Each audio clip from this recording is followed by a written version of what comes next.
Check, check. There we go.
All right, ladies and gentlemen, this is Tim Jones, voice of Jacksonville Pool, coming to you live from the one and only Bulldogs Bar and Grill. I got to get used to saying that one. We got a great match fixing to start off for you here, guys. We'll be right back here in just a moment to get this thing kicked off. Jones,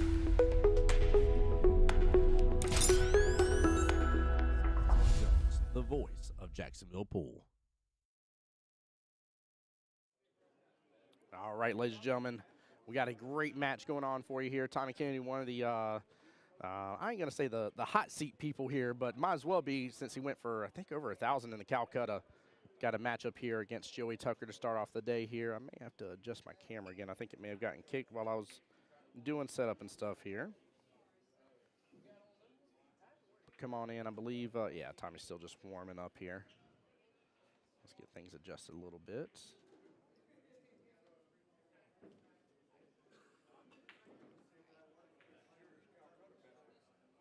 There we go. Let's make sure everything is tagged.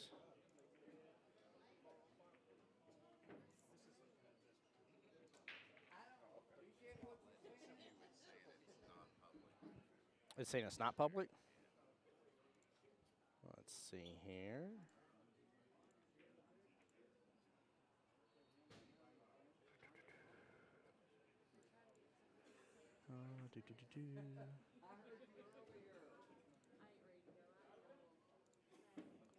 And that should be fixed in just 2 seconds. It may take a second to update, but should be fixed. Thank you for that.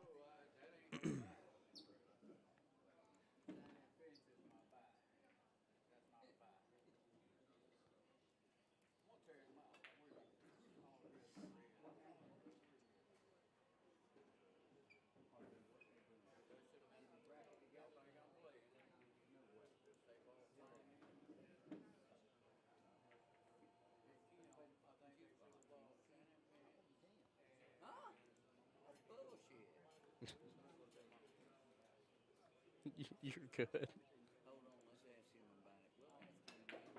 Oh, you can play the jukebox. Yeah.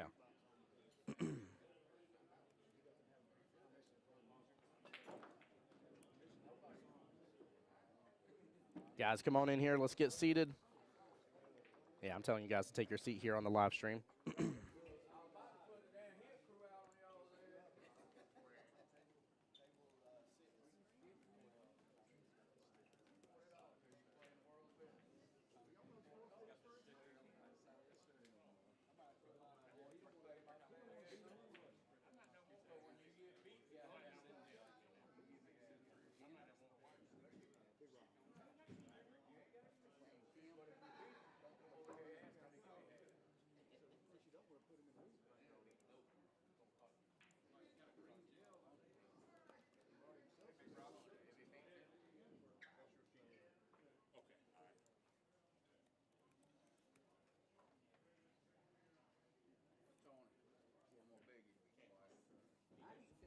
All right, guys, come on in, come on in.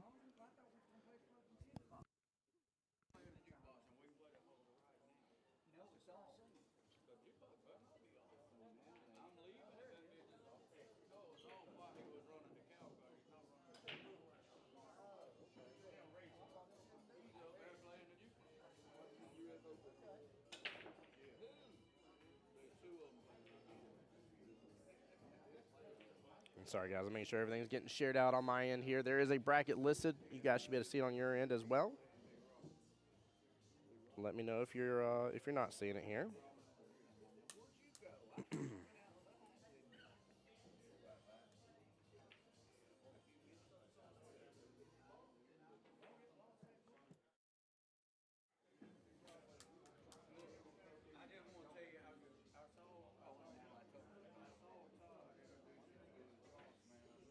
All right, guys, this is Tim Jones, Voice Jacksonville Pool, coming to you live from the one and only Bulldogs Bar and Grill here in Macon, Georgia. We are kicked off now for this wonderful 9-ball event. I think we had 56 total participants in it. $50 buy-in for the guys, 30 for the ladies. And then as soon as I can get any sort of payout information here to be able to share on stream, I will be sharing that information out for you. Nice cut by Tommy here. Let me double check something real fast, guys. Make sure my other angle's doing real good here. Let's get this changed up just a little bit for this. Couldn't quite be on the side like I wanted to be, but there we go. Let me know, guys, that you can hear me just fine, loud and clear. Everything on my end sounds fine.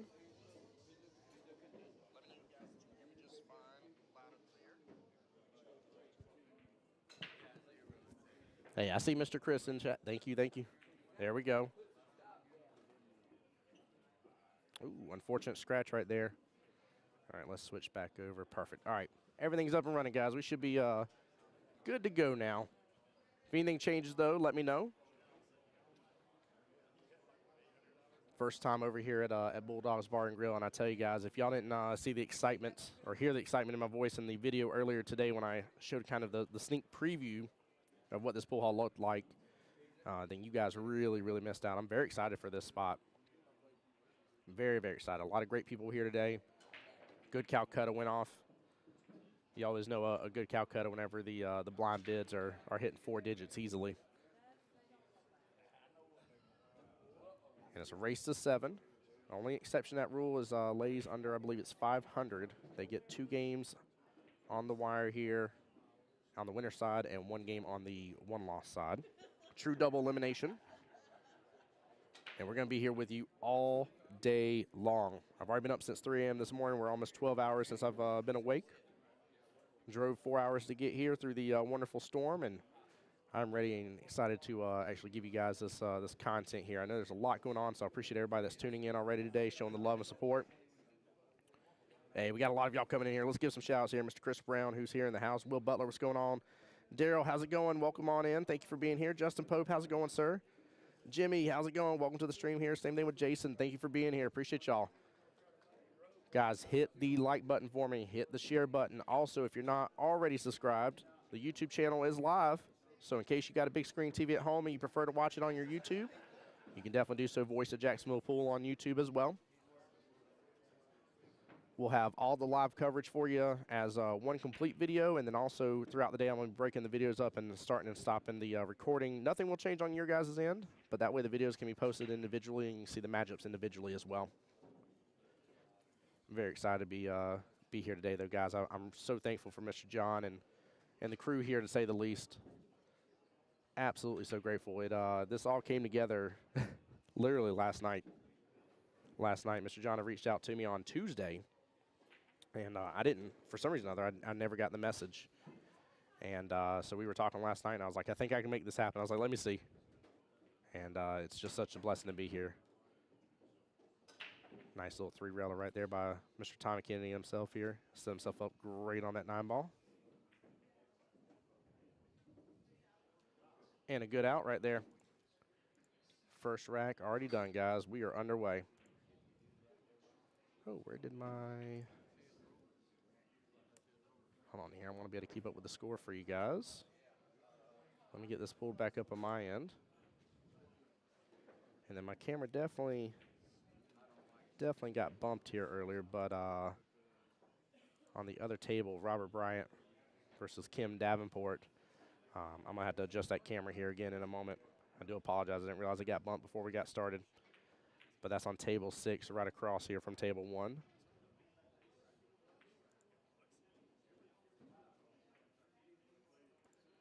let's get the score updated.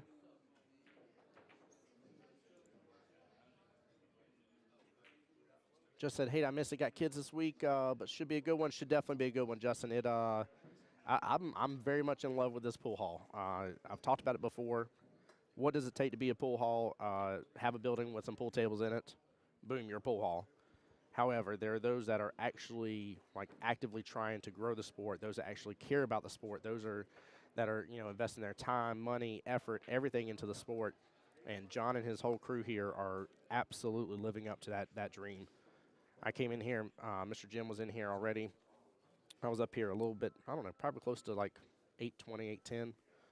And Mr. Jim was already in here cleaning off all the tables, getting all the balls ready, getting all the chalk ready, just make sure the whole place was nice, tidy, looking good. What a break by Tommy Kennedy right here, ladies and gentlemen. I think that deserves our first instant replay here, brought to you in part by my sponsor, Threefold. Look at the top left-hand corner. He's trying not to leave anything else left on the table here. Golly, what a power swinger that was. I normally feel like sometimes people put a little too much into these 7-foot tables, but that was brilliant. Absolutely well done. Looks like he may have enough room to slide that 2 on down. He's got to thread it a little bit. I think that's the 8-ball that's playing blocker on him. Definitely, I start to feel a little pressure in these instances when you have such a good break. People are sitting there and they're like, he has to run out from here. Yeah, it doesn't mean you got it easy. You just got less in your way, or should have less, but it doesn't mean your next ball that you're lined up for sure. Good speed, very nicely done. Yeah, we're going to try to see. I've already talked to him once. We'll try and see if we can get Kim Davenport on stream here with me. Definitely would love that. Matt, what's going on? Jatald, welcome in. Thomas, what's up, brother? James Brown, how's it going, sir? Welcome into the stream, guys. Thank you for being here. A lot of y'all already coming in, showing the love and support. Thank you, guys.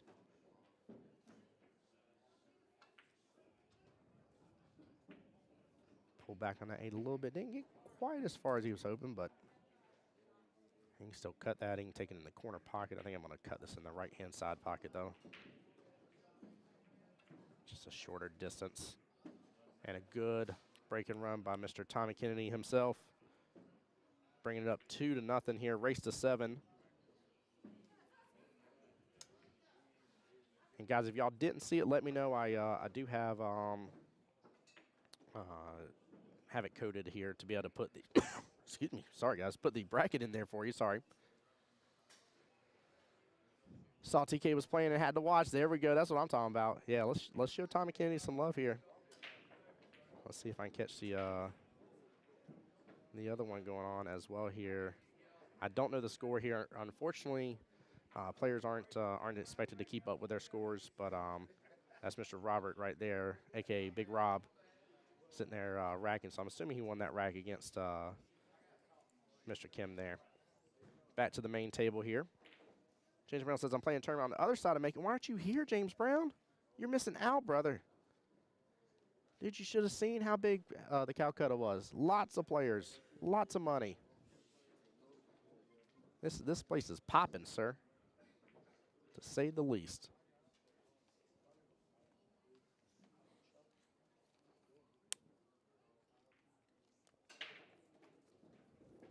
I also got to watch how loud I'm being too. It's no jukebox is playing just a little bit. Tom says former U.S. Open champion Tommy Kennedy is a must-watch. He is. He absolutely is. First and foremost, if y'all don't know him from his personality and stuff, just excellent person to talk to. Very respectful pool player. But yeah, he's really good. Oh, all league players. Okay. All right, I see you, James Brown.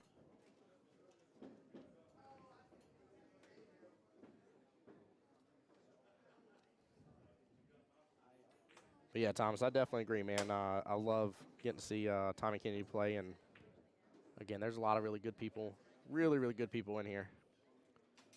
James, you'd have a chance at this, brother. There's 7-foot tables. I promise you. What a good defense right there. No 3-foul rule in effect for this, guys. While we're going through this here real quick, there's a quick little look at the banner here, the how the tournament's being ran. The $2,000 was added, by the way. $2,000 was added.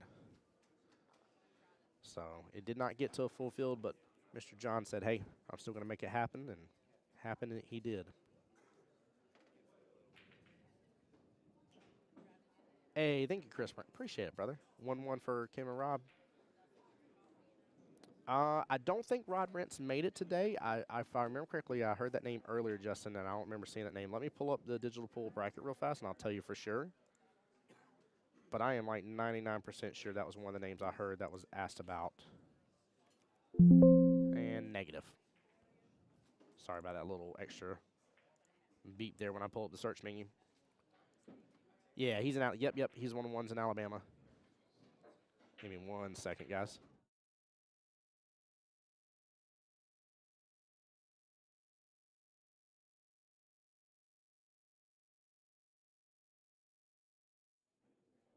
Sorry, I got people right next to my camera.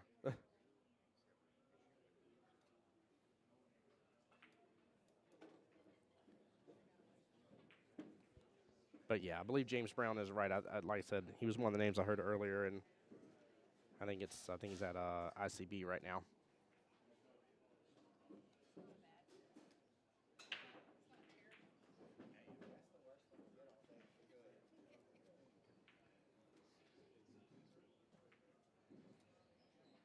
Tommy really not having to do too much extra here for this run out.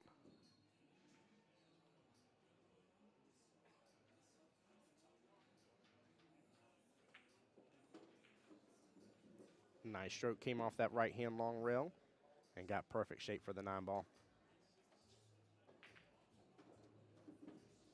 And another good out. 3-0 right now in favor of Tommy Kennedy.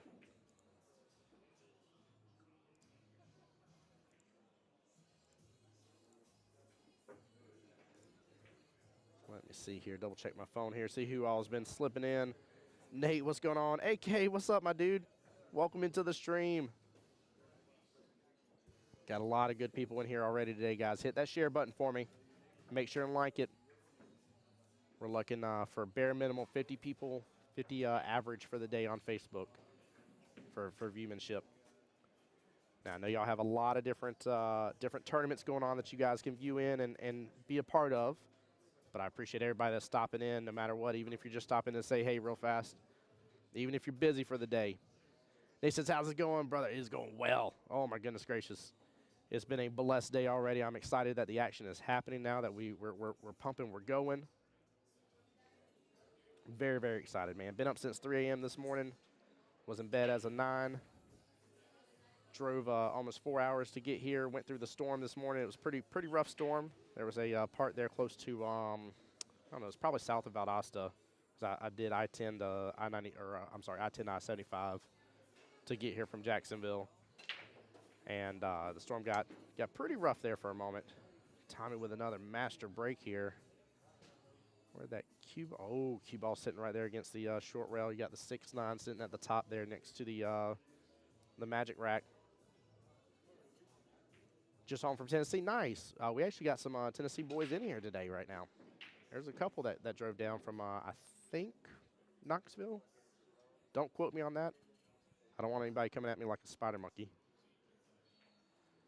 This rack just got tough, though, with that 6-9 situation going on there. Tommy able to work off the 7-ball there. Yep, 7-ball. Has eyes on the 4 in the center of the table here.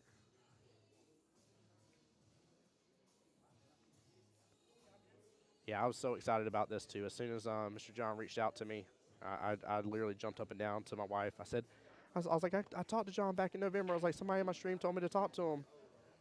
And we've kept in contact. And as soon as he was like, hey, man, he's like, I got this tournament. He's like, I want you out. We discussed it all, and bada bing, bada boom, here I am with you.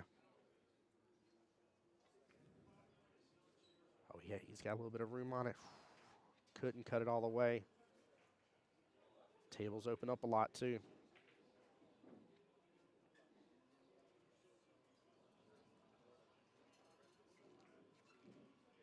There's Joey Tucker on the table here, removing the magic rack.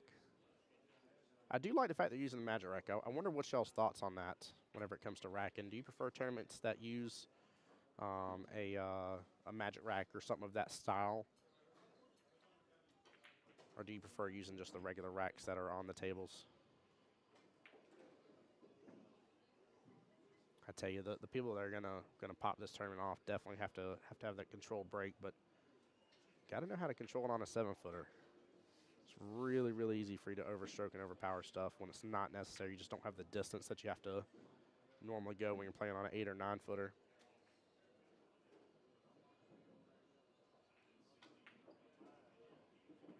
Nice shot here. Pull back a little bit on that cue ball.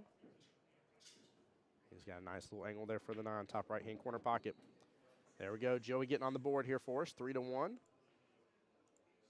He looked at TK and said, "Not today, sir. You are not shutting me out. Not round 1." Guys on the YouTube side, if you will, I see there's a couple of y'all in there.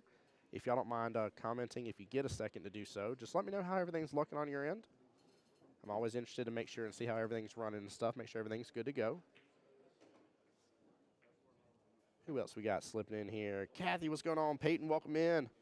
Paul, how's it going? Dan, welcome on in. Marcus, what's going on, my friend? Thank you guys so much, seriously. A lot of y'all jumping in the stream.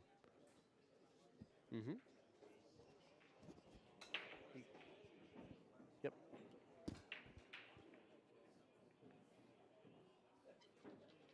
Got some people trying to tune into the stream here locally.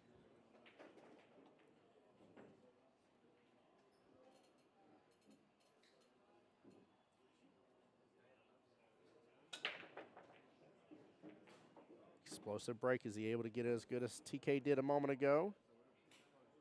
Still a lot left up there. However, great eyes on the 1 sitting there like a nice little duck in the pocket. 2 sitting towards the top right on that right-hand long rail. 3 kind of center of the table here.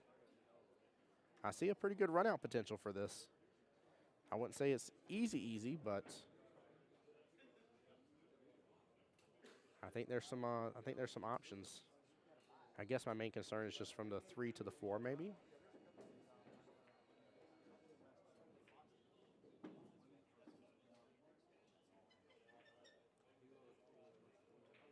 Yeah, I'm in love with this little pool hall, guys. not a massive size pool hall, but I'll tell you what, for what they have and the space they have, they've done extremely well. There's good distance in between the tables, plenty of seating, great food here, good staff. And I don't know about you, but I love having some big screen TVs in a pool hall, being able to enjoy some games or some sort of other entertainment while you're playing. Who else just popped in? Hey, Terry, welcome on into the stream. Thank you for being here.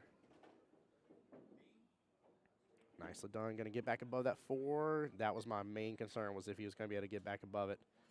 And he did so. So 4 to the 5 should lead on easy. He's going to leave himself a nice angle for the 5 and be able to pop right back up tail for the 7. He has set himself up for good success. Getting above that 4 was the real question.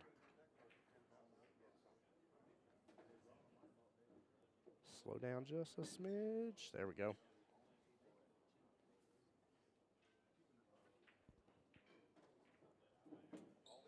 We got a good matchup between these two gentlemen. I'm really enjoying this. I know it's 3-1, but overall, Joey is not backing down at all. This feels really cool.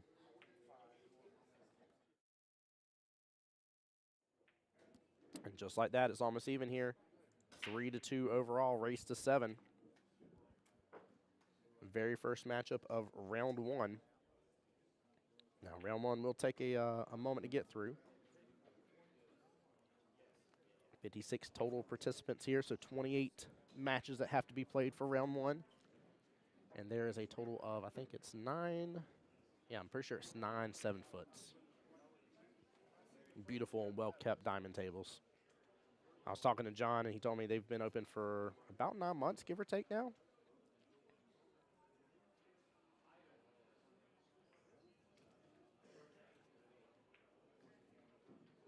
And I'm super excited about this opportunity, guys. I'm really, really hoping to get another chance to come out here and be able to do more work for John and the crew here. So all likes and shares help towards that again, as I can show value to those that hire me. It means a lot, guys. means a lot here. No, cue ball. Cue ball scratch there, bottom left hand. The 1-9 combo is sitting there, even though I don't quite like it because of the distance, but it is an option. I just don't know if I like it, though. Just that is, you're trying a combo shot.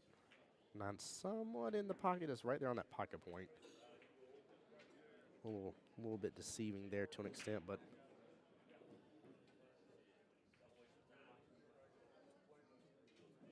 this is not a gimme.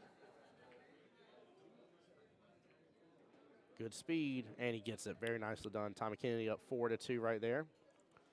Unfortunate break situation. That's one of those, you can't really be upset about type situations. But Joey has done an excellent job of making a nice little comeback. It was 3-0. Got all the way up 3-2. Now it's 4-2 just after that break.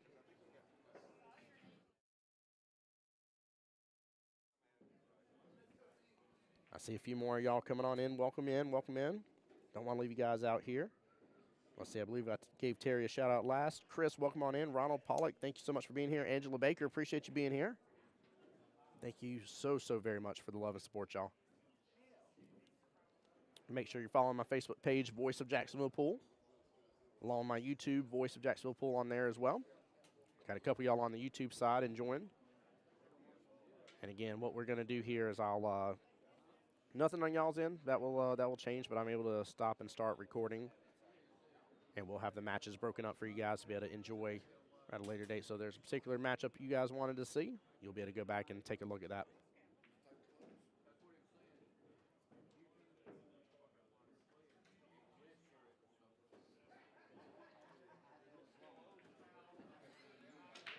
And we got a nice little packed house right now. Still a little room over here in the seating area, the bar area. But everywhere else, people are enjoying the action already, getting to take a look at all the games happening.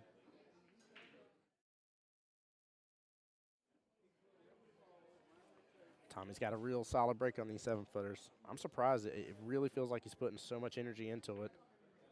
Yeah, he's getting really decent breaks. I've seen that come to really bite people in the bite you in the butt a little bit here for overpowering on these 7-foots. Hey, Chris, welcome on in. Kelly, how's it going? Welcome on in. I did a no-no. I ate some chicken tenders shortly before starting stream here. So if you guys hear me cut the mic off for just a moment, it's because I'm clearing my throat. And he gets the 3-ball to the rail. That is a good hit. Nice defense using the 4-3 situation that's going on over there. Very well played. Again, for those just wondering here, no 3 foul. In effect here, rack your own template rack here.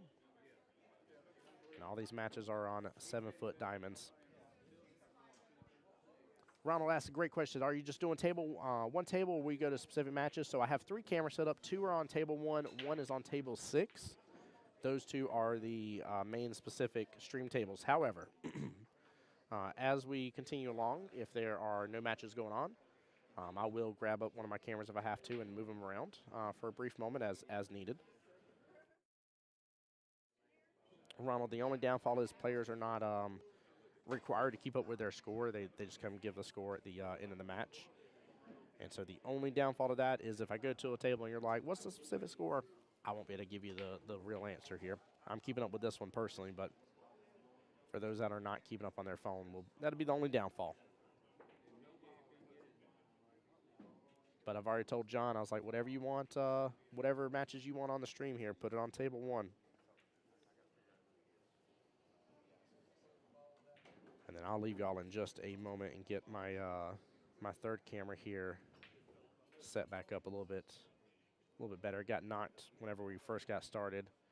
This is table 6 there. You got Big Rob versus the one and only Kim Davenport over there.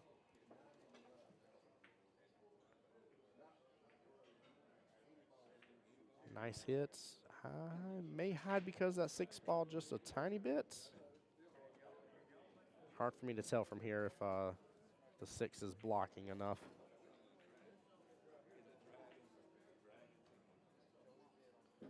Ronald says, how many players are there today? I'm from Savannah, thinking about coming. but haven't pulled it off yet. 56 was the official number today, and the really cool thing about that is at 64 players, an additional $1,000. So $1,000 was already added, period, to the pot. An additional $1,000 was to be added if we got to 64 players. We didn't get to the 64. However, Mr. John still announced and said, hey, I'm still going to put in the additional 1,000. So total altogether, there was an additional $2 total grand from the owner himself put into the tournament. Now, if that ain't dedication to the sport and to growing this thing, I don't know what is.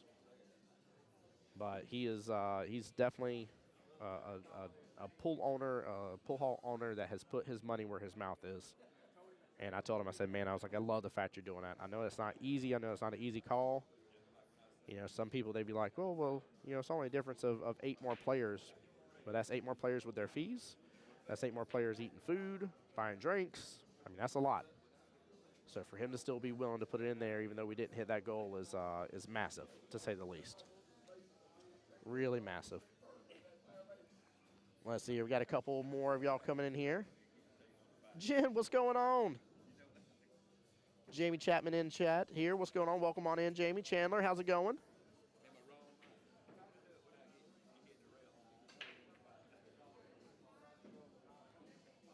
But yeah, as soon as I can get any payout information, I definitely will share that information with you guys as well for any of the payouts and stuff. Calcuttas and everything. I can go and tell you several of the blind bids went for 4 figures, though. So there is some money definitely tied up in that Calcutta for sure.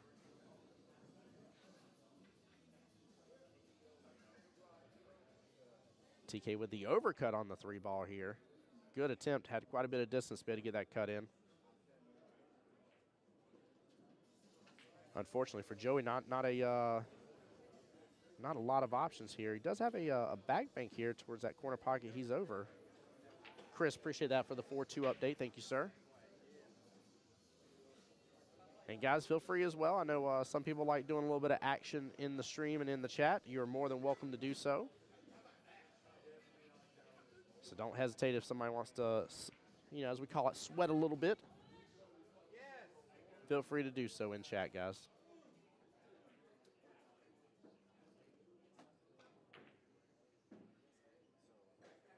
And he was trying for that back bank. Ooh, came off a little weird off of that bottom short rail there. But honestly, I don't think he left Tommy with much of anything. It's kind of paired up with the 8 ball, just nestled up right up against it. I don't know if Tommy's going to be able to work that enough to still get in that top left-hand corner pocket. That's going to be a tight hit. No, he was able to force on over. Very nicely done, and still gets the leave on the 4 ball. Very impressive shot. Very impressive shot. That was tough. It looked like they were definitely a lot closer than that originally, so.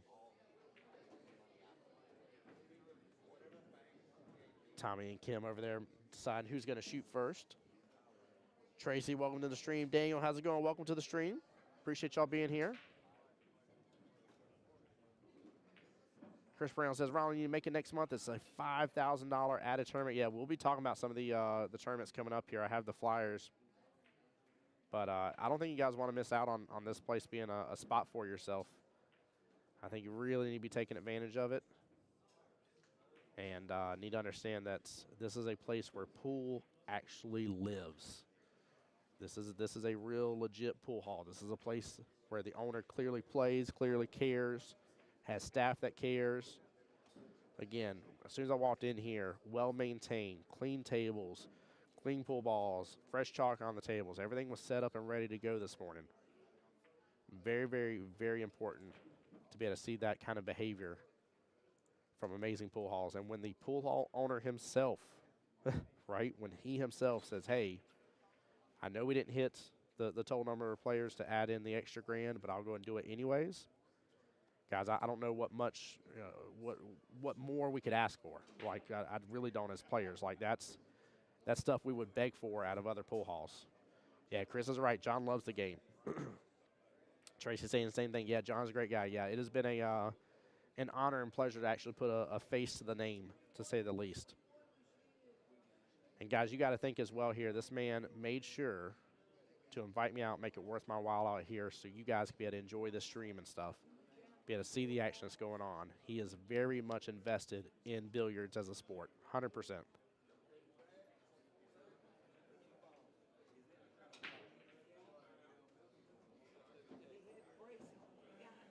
Scott, what's going on? Welcome into the stream. Carter, welcome into the stream. Appreciate y'all being in here, guys.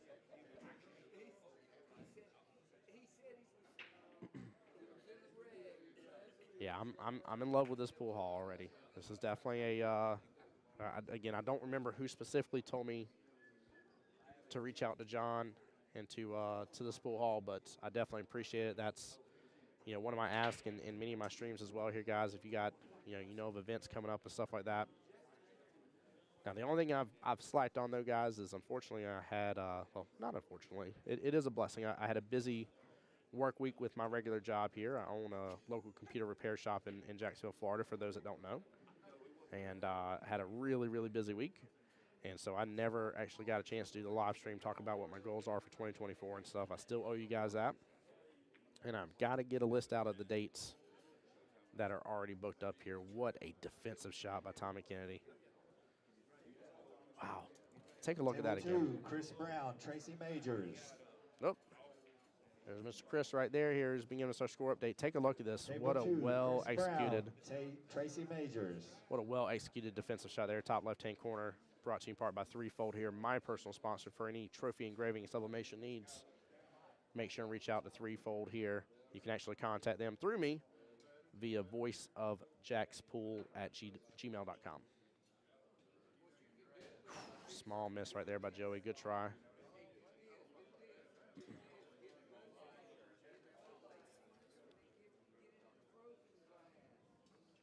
Carter says John is the man. He is the man, myth, and legend.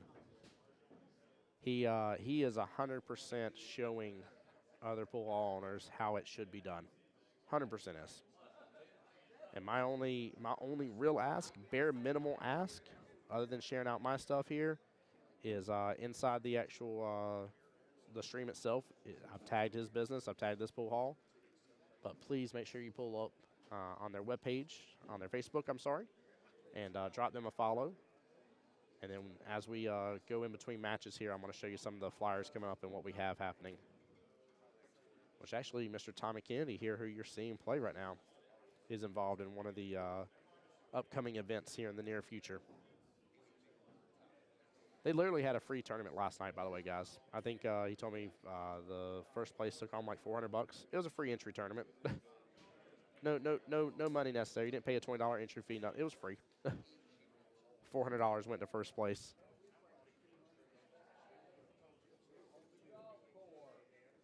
Matt, what's going on? Welcome to the stream here. David, what's up, my dude? It was good seeing you the other night. Samantha, welcome on into the stream. How are y'all doing today, guys? Welcome on in. Hope everybody's having a great new year so far. Everybody's blessed, doing well.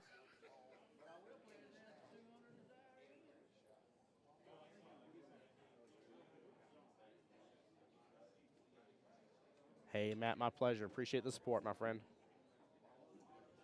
Tommy is really dialed in on these tables. Really dialed in on these tables for sure. And I know he practiced for a hot moment on one, but he wasn't on there for hours on end, so.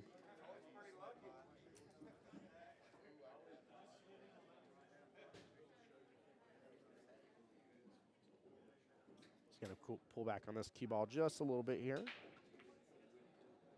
There you go, nicely done. And he's got just a great angle here to get on the right-hand side of that 9 ball.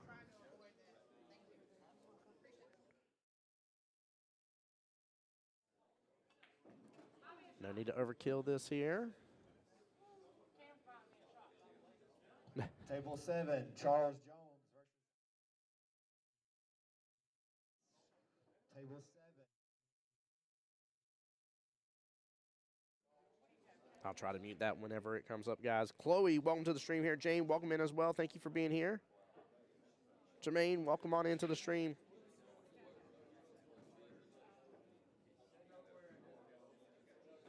Hey, you remember meeting TK back in 97, 98 here in Jacksonville? I would have loved to have met him then. So total, wow. total for the Calcutta, just under $10,000 for the total Calcutta here. Wow. Goodness gracious.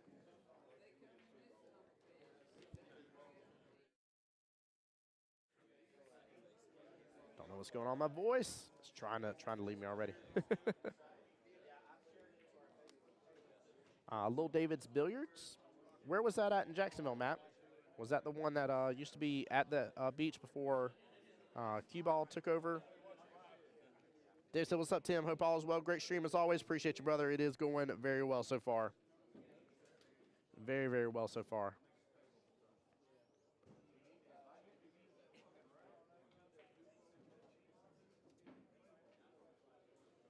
And guys are already jumping up there in numbers. I appreciate y'all so much for the love and support. Seriously. And I don't know who won, but I see, well, I think I see Q's being broke down here. Yeah. The match between Kim and Rob is over. I do not know who won that. I know Kim was up. I'll tell you in just a moment. Unfortunate scratch there, bottom left-hand corner pocket. Tim McClellan Boulevard. Okay. David Howard's replaced. All right, I got you, Matt. I got you. I got you here.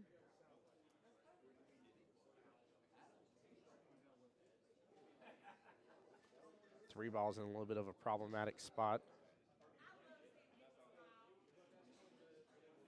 That's the two sitting in the center of the table, four sitting to the right-hand side of it, close towards that right-hand side pocket. Five ball sitting right above the four.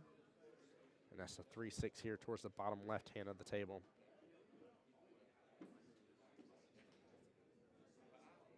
Real question is, what is he going to do about this three ball? Jason, welcome on into the stream. Appreciate you being here.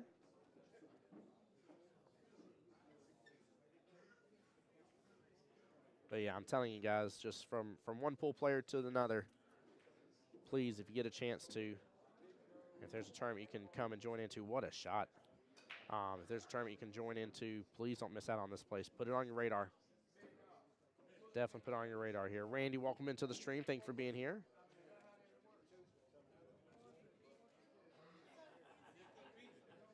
Joey's done a great job just navigating this whole table right here. He got rid of the three ball. Might have been a little bit of accident. I saw him throw his hands up there, but hey, it works. What a cut on that five ball, though, towards the top right-hand corner pocket. Very well played. Made sure to avoid the side pockets in that whole fiasco. Very well done. And really, this table has opened up really well for him. Table 6, Chuck Dorsett versus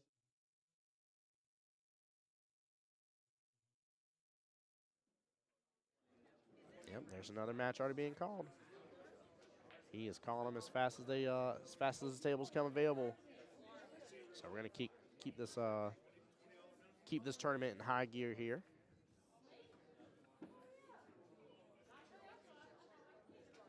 And again, Joey set himself up just beautifully on the 9-ball top right-hand corner pocket here. And he does so very well done.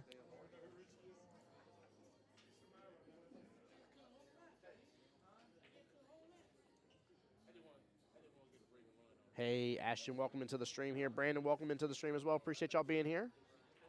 Again, for anybody just joining us, my name is Tim Jones, voice of Jacksonville Pool. We're coming to you live from the one and only Bulldogs Bar and Grill here in Macon, Georgia. Go Dogs. Right now, for those just taking a look at the flyer for the first time, the full $2,000 was added. We only had a 56-man field, but the full $2,000 was added. Main man John here, owner of the pool hall, made sure to make that happen for everybody. I do love the fact, I know some people may not like it, but I do love the fact this place is a non-smoking pool hall. They're good with vapes, but non-smoking here. And we had 56 total players today. 64 was the max, but 56 is what we got signed up, paid, and in here, rocking and rolling. We got 9 7-foot diamond tables, which the tournament's being played on. They also have a 9-foot diamond, and they do have a snooker table as well.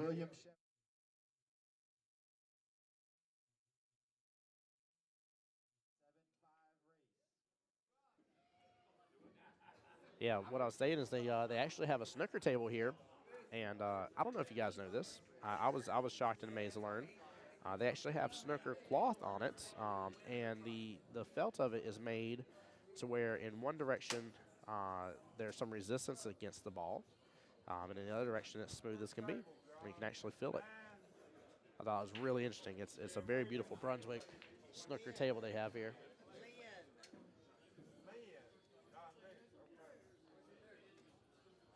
But let me know who you guys are rooting on here for this tournament. I'll relink the bracket if you need me to. I posted just a moment ago. But let me know who you guys are rooting on for the day.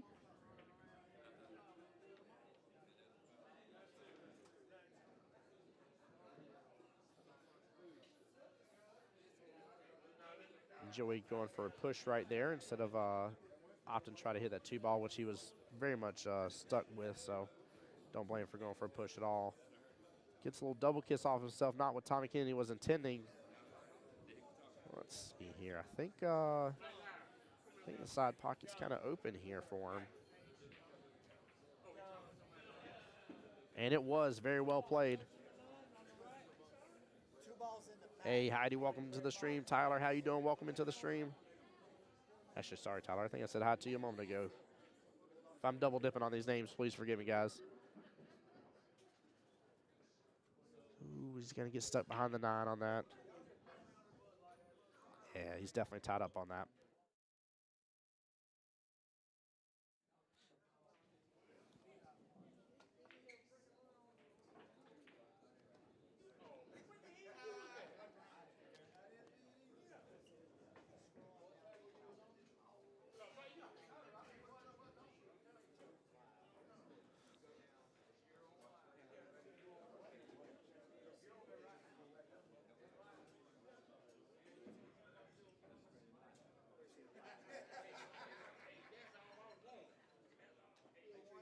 Hey, Michael, welcome on in. Sherry, how you doing? Welcome into the stream. Appreciate all y'all being here. Thank you, guys.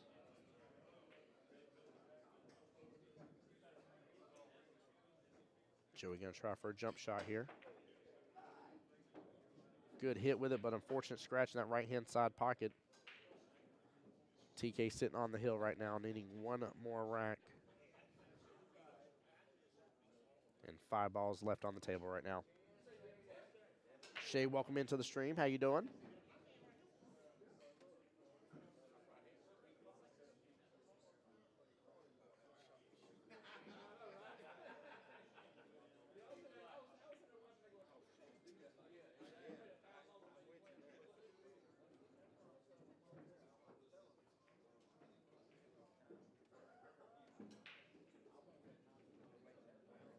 The only thing that has to be really concerned is just that 9 ball right now with its relation to the 7. You just got to make sure not get stuck within a window on it to where the 9's playing blocker against him. But past that, smooth stroke, nothing too crazy. I don't see him needing to put a lot of extra English on anything to really get shape here. He just naturally play this. Very nicely done. Lets it come right off the rail, smooth as can be. And 9 center of the table. I mean, it really, as long as he had eyes on the 7, be able to cut it into that top left-hand corner pocket, he's going to have a shot on that 9 regardless. Choose to let it come through, maybe hit the second rail. It sure does. And it gives him a chance for a 9 ball on the left-hand side pocket.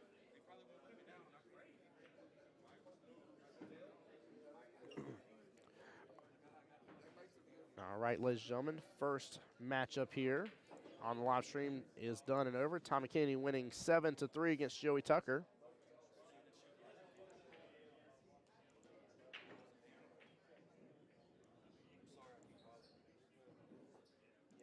And guys, that's it.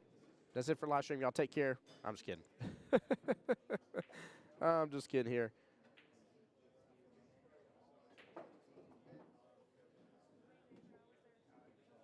All right, we're going to wait for that next matchup to get started here. While we're waiting on the next one to get going, let's talk a little bit about what we have going on here, guys. So for, again, anybody just joined us here, there's the flyer right now. This is every first Saturday monthly here, 9-ball open tournament. And we did start the auction a little bit later. We had to wait on a couple players here. But over 10 grand, or right at 10 grand for the Calcutta overall here. Texas Express rules. No 3-foul, rack your own template rack here. And 9-ball does not count on the break.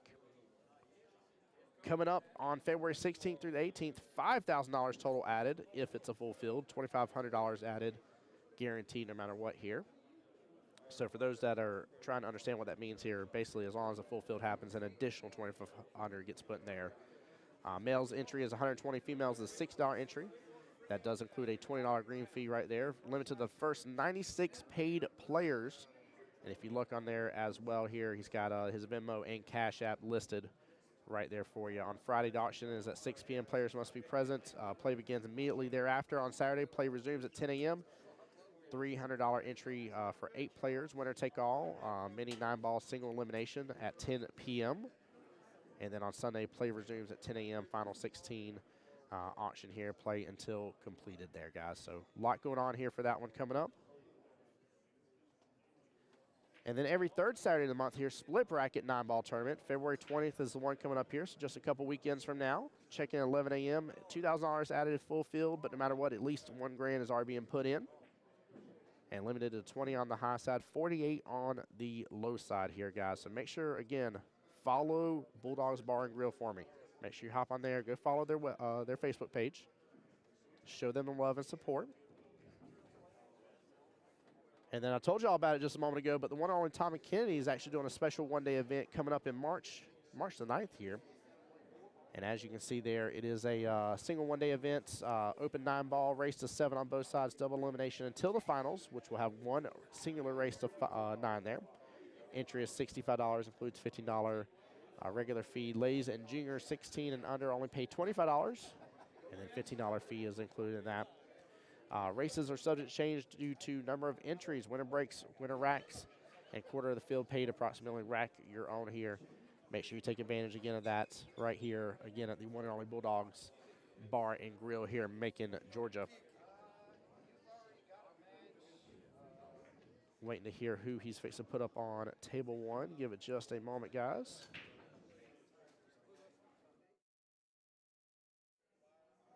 Tons of good players right now. Go through some of the matches that have happened here. So Tommy Kennedy actually will go on to play Kevin Pingwau, if I'm saying it correctly here. I don't want to butcher his last name. Still waiting on the matchup between Drew Cox and Terry Stovall. Terry only has to go to 5, getting 2 games on the wire there. Randy Daniels versus Randy Hatcher. Battle of the Randys is happening right now. Randy Hatcher's up 5-2 in that race to 7 here again for the entire day. Matchup between Stephen Thomas and Michael Dills going on right now. Winner that goes on to play Harry Cooper. Kevin West.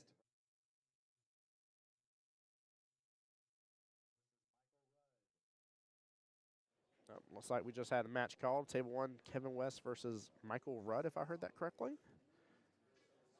Yep, right there.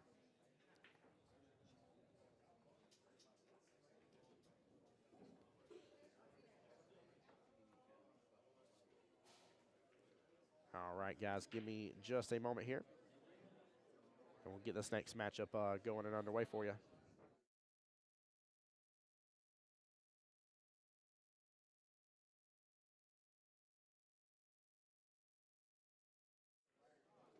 All right, that's Mr. Kevin already on the live stream here. Going to get some practice shots in while he's waiting for his opponent, Michael Rudd. Again, race to 7. They can choose to lag or they can choose to flip for the break here, whoever wants to. And guys, thank y'all so much again for the love, the support already today. It's been phenomenal. A lot of y'all coming on in here, hanging out with me. I appreciate y'all. Oh my goodness, a lot of y'all have jumped on in here. Let's see, who did I last call out here? I don't remember. No, I called out Michael Stewart, Shay, welcome on in. Adam Martin, welcome to the stream here. Sean Robinson, welcome on in. Michael, welcome on in. Michael Kirby, that is. Brad Swain, how's it going? Welcome on in. John Stuckey, what's going on, my friend? And DC Tori Carr, welcome on into the stream as well. Appreciate y'all for being here. Grab a sip of my water here while we're waiting to get this next matchup started. Table 3, Ed Dixon.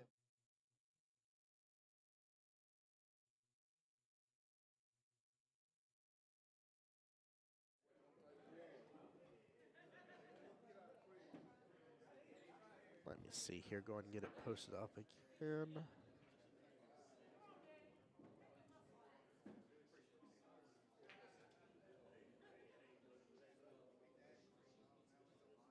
Hey, Dan says, let's go, Michael Rudd. There we go.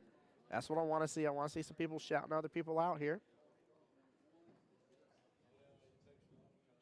Mark says, thanks for the stream, our friends with Rudd. He shares so so I'm watching. Excellent.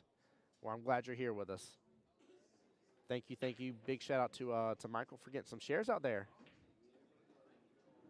Somebody tell Kevin West, roll Tide. I will not do that, Ashley. I don't know if that's a good thing or a bad thing, but I know fights start over that one. Plus, I'm a Georgia boy anyways. I may live in Florida, but I'm a Georgia boy. But now I almost feel like y'all are trying to troll him or something. I feel like I should say it now. Dan giving a shout out to Mark here. Says, what's up, Mark? Mark, Dan says hi.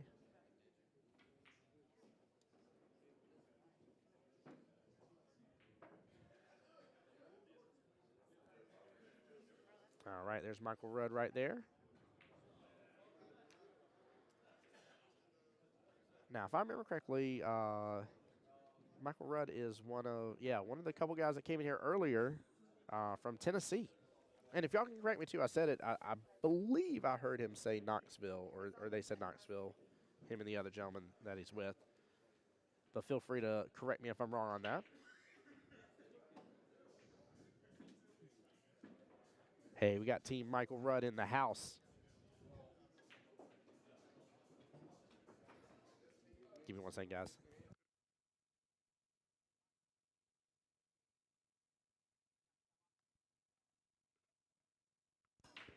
Yeah, from Knoxville. Yeah, my aunt used to live up in Knoxville.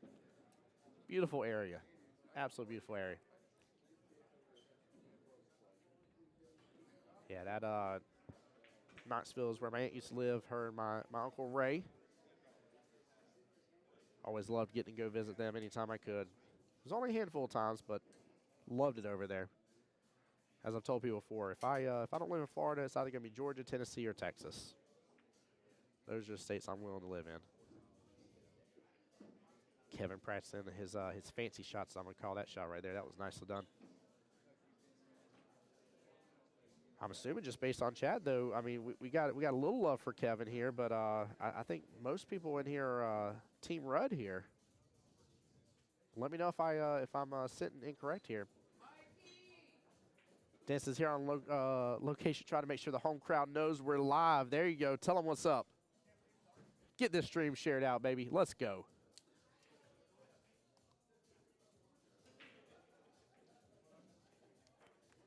A lot of different places you guys could be, but you're hanging out with me, and I appreciate it.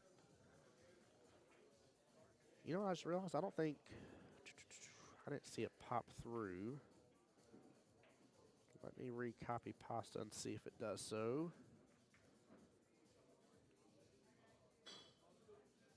Oh, it's just sending it on the YouTube side.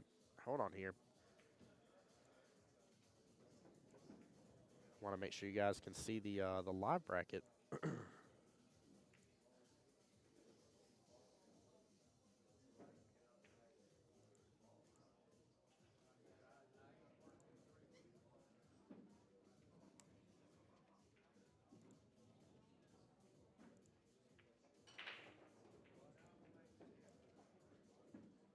Otto, welcome on in. Kevin, how's it going? Alan, welcome on in as well. I've got to figure out why it doesn't let me share it straight to my Voice of Jacksonville Pool Facebook page, but that is all good, guys.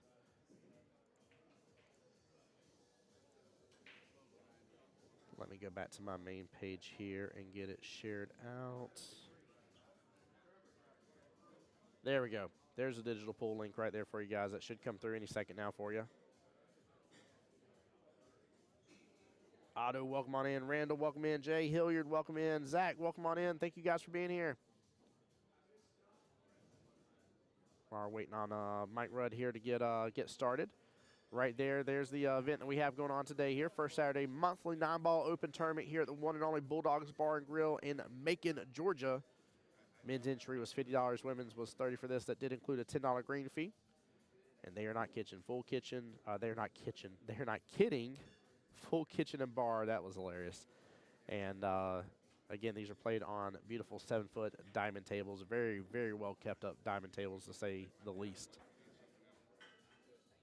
And the only other real thing I think you guys maybe miss out on is for the ladies here. They only race to 5 on the winner's side. They get 2 on the wire. And that is for any women that is less than 500. Fargo receives those 2 games. If they're above that 500, they do not. Reynolds says, I found it. You found it indeed, my friend. Appreciate you. Dan, I'm ready to see you up on the live stream as well here. We're going to have to get you a matchup on here, too. My Tennessee friends up over here showing the love. Hey, there. Speaking of, right there, Dan tagging some people. Let's go.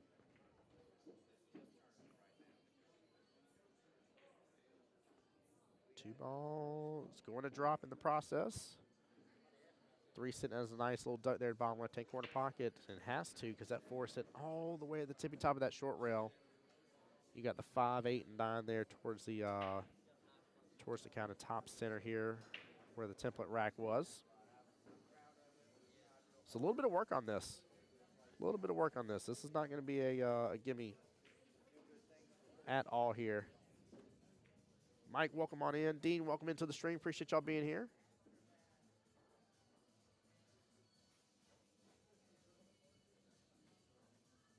Really interested to see how he handles this 5-8 situation going on. If he can get that taken care of, the rest of the table should open up nicely for him. But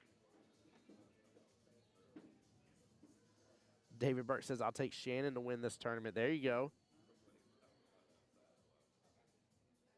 Yeah, he was one of the high-end blind bids. But I will say he was not the first blind bid. Who was it? I think it was either Kim or Tommy were the first, definitely the first 2 blind bids, both of them were. I just don't remember which one was first. But I think Shannon was like 4th on the list, 4th or 5th to get picked. But yeah, right around almost $10,000 for the Calcutta. Now, I'm assuming he did that because he feels he's got enough room. It's hard for me to tell right here if there's enough spacing for him to still take that 5 in that top corner pocket. He's definitely looking at it. I don't, it looks like it doesn't go from here. But even if it doesn't, he might just be able to play a little defensive here.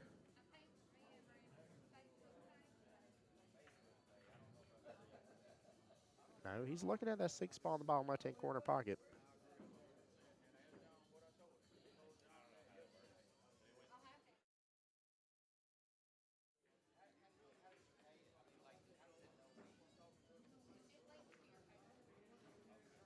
Oh, he definitely had enough room. Very well played.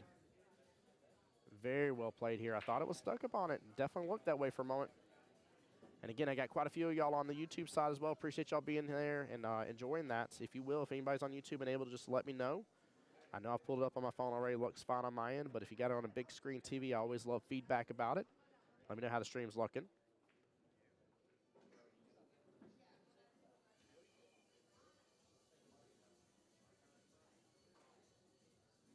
And again, big shout out to Mr. John and the crew here at Bulldogs Bar and Grill here in Macon, Georgia. Appreciate the love and support, allowing me to come out and be a part of this.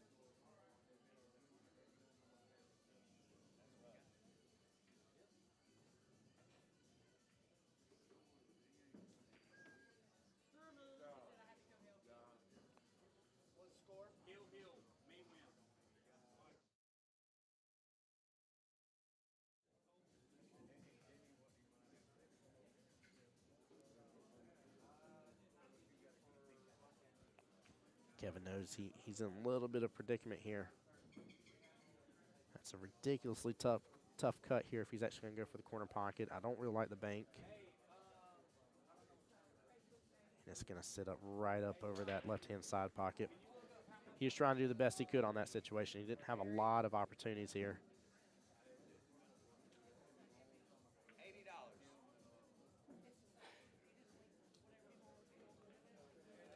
Hey, Steven, welcome on in. Daniel, welcome in. Mike, welcome in. Appreciate all y'all being here for the love and support today, y'all.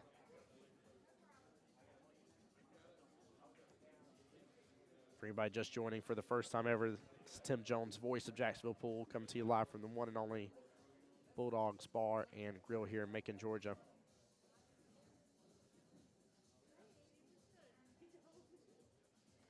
Tough cut here on that 7 to drain it in that bottom left-hand corner pocket. Could go for the bank here. Bank does look open.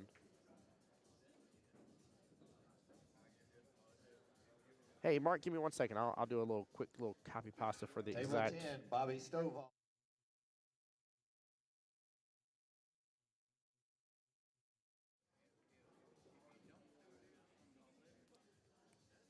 And that's the exact link to the live stream right there for you. And you can also just go straight over to YouTube/voice of Jacksonville Pool.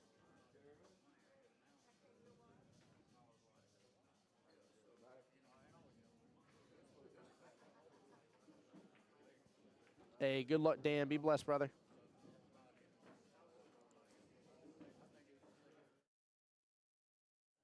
There we go. First rack going to Michael Rudd. Well played.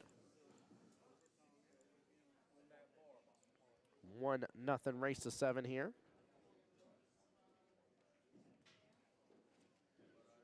Hey, Mark, my pleasure. Thank you for asking. Thank you for being a part of it here. Michael Jones, welcome into the stream.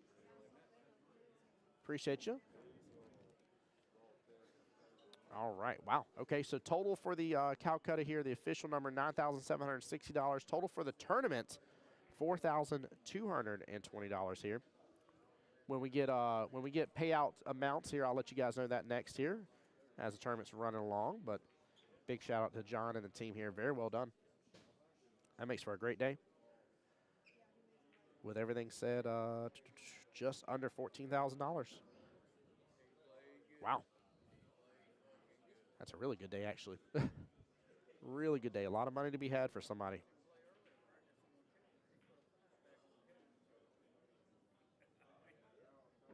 PJ, welcome in the stream. Alan, if I didn't give you a shout out, welcome to the stream as well. Appreciate you being here.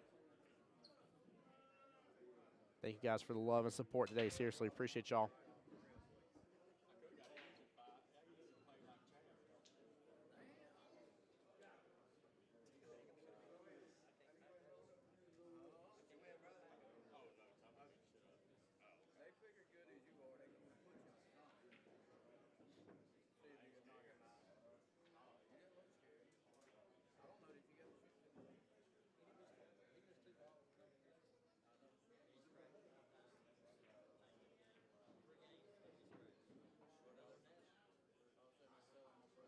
Michael in a little bit of predicament here. Push is allowed. One ball is hiding over there with the 8 in between. He does have the ability to jump if he wishes to do so. It looks like he's got his jump cue out. I think we've only saw one other jump just a moment ago on stream. Let's see if he can get this. But that 2 is hiding, though. I don't know if he'd really want to make that 1 anyways. Yeah, he would have just had a little bit of eyes on the 2 ball there. It's stuck up against the 5 on that right-hand long rail over there, right above the right-hand side pocket.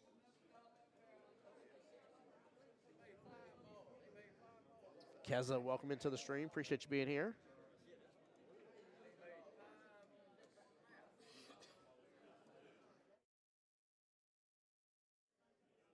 Mark, I don't know if you can still hear me on the YouTube side or not, or if you pulled it up yet. But if you do so, please let me know how the content's looking over there. Like I said, I pulled it up on my phone. Everything looked fine and sounded fine to me. Table 8, Bobby Bo.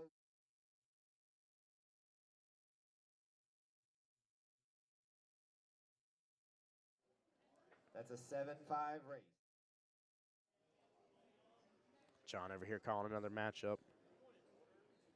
Nice little defense there. Cue ball snookered up against the 9. 2 and 5 acting as blockers against the 1. He's still going to try and jump that here. This is really, really tough. I don't know if he can jump it.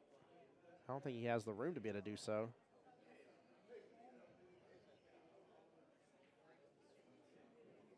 A little low on sound. I can take care of that. Thank you, Mark. Appreciate it. I'll turn it back up.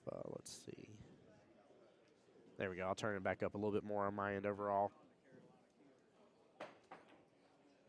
No, he did have the room. Good hit on the 1 ball. And might get a little love out of it. Nope, no love. No love. Josh, welcome to the stream. Appreciate you being here.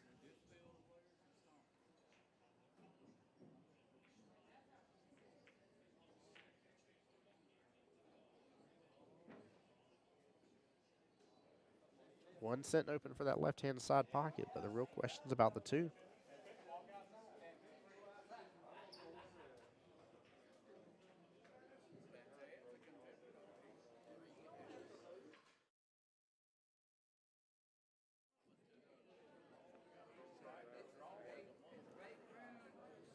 Guys, we are cruising through this already. As soon as I see any tables open here, John is already over there calling next match. I expect it to take all of today, but realistically, we're definitely getting through some matches pretty fast here.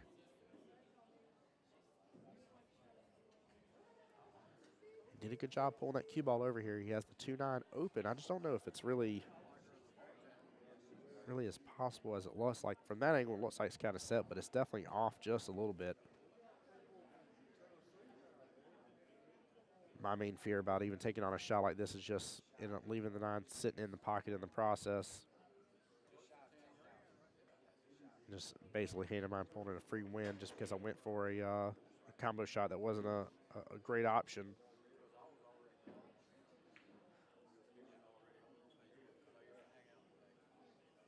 Hey, Terry, welcome into the stream here.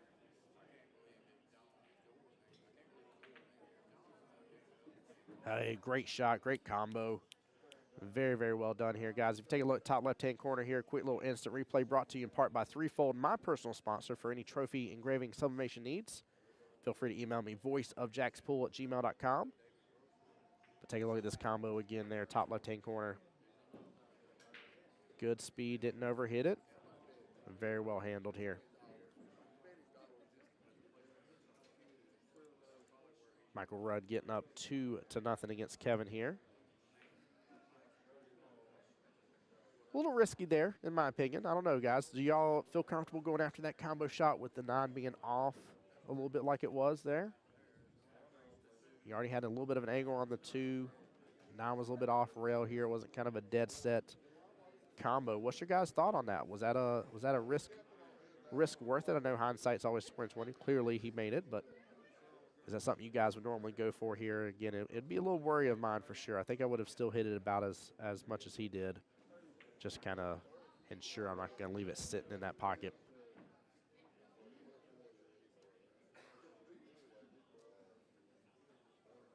Hey, Lee, welcome into the stream here. Robbie, welcome on in. Thank you guys for being here. Guys, we got a lot more of y'all on the YouTube side. Let me know if you need me to post that link again. Frankie Kelly.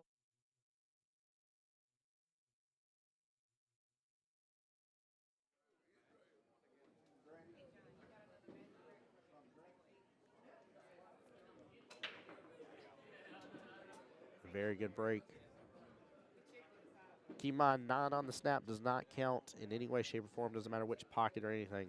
He's got great eyes on that one ball. Jason Coleman in chat says, hey, Dan. Dan, Jason says hi. Dan, you owe him a wave back. You got to give him a nice little wave, okay? R, welcome into the stream here. Appreciate you. Harry, if I didn't give you a shout out as well, thank you for being in the stream.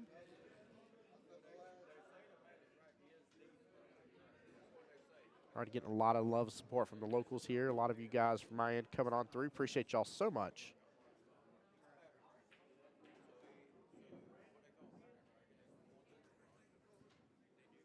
Three balls the next on the chopping block here after the 1, but I don't know if he has enough room right here. Hi. Harry's going to make me turn my camera around here in just a second to show him off on stream now.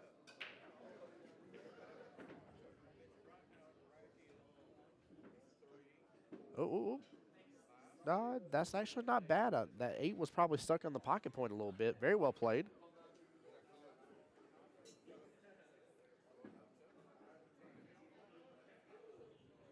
I just don't know if he can do anything with this 3, and I feel like he feels the same way since he's not already getting down on the ball right off the bat. I'm not 100% sure. Unless he tries like a combo bank in here with the 8 ball, but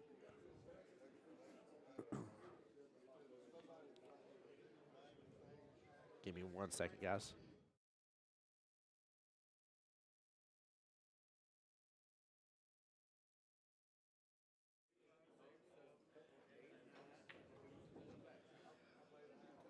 You did. Yeah, it shook. You're okay. That's why I was telling you. You're good. Now, that's a first I've ever been told before. It probably did. It's all good. You're okay. You're good. They can through this. Yeah, not through that. You're okay. They love hearing me talk more. You're good. Oh, man, I love the crowd over here. Love it, love it.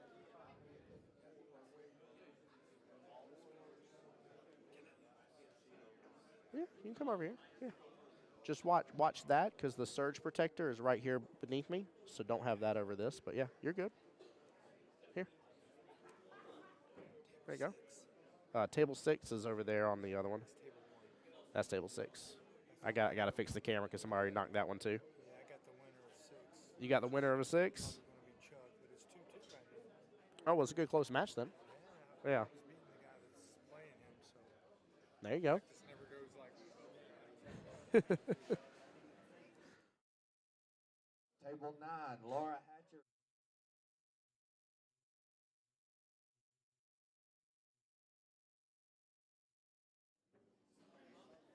All right, guys. Let's see here. RDM, welcome on into the stream. Kyle, how's it going? Margaret, welcome in. Charles, Dan Conrad back in here. Welcome on in, guys. Great cut right there.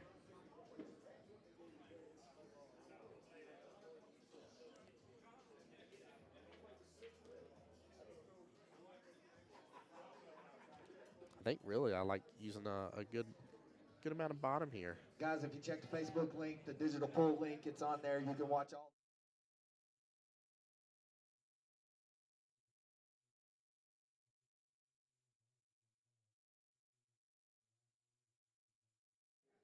That's exactly how I would have done that shot right there, down to wiggling in the pocket. I feel unfortunate for him, but no, that's 100% right there how he went after that.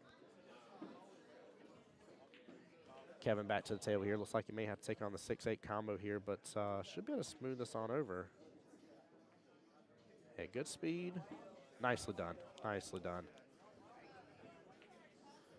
A little bit of top here. Should be able to drain that 6 top left-hand corner pocket and have eyes on the 9.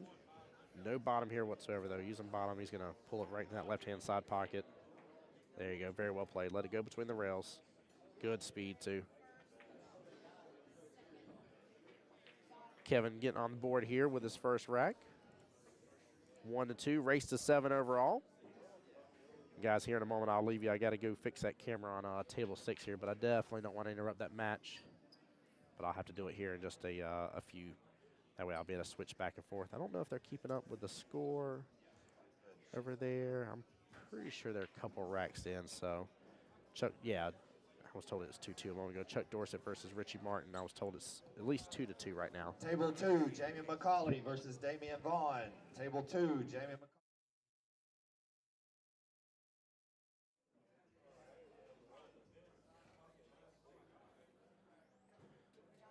And again, just for anybody just joining us here, quick little update on what today's looking like here.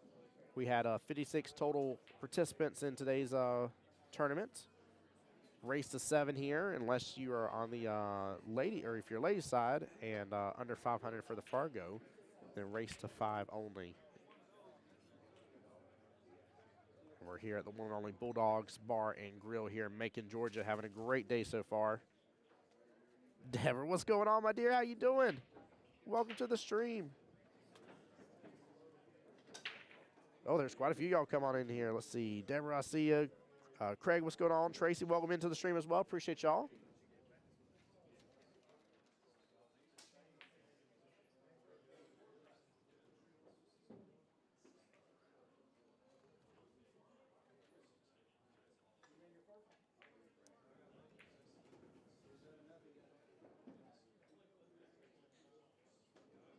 Nice little cut there on the 1 bottom right-hand corner pocket.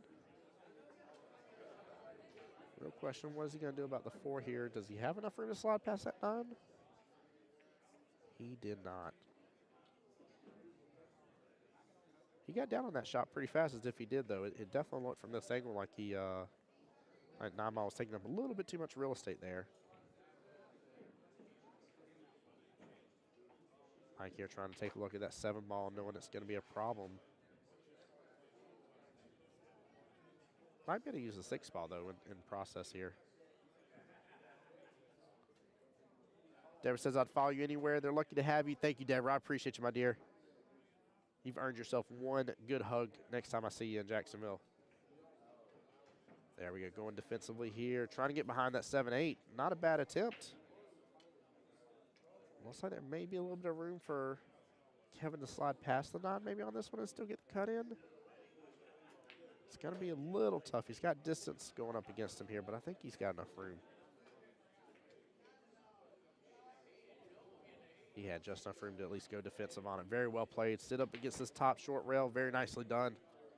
I like when we have a little defensive battle, even in a matchup where there's no 3-foul rule. Now, I'm assuming he's going to try to use the cue ball here. Oh, thank you.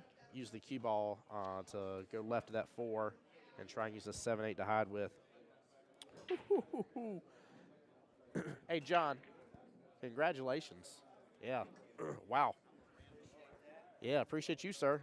Guys, I'm very excited to give you some of these payouts here. So for the Calcutta auction, I told you that it was close to $10,000 total in overall prizes for that. First place in the auction, $3,920. Second place, $2,060. Third place, over $1,200. Josh is looking good, brother. Go, hey, there we go. Deborah says, anyone from Jack's playing? Yeah, we got a couple of Jacksonvillians in here, if I remember correctly. I know Shannon Fitch is here for sure.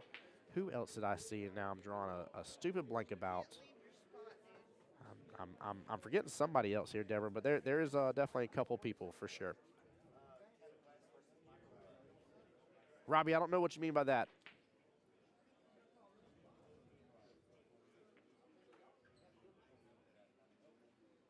Ooh, another nice little defense. That'll work.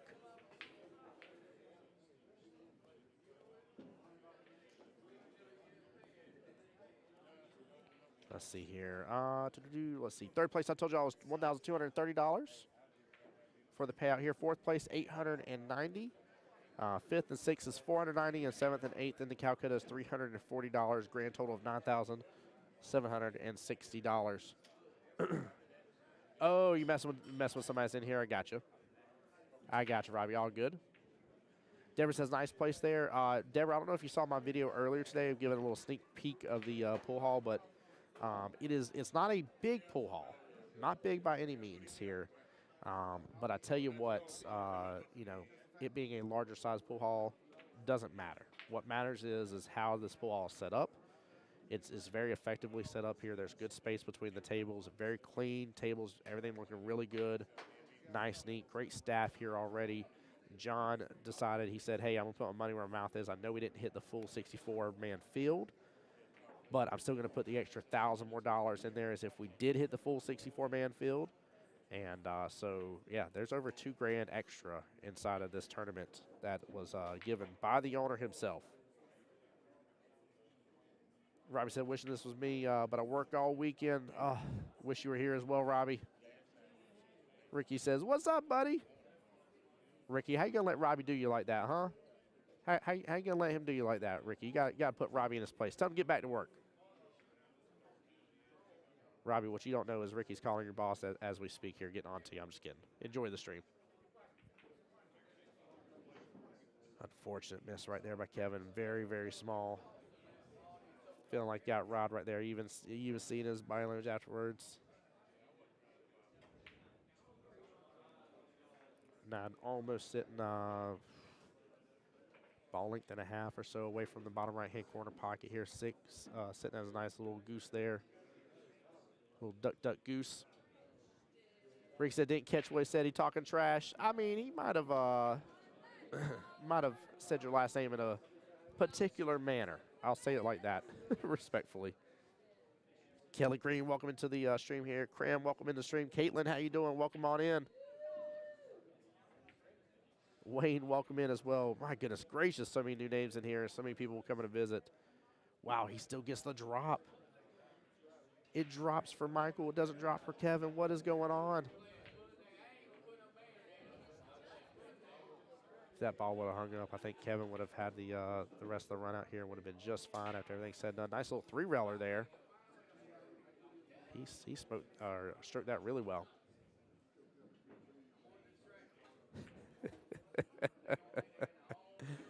Oh, good out right there by Michael Rudd. Yeah, Robbie, that was funny. Ricky says I don't have feelings, so it wouldn't hurt. There you go. Let's talk about the payouts for the tournament here. So I told you guys over $2,000 was added to the tournament here. So total payout here, first place $1,688. By the way, top 8 is paid out for both the Calcutta and the tournament itself. Second place $895. Third $535. By the way, third place almost gets you an 11x on your money. It was a $50 entry fee for the men. Fourth place $380. Fifth and sixth place $211. And seventh and eighth place still gets you a solid 3x on your money at $150 right there. Chris, welcome into the stream here as well. John, how you doing? Welcome on in. Josh, nice. Yeah, nice indeed. That was a good out. That was a good out for sure. Chris, appreciate you being here as well, my friend. Michael Rudd up 3-1 right now against Kevin. Kevin not having anything crazy going on. Just a couple slight misses here. Not a lot of opportunities. Michael Rudd shooting really good against him.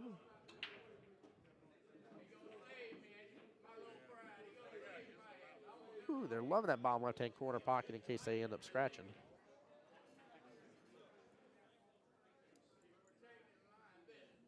A couple times we've already seen breaks, and that cue ball just drifting right there to that bottom left-hand corner pocket each time. I don't know. I wonder if it's almost worthwhile of trying to just hit straight center on it all. He was learning to get that cue ball over just a little bit further. John asked how many blinds were in the Calcutta and what they go for. So I believe there was either 4 or 5 blinds. Majority of them were $1,000 a piece, anywhere from 1,000 like 1,100 on those. And I think one went low for like 600.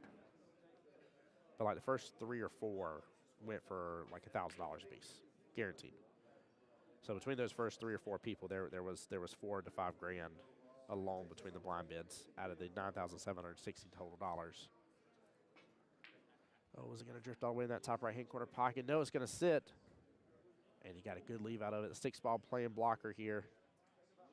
8's caused a little bit of issue for going against that left-hand long rail.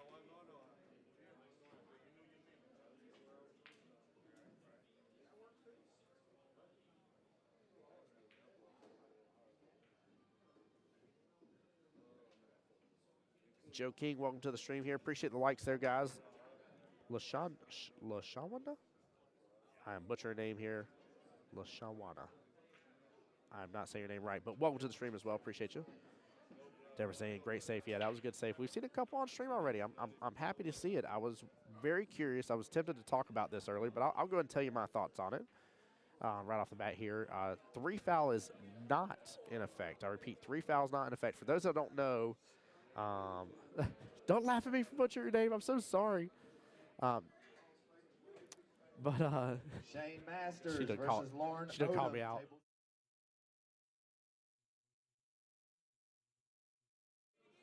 So with 3 foul not being in effect, for those that don't know what 3 foul is, 3 foul means that if you get your opponent to foul 3 times in a row, you win the rack. You do have to let the opponent know that they're on their second foul, et cetera, et cetera. That's what you're going for. With this not having 3 foul, I was really curious to see if we were actually going to see some really good safeties or not, or if that was going to hinder people playing the safety game. Because I do notice sometimes when 3 fouls in effect, I'll see people go for extra fouls and do extra defensive shots just because that's in effect when, it may not be necessary for them to go about it that way. They may not have the cleanest run out, but they got a good potential, and especially with their skill level, they can definitely make it work. But instead, they sometimes tend to lean towards the 3 foul option instead. And so I was just really curious of how that was going to play into effect with this tournament overall. Again, I wasn't sure if we were going to see some really good defensive shots, or if we were going to see people maybe just go for one defensive shot, leave it alone, wash their hands of it and keep going and pushing things forward. But I've really enjoyed the defensive shots we've already seen. We've seen some great options being played by the opponents, and really, really good skill here being shown. Table 1 3. second, guys.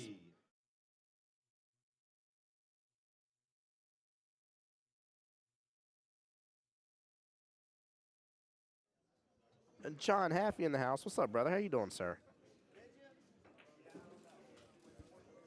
welcome to the stream, my friend.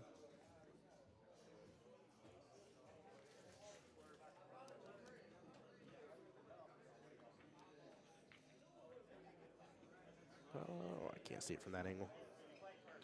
Just trying to see if this was in any way, shape, or form close.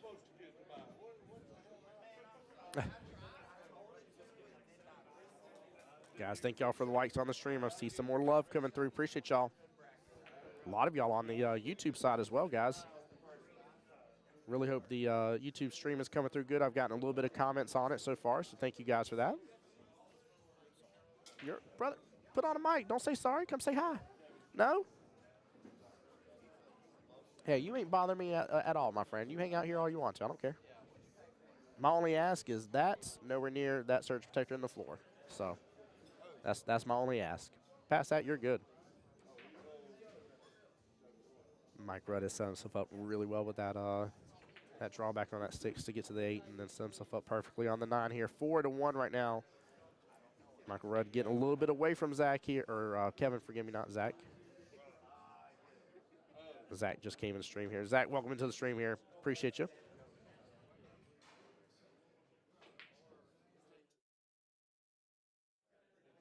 Yeah, guys, for those in the stream as well, I know we got some of the locals here, but for those that maybe are not local, have you been to this pool hall yet? Have y'all visited Bulldogs at all?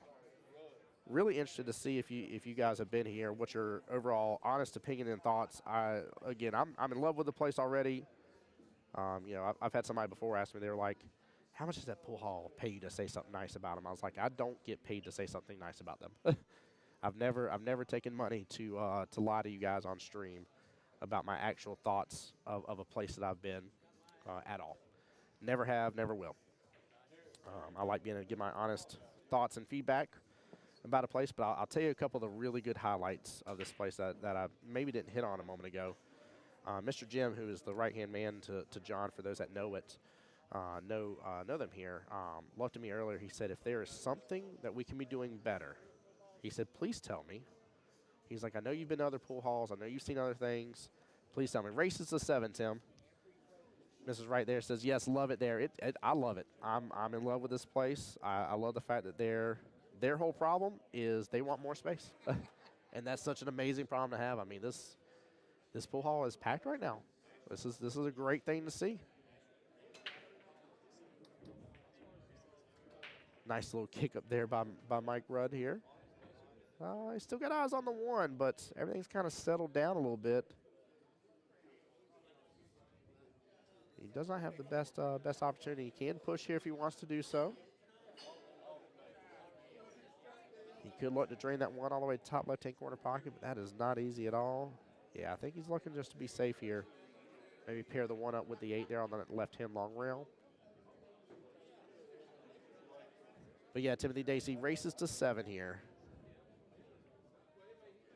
Oh, look at him getting snookered right there with that 4-2 situation. Very nicely done. Wow. Give me 1 second, guys. I'm going to mute up real quick, but I'll be right back. 1 moment, y'all.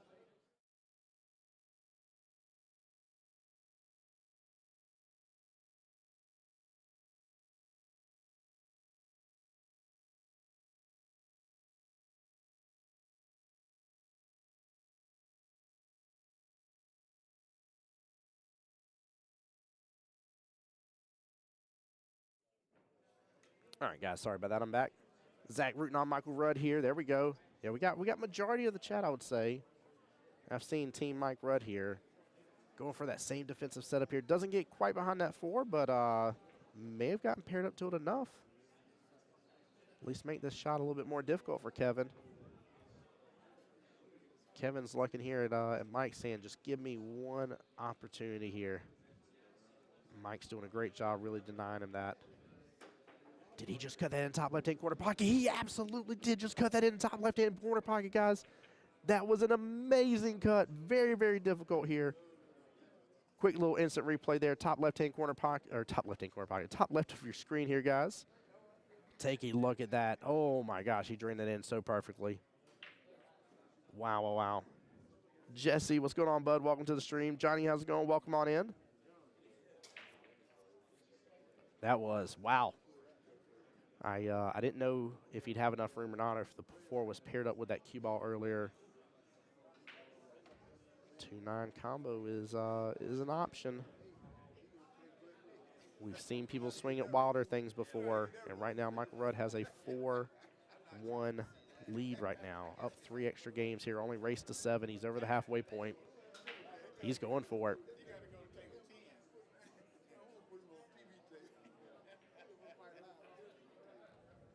Mark says, what's up, Tim? What's up, Mark? How you doing, brother?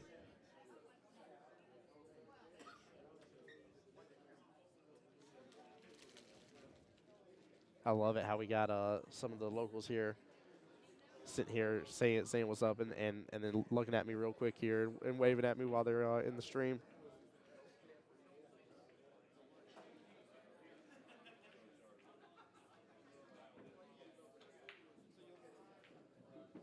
What a shot indeed. Very, very well played here. Michael Rudd with that, taking his 5th rack right now, up 5-1. Race to 7 here, only needing 2 more if it could be on the hill. Kevin has got to do something to slow this man down, and right now his defensive game is really on point.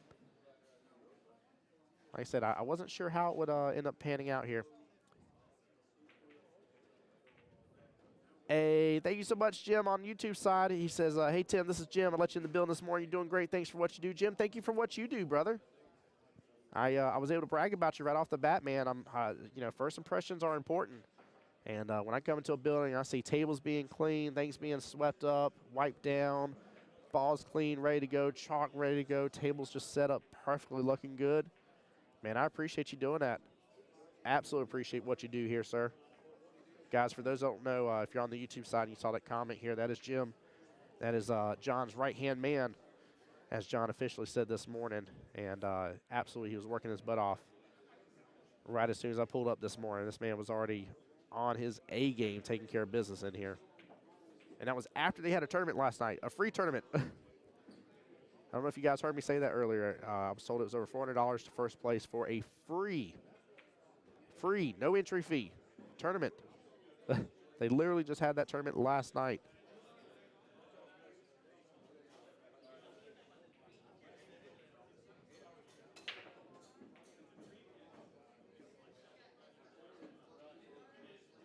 Five ball drifting bottom right, 7 towards top left here. 1 ball sitting very pretty here towards this bottom short rail. He's got good eyes on it. 3 sitting over there towards the right-hand side rail, or side pocket, forgive me.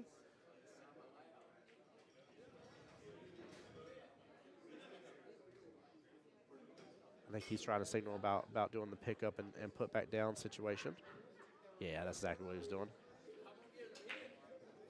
Normally, a lot of opponents, one will like pick up the object ball, one will move the template rack or the magic rack. That's how some people wish to do it. Betty says, beautiful, good luck. Betty, who you going for?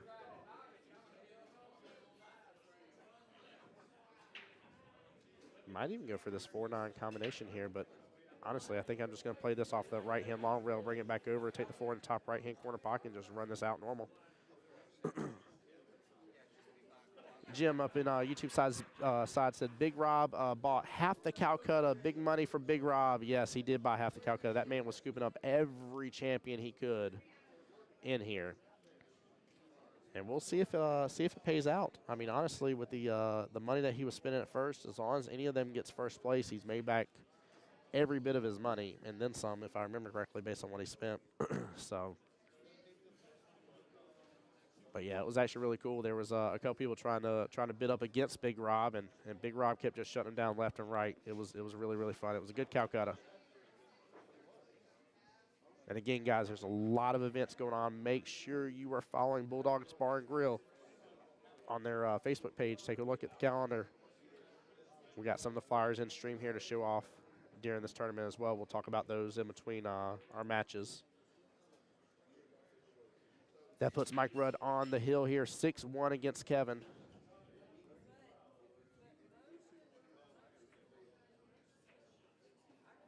Got a lot of people over here towards the tournament table.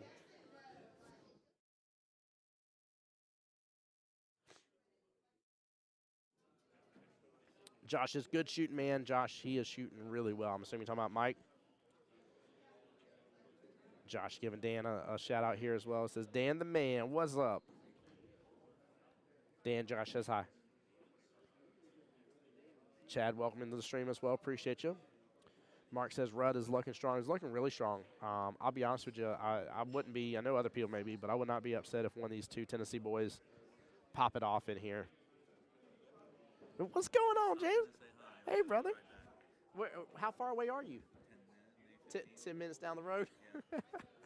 Good old James Brown up in here from Jacksonville. Oh, I love it. Good to see you, brother. Are you doing good over there? I just lost the hot seat match from there's 4 brackets. Okay. I just lost the hot seat match. So how many more do you got to go to get back to it? So match point now, and I play the winner of that. Okay, there you go. You go back and go get that money, brother. I love that. Thank you for coming by to see me, friend. Hey, Shannon's in here, too. I don't see him right off. The tournament I'm in, Doug and Miranda Wines are in. Are they? Oh, awesome. So we got a lot of Jacksonvillians up here making today. And there's one other guy, I don't know his name. I can probably figure it out. Yeah.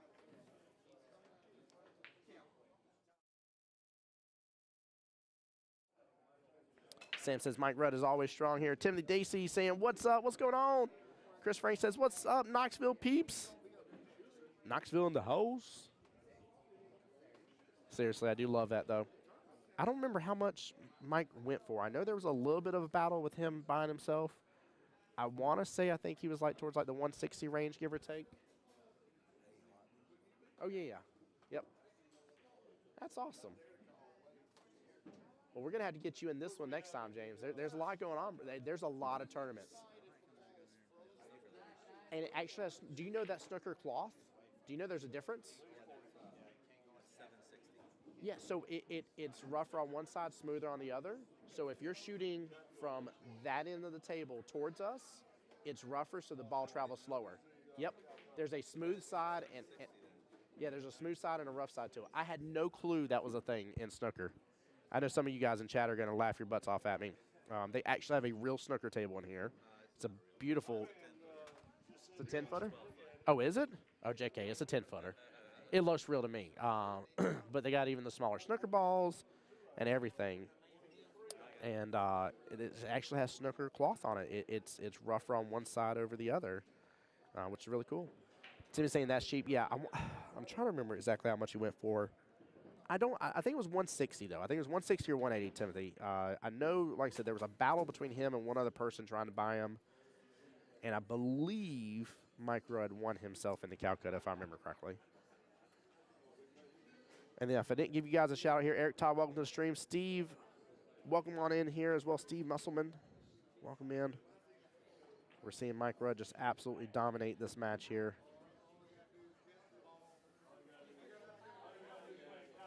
I think he's got just enough angle here to pull back down this cue ball just fine.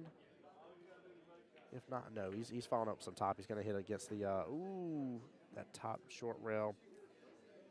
Steve said, what's up? What's going on?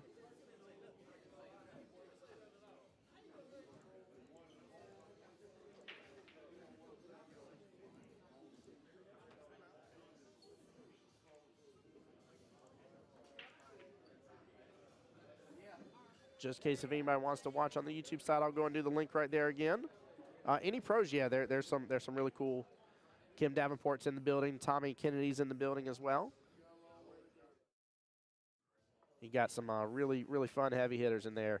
Kevin West finished up that rack here. Let's see if maybe he can put a nice little break and run here on Michael Rudd. Maybe a nice little 2 or 3 pack out of nowhere. This game becomes way tighter of a race here. Guys, while I'm waiting for him to get everything ready, for anybody just joining here, John Boutwell, pro in his own right. Ain't that the truth? Ain't that the truth, Steve? He really is. Man, myth and legend here, guys. For anybody just joining us here, this is a 9-ball open tournament. It was a $50 entry fee. There is over $4,000 in prize money, and that does not include the Calcutta, over $9,760 in the Calcutta here. Huge event. Even though we did not reach the 64, your man John B up in here said, hey, I'm still going to put the extra 1,000 again. There was already $1,000 added. There was an extra 1,000 if we hit if we hit the 64 mark. And he said, you know what? We got close. We got 56. We're still going to have it. Still going to have it here. Justin Pope says, let's go Kevin West. Let's go. That's what I'm talking about, Justin. Let's cheer this man on. He just needs an opportunity. Like, Mike Rudd's been running the table on him pretty well. Steve says, I grew up with him, played pool for years when he was on it in his prime. I've never seen a better player breathing. Look at John getting some props there in chat about how good he is. I like that. I like that. Steve talking directly about you. Of all things, John actually just came over to the stream table here. He finally gets a breath for just a moment here. The tournament's running. Everybody's got a table to be at right now. This is the first chance I think I've seen him stand up away from that computer for a second here. Food ordered. There you go. Yeah. All right. I got to ask you, it's your own pool hall. What did you order? What are you eating today? I got the chicken strips and fries. See. But I'll tell you what, though, we got everything that's good. I like that. I did the chicken strips as well, but I had to go with the classic tater tots. Oh, yeah. I had to have these guys have tater tots, and they're actually good at crunchy tater tots, by the way. They're not the soggy ones like cafeteria people used to serve. We got So. Hawaiian burgers. We got jalapeno Oh, I didn't see the Hawaiian burger. all that good I stuff. should not have been told about the Hawaiian Club burger. sandwiches are #1 seller. Oh, there we go. Just Pope says, got to cheer for the hometown crew. Where's Chuck Dorsett at? Let me see here. I'm looking right now through the bracket. Give me 1 second. 5-5 5-5 right now? Perfect. Thank you, sir. On table 6, is that table 6? Yeah. 5-5 right now for Chuck Dorsett. Everybody's racing to 7 unless they are ladies side. Ladies side, if they're below 500 Fargo, they are racing to 5, so they get 2 on the wire. And guys, I will get the camera fixed, but that is the other table right there. That is table 6, our other stream table right there. I will adjust those camera settings too as well. I just realized that. It's a little dark over there.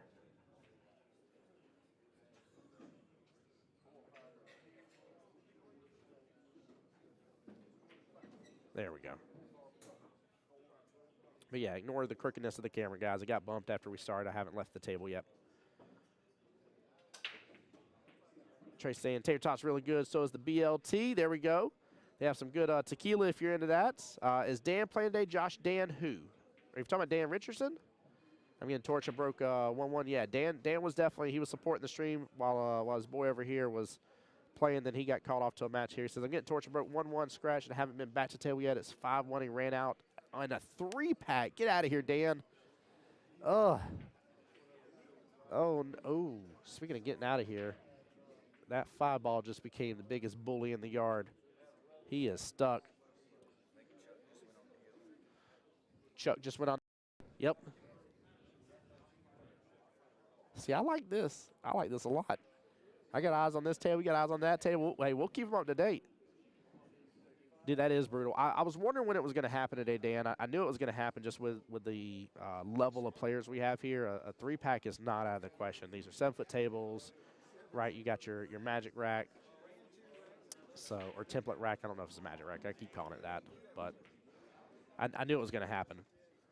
Josh says a lot of good players, it seems. There's definitely a lot of good players. There was several people that were talking about how certain people went for way less than what they probably should have in the Calcutta. So I'm assuming some people aren't quite normally from around here on a regular basis enough yet. Josh is supporting y'all from Knoxville. Let's go. Josh, appreciate you, my friend. Sam says, I think Mike Rudd can get there for sure. I would love to see Mike Rudd in the top 8. I'd really love to see when that extra pressure is there.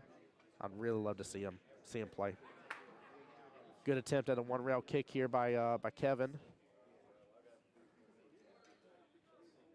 Luckily, there's not just a direct easy combo, but that knot isn't sitting too far outside that top right-hand corner pocket.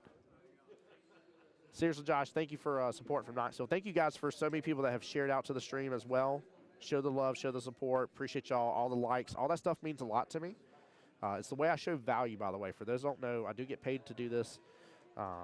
But this is the way I show value to anybody that hires me into this by having so many people in the stream, having the comments, being able to show how many views it gets, all that kind of stuff. So thank you guys. Just says, if y'all play a Magic Rack, I like Chuck Dorsett. Yeah, there is a thing about a soft break and throw. I think 3 balls have to break the head string, if I understand correctly, if you don't make one. So Sam Lowe says, Rudd in his prime game, he played with the pros. He's getting back there for sure. There we go. Yeah, I like the way he plays. Really, really smooth, smooth player here. By the way, guys, we just hit our 100 messages mark within chat. Thank you so much here. Jim, on the YouTube side, the biggest bargain in the Calcutta was David Cross at $360. I think local legends, second to Chuck sometimes. There we go. Just said he don't soft break. Yeah, I don't see a need to. I know some people have that in their will well that works good for them. I guess that's why the rule's there in place. But I just don't see the need for it. I'd rather really give it my all in the break and go from there. I get some people can figure out a pattern and stuff, especially with there being the template racks or magic racks and stuff, but Kevin left in a bad spot once again here. Majority have been on purpose, but Mike Rudd has had a couple of good leaves. So I think Kevin may be a little bit frustrated here. Clearly bringing out his jump cue here.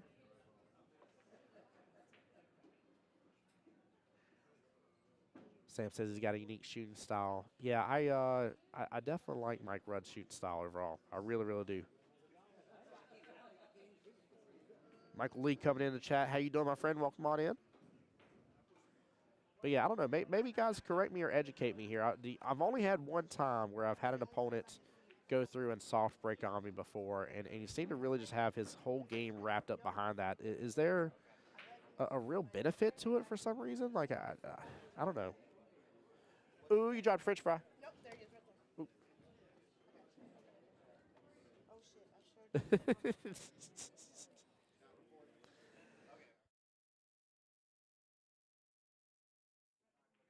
Yes, Steve, there is a rule in place. I think it's if you don't make anything, at least 3 balls have to come past the head string here.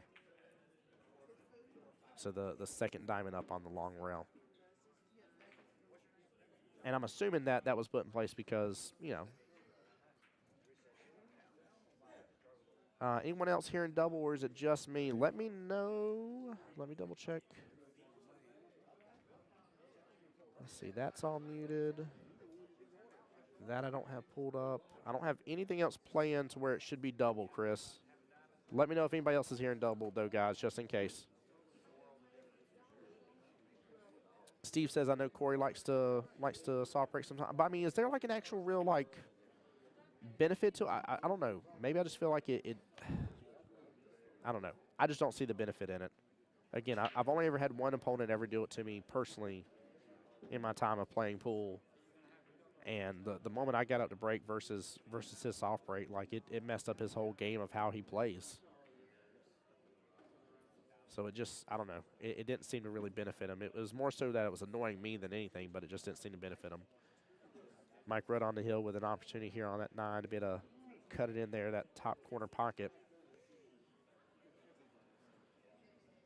It looks a little bit even on here. I kind of like using a little outside English to throw it here with the cut. Nicely done. Very well played. Very, very well played. Right there, Michael Rudd getting the win here. If you pattern rack soft break, it is a benefit. I just wonder how well, I don't know. I guess I just wonder how well they can actually control all that. But who knows? Maybe they practiced it 100 million times and they got it down pat. Folks, for anybody just joining us, my name's Tim Jones, voice of Jacksonville Pool here, your streamer and commentator for the day. And we're going to be getting the next matchup here started very, very shortly. But while we are waiting for that, let's discuss a couple things coming up here soon for you guys. Table 1, Graham Swinson. Graham Swinson versus Randy Jordan. There we go. Graham versus Randy coming up table 1 here in just a moment. That is Rudd's first match. Yes, sir. Yeah, we're still in round 1 right now of the day here. I don't think any of the second round matches have started yet. I doubt they would have. There's a lot of round 1 matches to go. But yeah, coming up here February 16th through the 18th, $5,000 total added at full field, no matter what, $2,500 added guaranteed. So guys, you can get in on an additional 2,500 extra more dollars towards the overall pot here. If you can get it maxed out. Male entry fee is $120, females is $60 entry fee. There's a $20 green fee that's already included in that price, limited to the first 96 players, and players auction is a $20 minimum here. Double elimination races are to 9 and 7 there on the one-loss side. Finals will be one singular race to 11, so it's double elimination until the finals right there. Got to fly down there this spring. Steve, come on down. Hope you get to come on down here. Kind of gives you a quick little layout here, what's happening Friday, Saturday, and Sunday here. From there, every third Saturday of the month here, split 9-ball tournament bracket here. January 20th is the first one coming up. $2,000 added at full field. Again, John's putting his own money where his mouth is for this. He is adding money to the pot, guys. I know you've seen plenty of other places that do not add, or if they do add, it is a very, very small amount. And nothing wrong with that. Some places can't add it, some places can, but this man really wants this to be a very poppin', very popular, very awesome pool hall. And I tell you what, he's got the atmosphere, he's got the tables, he's got the staff, he's got all that down pat, guys. Come by, don't miss out on these opportunities. It's a great place to be. Very, very good place to be here.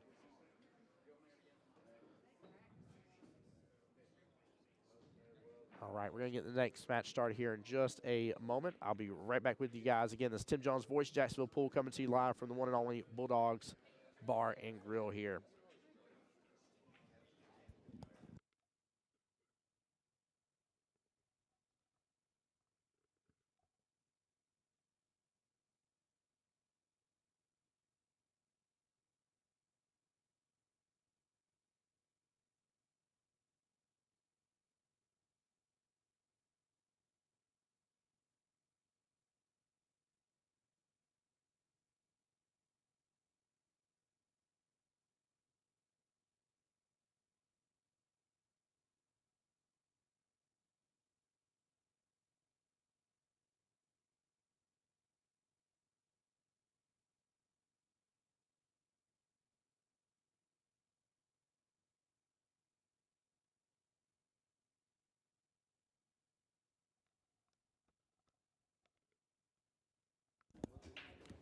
All right, guys, sorry about that. I'm back here. So that is Graham you saw getting a little practice in on the table. And we are sitting good on the battery packs right now.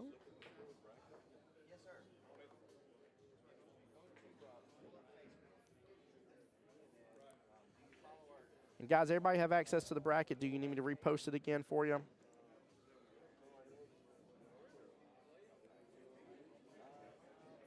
If so, I'm going to post it right now on the YouTube side.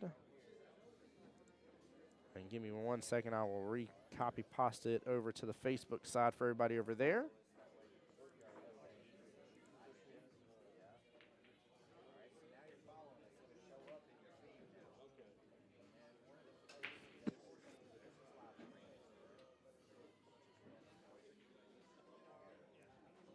Timothy Dassey asking, who's the favorite here? I know there's a lot of people really pulling for Kim Davenport here. Shannon Fitch was a favorite. Tommy Kennedy. Those are some of the ones that went real quick for the blind bids right off the bat. I can tell you that much. Now, if you're talking about between this matchup between Graham and Randy, I don't have a clue for you. But I haven't seen anybody doing any little bets there in stream here. You are more than welcome to do so. More than welcome to do so.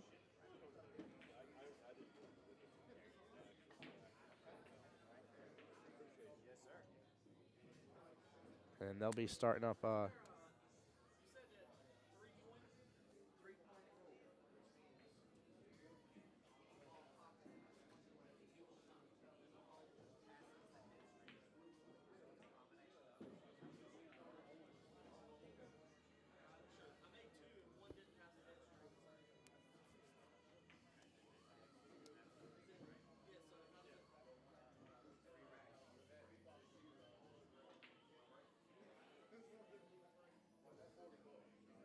So, John, I'm a little confused by that. What just happened? He didn't meet the 3-point rule, Okay. which means you have to make 2 balls on the. Any ball you make on the break is worth 1 point. Okay. Any ball that passes the head string is worth 1 point. Ah, You okay. have to meet at least 3 points to not be considered a soft illegal break. Gotcha. Okay. And so it's the opponent's break there. There we go. 1 second, guys.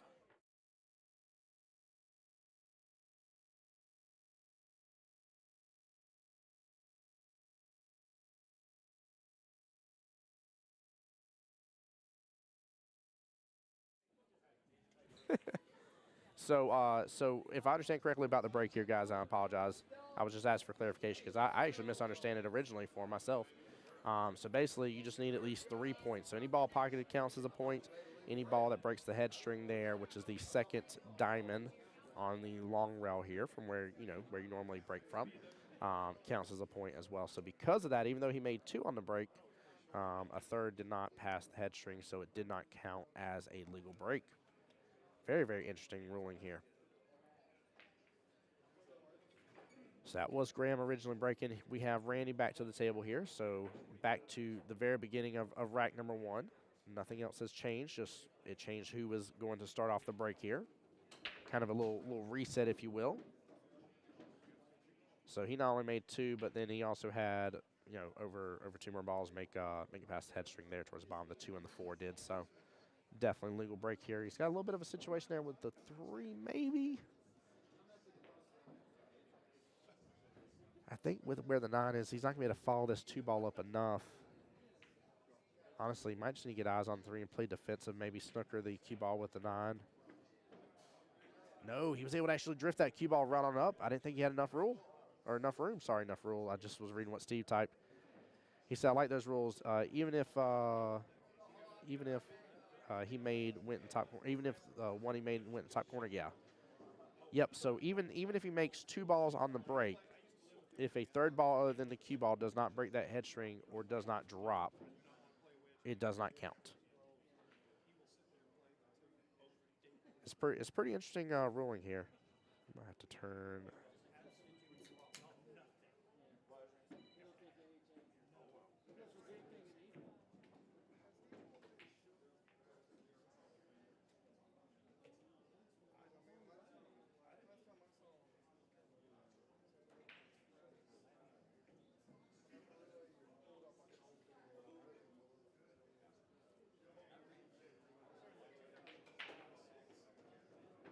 Yeah, it's definitely interesting rule to say the least. But I guess that's what kind of, I don't know, evens out the field, if you would. With it being a template rack and on a 7-footer as well. Ooh, nice shot there for that 6 top right-hand corner pocket. Very well done.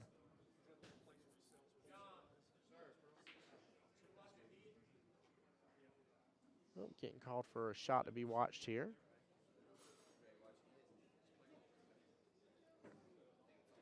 Hey, Jim, you take care. He says down for a nap. See you in a few hours, Tim. See you, Jim. Go get some rest, brother. Be blessed. Yeah, Steve, I think I agree here.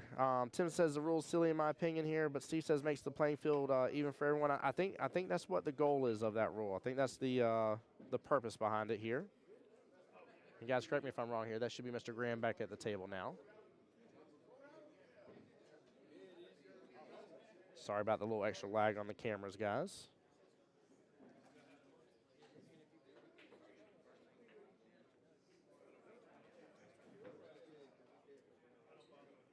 So, John, in some places it will do that automatically if he has that set up that way for digital pool. In this case here, there's not a way for me to force that to show up.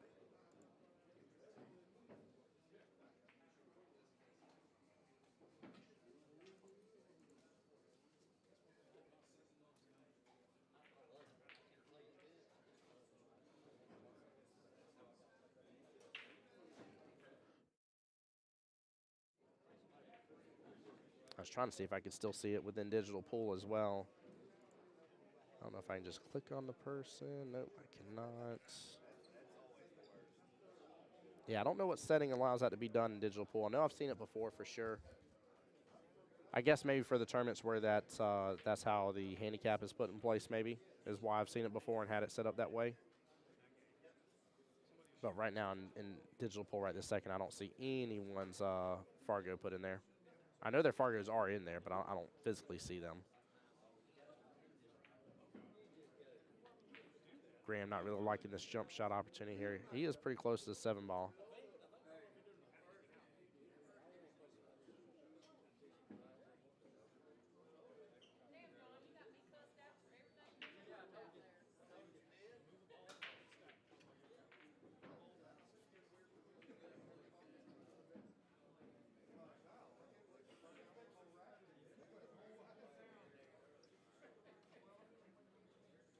Looks like Graham here is just looking at the one rail kick. I don't know. He's going 2 rails.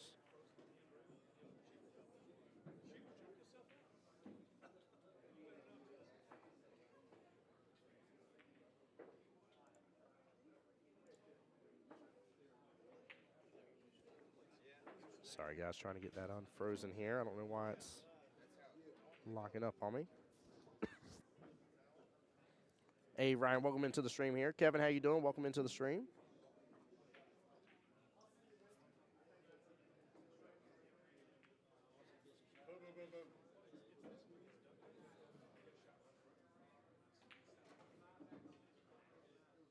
All right, Randy right there with the first rack.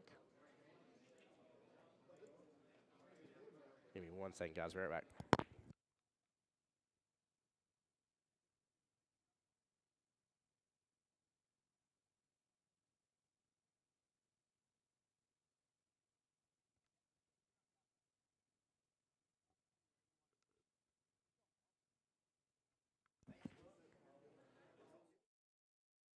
Woo.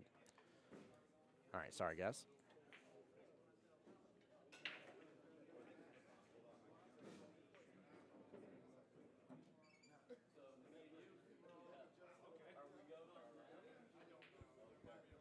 And chat, let me know who y'all are rooting on here. I don't think I've heard one way or the other.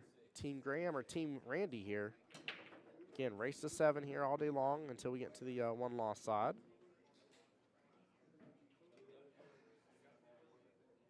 And on the one loss side, it's only a race to 5 over there. Table 6, Shannon Fitch versus Josh Reiser. Table 6, Shannon Fitch versus Josh Reiser. Shannon versus Josh coming up.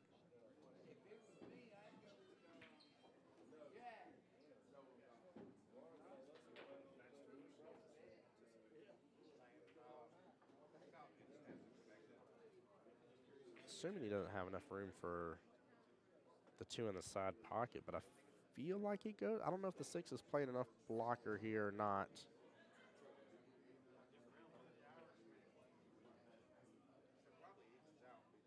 Even if it was, I may just still go defensive here.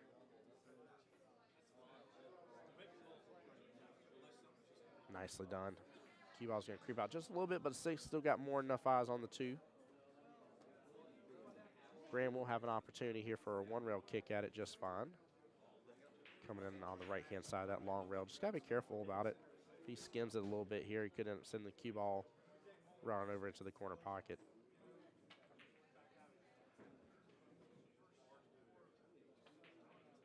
Good hit on it. Not a great leave, though. Yeah, I'm pretty sure there's still enough eyes for Randy to be able to make this 2 in the top right-hand corner. And he should be able to get back around that 9 ball if he has to for the 4 in the bottom right-hand corner here. 5 maybe a little bit of a tougher shot. Looks like there's a little bit of space in between it and the 7 for the 5 to go top left-hand corner.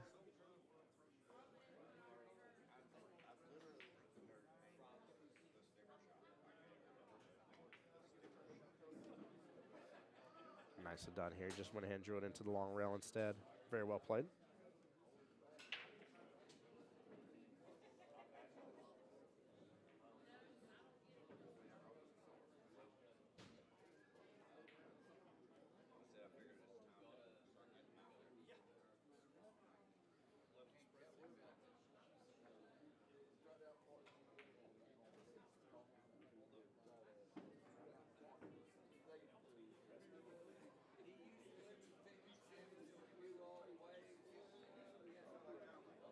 He's actually looking at the combo here. 5 does look like it pushes right to the 7, pushes the 7 into that side pocket just fine.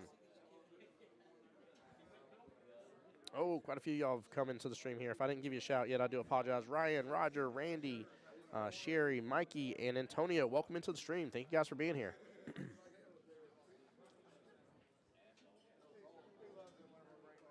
For those that didn't hear it earlier today here, almost $10,000 total dollars in the Calcutta here. First place for the Calcutta taking home $3,920. Second place over $2,000. Third place $1,230. Fourth place $890. Fifth and sixth taking home $490. And seventh and eighth place taking home $340 there in the Calcutta.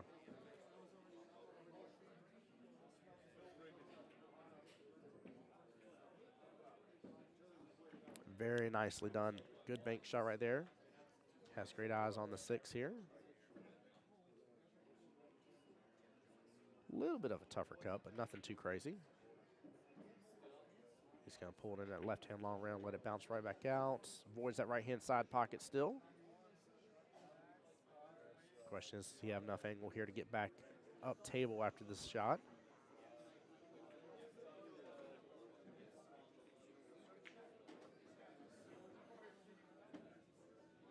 And he does. Very well played. Nice little force follow there. And a good out right there by Randy. Randy up 2-0 here against Graham. Eddie Ray, welcome on in.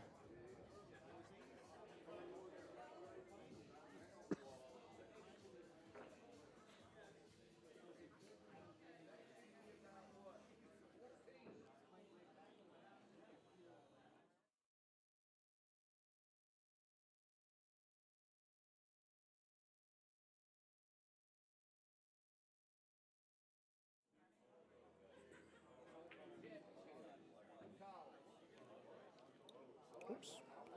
Oh, dropping my water bottle cap here.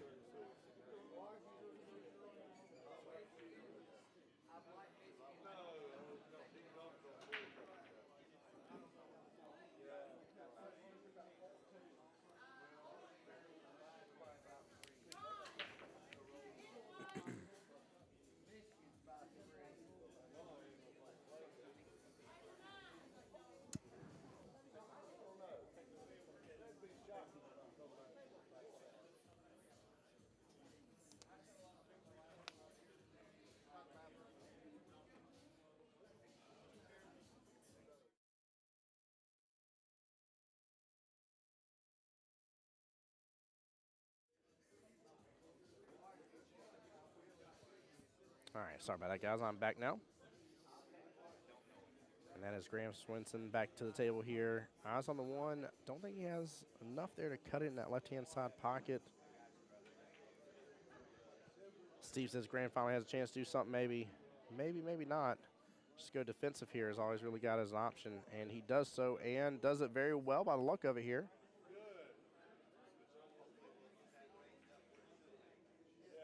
Oh, yeah, I see Randy already fixing to break out the jump cue here.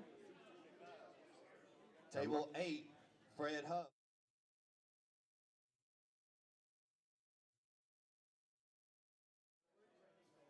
Hey, Jason, what's up, brother? Says, Dynamite, I see you traveling outside of Florida. Good to see, man. Good to see indeed, man. It's a blessing. Very, very good blessing here.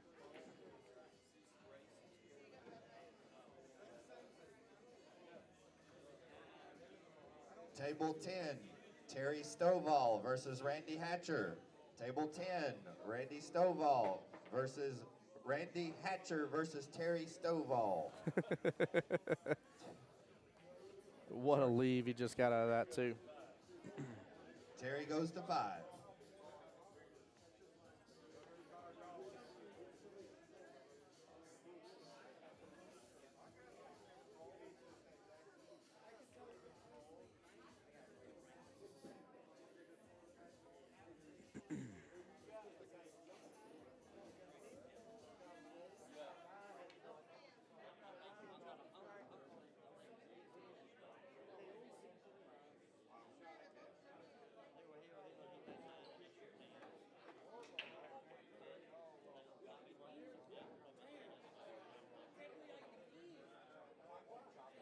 Nah, Steve, he can't. He really can't catch a break. Really can't. Give me 1 second, guys. Doing something on my phone here. Do forgive me.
There we go. Sorry about that, guys.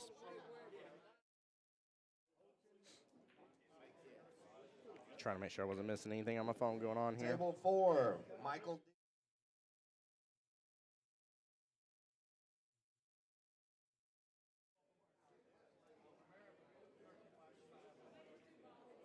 Kelly, welcome into the stream here. Guys, for those just joining us here, that is Graham on the table now. Randy up 2-0 against him.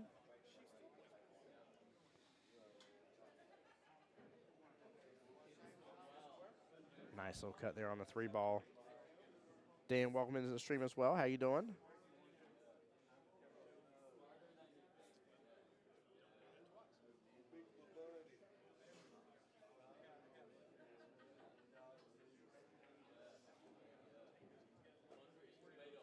Table 7, Nick Papa George.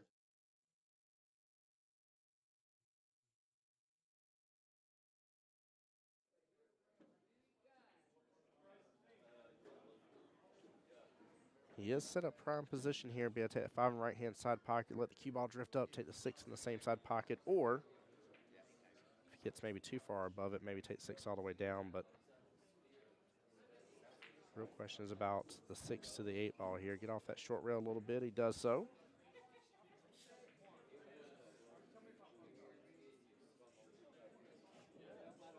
Dean, welcome into the stream as well. Appreciate y'all being here. Again, for anybody just joining us, my name is Tim Jones, voice of Jacksonville Pool here. I'm your streamer and commentator for the day. Big shout out to John and the team here at Bulldogs Bar and Grill here in Macon, Georgia. Appreciate being invited out here to be a part of this tournament.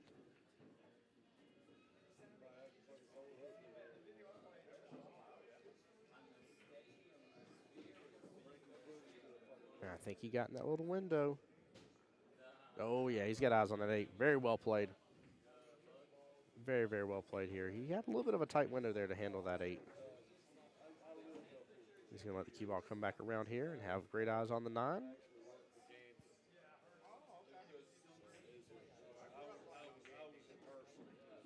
And a good out right there.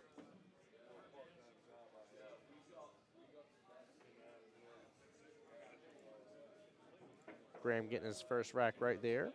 Only 3 racks down. He wasn't in too much of trouble. Steve says nice run out. That was a nice run out for sure. He finally caught the little bit of a break that he needed and executed very well. That was a little bit of a tighter window right there to get for that 8 ball like he did, but he got well within it. Handled it oh so nicely. Chris, welcome in the stream. David, welcome in the stream as well. Lee, welcome into the stream. Appreciate y'all so much. Thank you guys for the love and support. Let me know who you guys are rooting on here.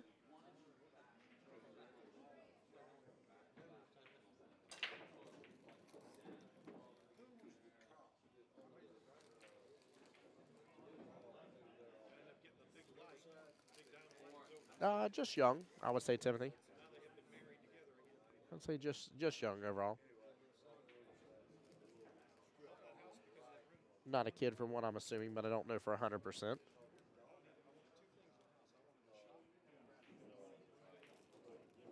Adam, welcome in as well. Appreciate y'all being here. Tough shot here on that 2 ball if he's going to actually drain that to that corner pocket.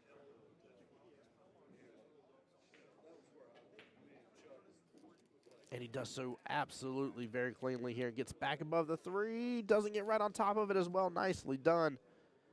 I think that deserves a quick little instant replay. Look at the top left-hand corner of your screen here.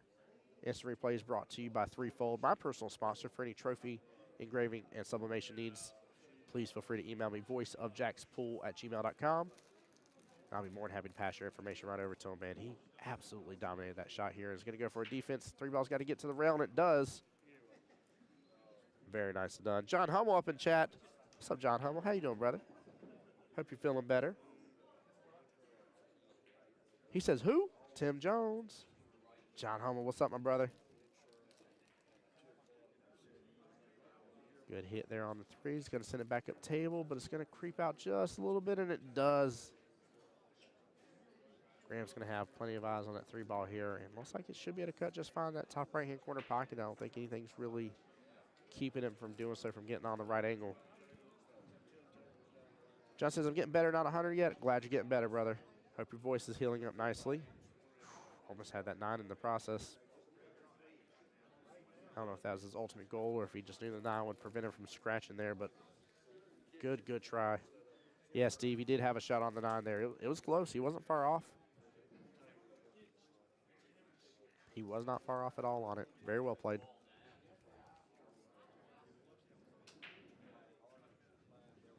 Ooh. How tied up is that cue ball on the 7? Assume it's tied up just a little bit here. I think he's going to go, yeah, he's going to go against the rail. It's tied up just a little bit on there. Good speed.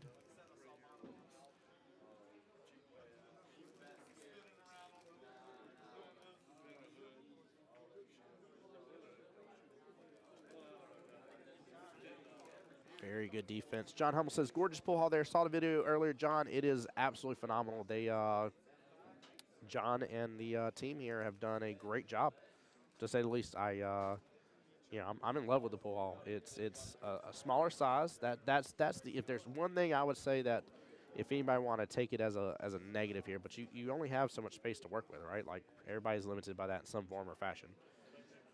But if that's the one thing I have to say that's negative, that would be it. Like that would be my only complaint. It's smaller. That's it. And that's not even a complaint. That's not even a real complaint. Table That's 2, not even valid. Richie Martin versus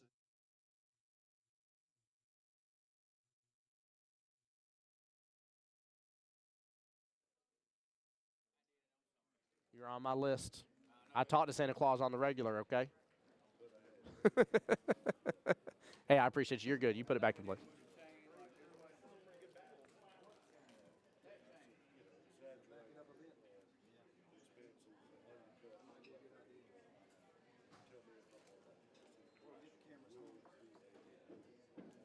There we go. Got it back in position. Jason says, make sure if you're tuning, give this great stream a like and share. It matters. Tim works hard to bring a great product to the pool fans. Thank you so much for that, Jason. I appreciate you. I appreciate you. Yeah, John Hummel, it's not even a real negative, is it? No, great tables, very well kept, very clean, great atmosphere, great lighting. The windows behind me, I mean, there's you guys can't see it, but there's a ton of windows behind me. They're tinted up. It's dark as can be in here in an appropriate fashion. I mean, overall, it's just a really, really, really great, well done, well managed pool hall, to say the least. Very much love this space. Love everything they're doing here so far. Love the amount of tournaments they're running. Love the fact that the pool owner is a fan and player of the game as well. I mean, just everything. Everything is working just very positive for this space, to say the least. So, great out by Randy right there, bringing him up 3-1 against Graham. Both gentlemen are shooting pretty well. We've seen a couple really good defensive shots as well. Again, I talked about it earlier on in the stream. I wasn't sure if there being a no 3-foul option, if we were going to see, maybe some potential defensive battles, and we have seen them. They've been fun. They've been really fun already. So, but yeah, if y'all didn't see the video earlier, make sure you're on my Voice of Jacksonville Pool Facebook page here. For anybody that's new here, make sure to give that a follow, as well as for anybody that is not familiar with this pool hall. This is Bulldogs Bar and Grill here in Macon, Georgia. Make sure you're following their Facebook page. They're definitely tagged in the stream as well. show them the love and support. But please, I mean, there's a lot of opportunity, a lot of different tournaments for you to get out and be a part of and have fun with. So don't miss out, and just come be a part of what's what pool is about, what this whole scene's about, what we're all trying to push things forward for. Also, guys, I haven't said so yet, but just in case if you wish to do so, donations can be accepted for the stream here via Cash App, Voice of Jack's Pool. That's Cash App, Voice of Jack's Pool. Feel free to do so as well. I appreciate you guys for the love and the support here.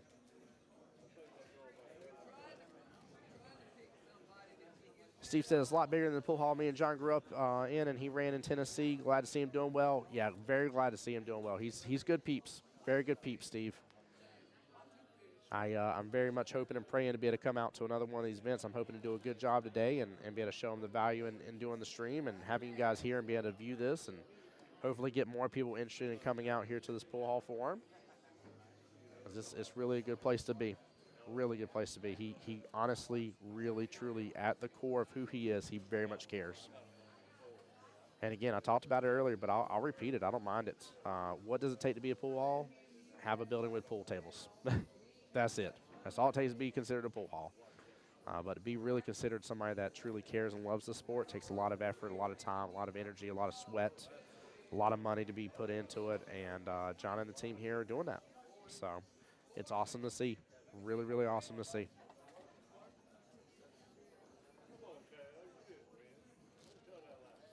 Plus, I don't think you get great people like Kim Davenport here, Tommy Kennedy, Shan Fitch, and some of the other high-end names in here if this wasn't a good pool hall. So.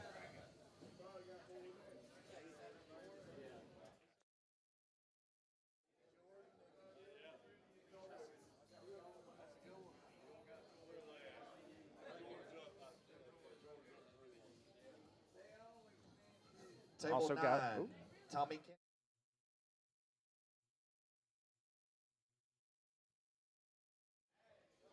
Hey, Chuck, welcome into the stream here. Justin, welcome back. Robert Sapp, how's it going? Trey, how you doing? Welcome into the stream, guys. Come on in. We're in a pretty heated match here against Graham versus Randy. That's Graham at the table right now. Maybe 3-1 here, but Graham's really, really swinging hard against Randy.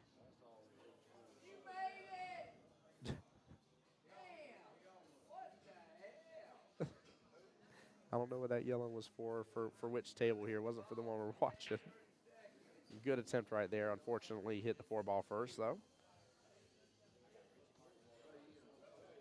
Craig, welcome on in. Trey, how you doing? Willard, thank you so much for watching. Come on in. Guys, if y'all need me to link the YouTube side of it as well here again, please let me know. I'll be more than happy to link that for you guys. But you can also just find it via Voice of Jacksonville Pool on YouTube as well in case you got a big screen TV at home you want to enjoy it on there. Appreciate everybody that's supporting. No matter which way you're choosing to support, it means a lot.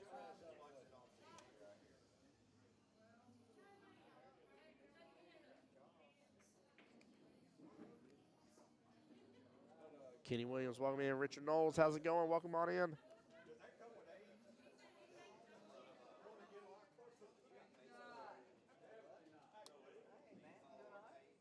But yeah, I love this pool hall, guys. This is one for the books for sure. This is definitely one that needs to be on your list here of great pool halls to be able to come and check out.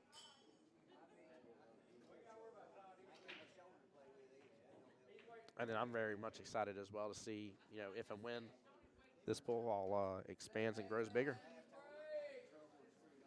I love the fact he has these beautiful 7-foot diamonds. There is a 9-foot diamond in here as well, and then a snooker table too, a 10-foot Brunswick that actually has snooker cloth on it.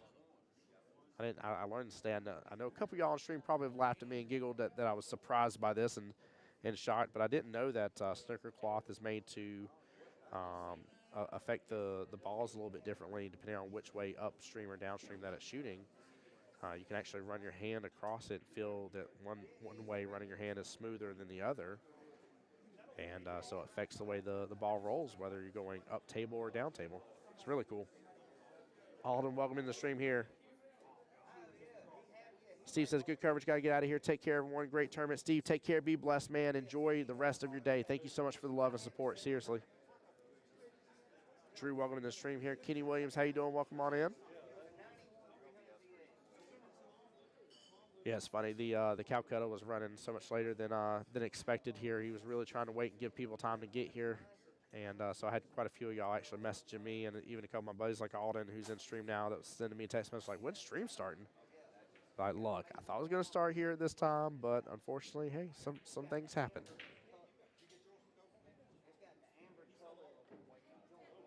But we're here and we're enjoying it. Sean up in stream as well here. Welcome on in, Mike. Welcome on in as well.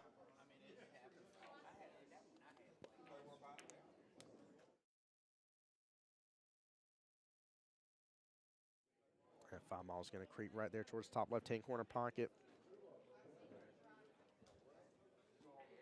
Randy really doesn't have a lot standing in his way here. I like smooth stroking this. I think he's got enough angle to take that 7 in the right-hand side pocket, 8 in the bottom right.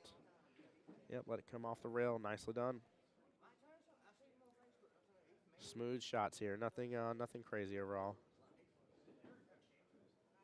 Kind of like being a little bit, maybe a little bit further to the right of where the 7 is maybe at this point. He might actually pull back still and be on the left-hand side of the 8 ball instead. Just don't get right on top of it, and he didn't. Very well done. Very, very well done. Zach, welcome back to the stream here, sir. If Randy gets this, he'll be up 4-1 against Graham. And he does so. Very well done.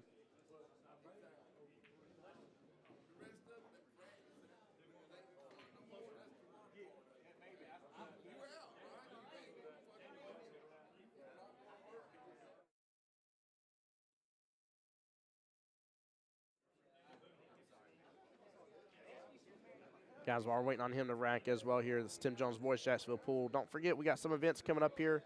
Every third Saturday of the month, there is a split 9-ball bracket tournament here. Limited to 20 on the high side, 48 on the low side. $50 entry for the men's side of it here, and 30 for the ladies here. February coming up the 16th through the 18th here as well. Thank you, sir. Okay, cool. Thank you, sir. Appreciate that. Chris Brown just gave me his business card here. Website and SEO. There we go. But yeah, February 16th through the 18th, $5,000 total added if a full field gets in here. Males $100, $120 entry. Females is $60. That does include the $20 green fee here. Sorry about missing the break.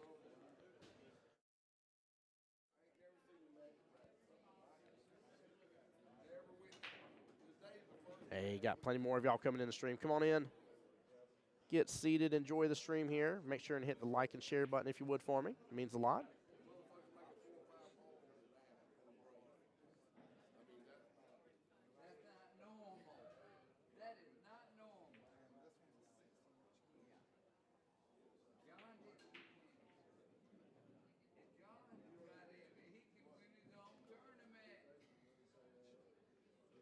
He's going to play a little defensive shot here. Nicely done. Very nicely done here. 9-ball playing blocker. 1 rail kick still in play, but no matter what, trying to not leave Graham with real opportunity here.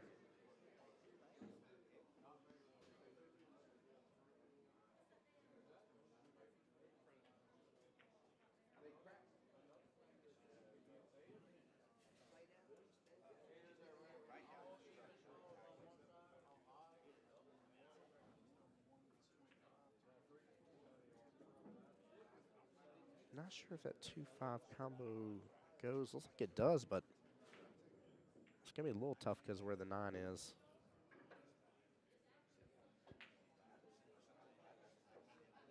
I wonder if just going defensive here, pushing 2-ball to the rail might be the right way to go. Mark says, about to go eat dinner. Hope Rudd snaps it off.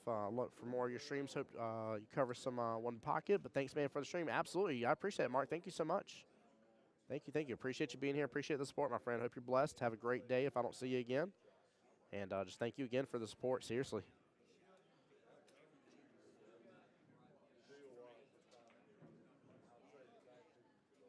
Yeah, that's my only concern with going with the 2-5 situation here. Was going to have eyes on the 2 afterwards to be able to do something with it. What a drain right there in the bottom left-hand corner pocket. Handled that absolutely like a champ.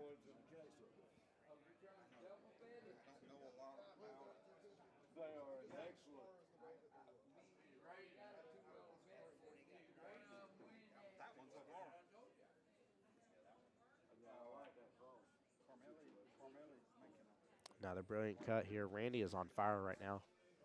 Graham may be in trouble after this. Randy is absolutely handling every obstacle that's coming his way in this rack and just running it on him.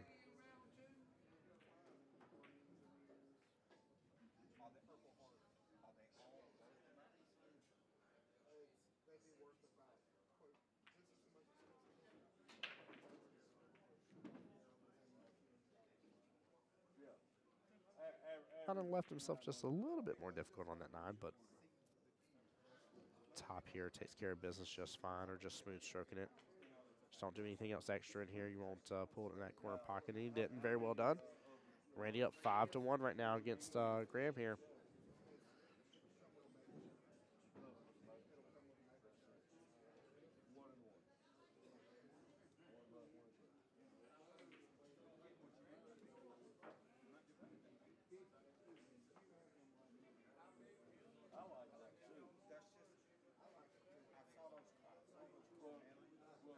That's Georgia Bulldog right there.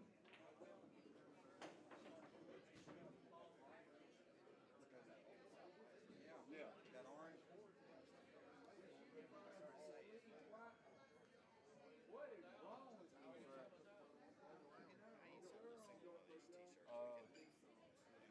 Ain't nobody playing on the snooker dome. Ain't nobody playing on snooker dome.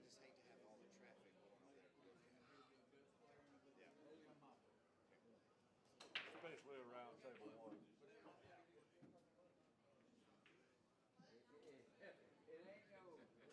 Ooh, got a bit of a cluster over there on the left-hand side. We'll see if we can see it a little bit differently here in just a moment when he moves. Yeah, that's a bit of a problem right there here. Got the 6, 3, 5 all kind of bundled up with each other. 2 balls in fine position. I think the 3 still goes in that side pocket depending on the 6, but this may be a little bit of a rougher rack here. Hung, welcome in here. Cliff, how you doing? Jason, welcome into the stream. Appreciate you guys being here. Randy right now is kind of running away against Graham just a little bit. He just got done handling a fairly difficult rack. Actually, I wouldn't say it's fairly difficult. It just had its challenges for sure, but no matter what, he handled it like an absolute champ here.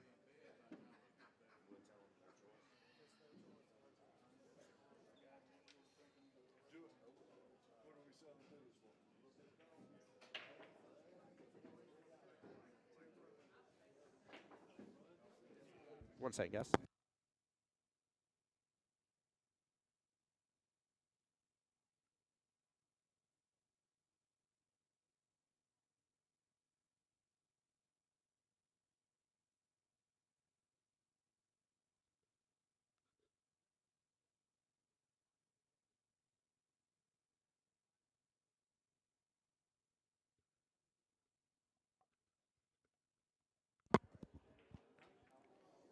Yeah, I think the 3 does come off. I think you're right, and he did so. Yeah, he did that very well. Again, this isn't anything against Graham. Randy's just playing extremely well. He's really been able to handle this difficult situation. But I agree with you, Justin. I agree.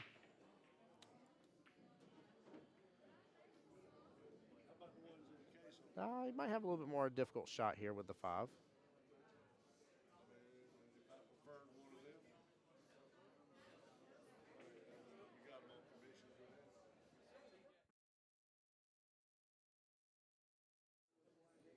Also, I think we're going to have Kim Davenport here up on the live stream table next, by the way, guys.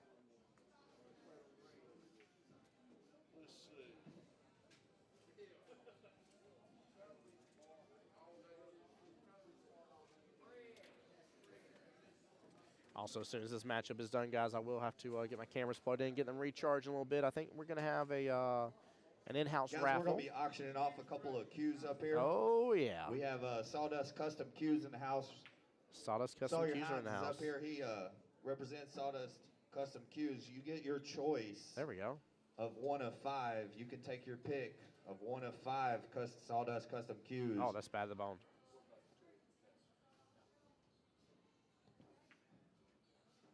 So there's 5 different cues being raffled off here. One You get ticket your for choice. $20, 3 for 50, or 10 for 100. 10 tickets for 100, 3 for 50, or 1 for $20 right there. And you get your choice of 1 of 5 Sawdust custom cues here. They got them out on the table right now. Man, Justin, I don't know about you, but Randy is a tough opponent. I don't know if I'd be wanting to be going against him here in this tournament. Good out right now. Randy on the hill, 6-1 against Graham. Tyler, welcome on in. It was 2-1. Randy has taken the past 4 racks here, bringing up 6-1 They also overall. come with an extension. Oh, wow. Get your ticket. 1 for 20, 3 for 50, or 10 for 100. 1 of 5 Sawdust custom cues, and it comes with an extension as well. Already with it here. Give me 1 second, guys. Hey, John, that's in-house only, right? Not, okay, yep. Yeah. Okay. No, because I'd have to keep separate buckets for Yeah, everybody. heard. Yeah, no. Heard. Keep it in-house. In-house only, heard, okay. Hey, guys, if y'all get a chance to come on by, though, you got your chance to get in on the Sawdust custom cues.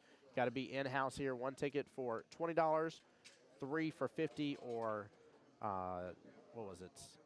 5 or 10 tickets for 100, I think is what it was. I might be misspeaking here. We'll do one just for live. Okay. Okay, I'll see if you want to. If y'all are interested in a raffle drawing for Sawdust Custom Q, let me know. And then if there's enough interest from you guys, then we'll see what they're willing to offer up. You're not promising that you're going to get tickets, but if you're interested in it, let me know. Just said Randy is a favorite. I can see why. I really can. I mean, look at this. A small miss on the 1, but look at him drifting all the way right back up to the top end of that short rail. Look at how close he got to that 2 ball. This guy is shooting absolutely phenomenal here. Like he really hasn't given Graham many opportunities at all. This has been wild.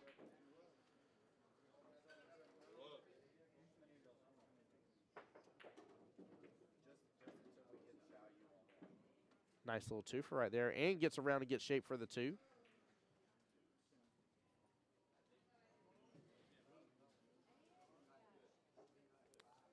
Guys, I'm not sure how much these cues normally retail for, but I'm going to tell you, the ones I saw in the case were like $1,200, so give or take, yeah. $1,200 plus or minus range. Goodness gracious. You guys got a sweet, sweet chance to be able to win a really cool custom cue. I might grab a couple of them here in a moment when the fans stop looking at them here and show you what they look like on stream here in just a moment, guys. I got to take care of the cameras first after this matchup is done, though. But definitely want to be able to show you those. And again, if you're here locally, come on by. If there's enough interest, we'll do.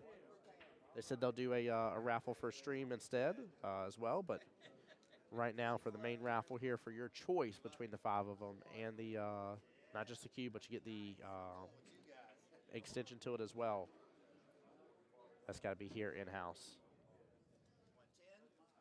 So 10 tickets for 100. 3 tickets for 50, or 1 ticket for 20. Can't beat that for a stake though. Get in with a buddy of yours if you want to. Get that 10 ticket deal for 100.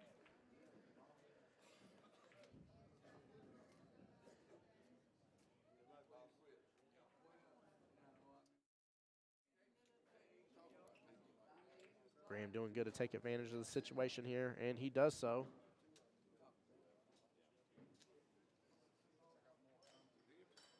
Somebody hit the camera. You didn't hit the camera? Was it the chain? Bless you. Bless you.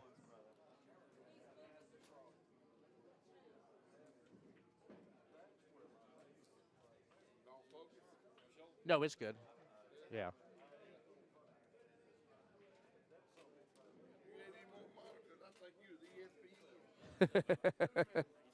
I try to now.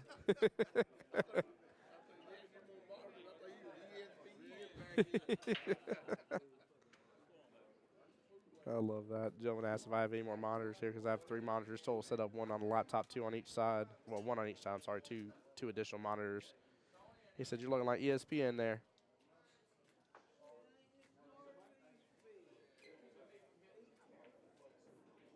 Unfortunate scratch from the break here from Graham.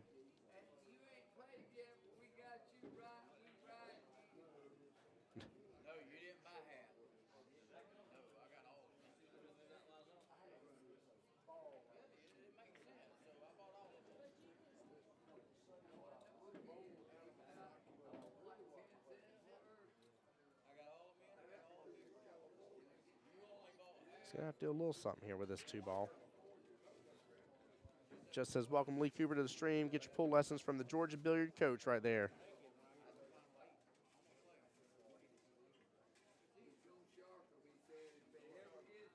Welcome, Indy. We got Chris Brown back in chat with us here. Chris Brown hanging out with us today, part of the tournament.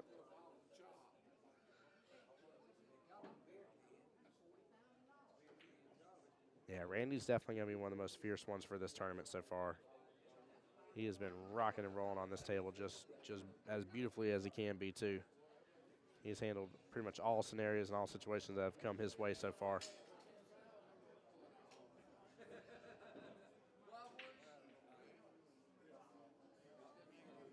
And guys, if I was told correctly here, Kim Davenport should be up next on the live stream table.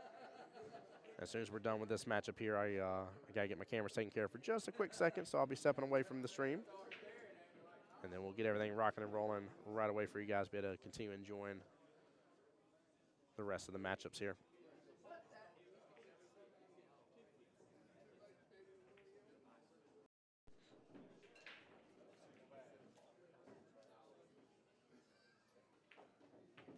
If he can get back above that 6-ball. Ooh, clip the 8 in the process. I was about to say, if he can get back above that 6-ball, he'll be fine for sure. But I think he's still got enough room here to put some top. Cheap past that side pocket. It's going to be close, though. Yeah, some top here should. Now I'm putting that in some air quotes here. He may be in a little bit of trouble, but top should take care of it.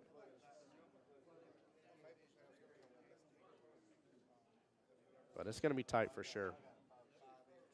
He does run the risk of potentially scratching here and giving ball in hand with only 4 balls left on the table. And Graham definitely has been able to handle that situation just fine before, so.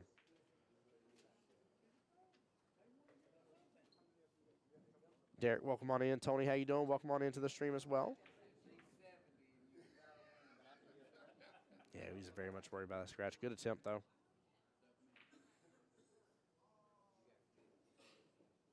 Tough cut here for Graham, but it's doable here. I like using a little bit of outside English on this. See if I may maybe kick my cue ball over 2 rails and then get back top left of that 7-ball again from here.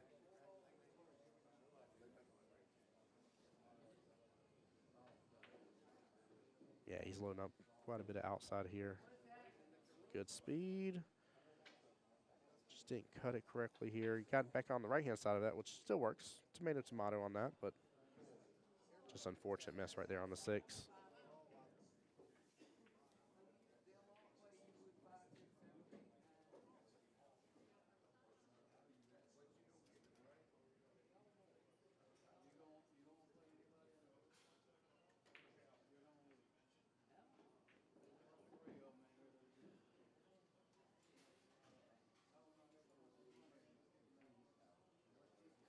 Randy not happy with the leave here. Looks like the 7 is blocking a little bit. He's going to have to jump this.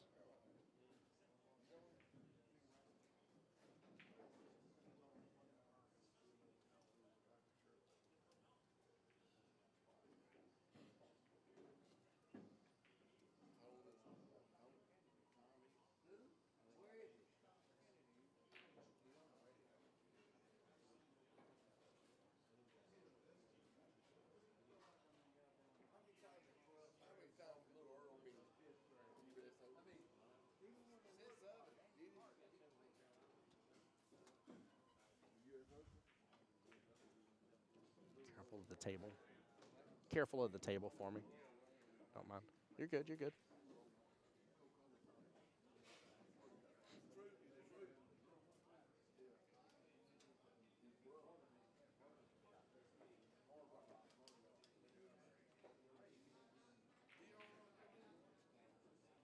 Ooh, small miss on that left-hand side pocket. Graham might be thankful for this opportunity, but best he may get as an option here is either defensive shot or 7-9 combo.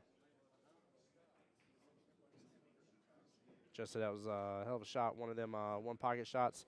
I'd love to see some one-pocket get played, to be honest with you. That'd be really fun. Who was that mentioned that in chat earlier, by the way, saying, hope I get to do some coverage. Oh, it was Mark. It was Mark earlier. Says, hopes I cover some one-pocket here. I've got to watch a little bit of one-pocket be played. I would definitely have to work on my knowledge around it a little bit more. I've not got to see nearly as much one-pocket played as I have between 8-ball and 9-ball, of course, but I enjoy it a little bit, though. It gets very interesting, to say the least.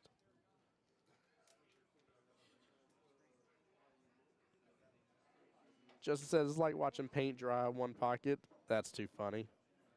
That's too good. Brandon, welcome in here. Jatald, welcome into the stream as well.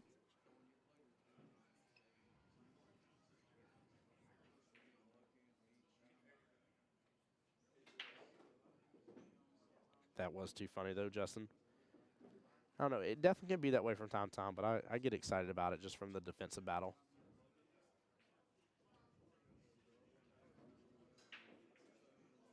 Chris has agreed, Justin, about the one pocket. That's too funny.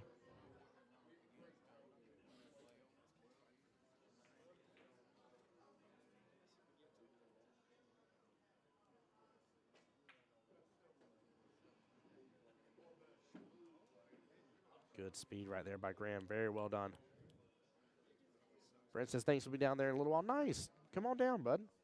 I don't know how much longer they'll be doing the raffle here for the cues, but they have a choice of 5 different cues here. Spin and enjoy here. Graham with a nice out right there. Very well played. Graham still down 3 racks overall here. Race to 7. Randy sitting on the hill, so I say he's got to be cautious, but just got to be knowledgeable here. His opponent needs one more.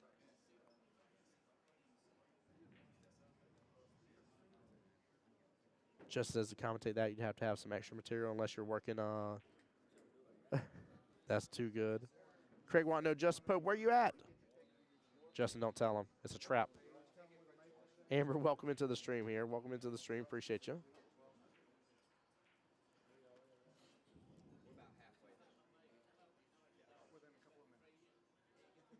Yeah, Justin was hoping to be here.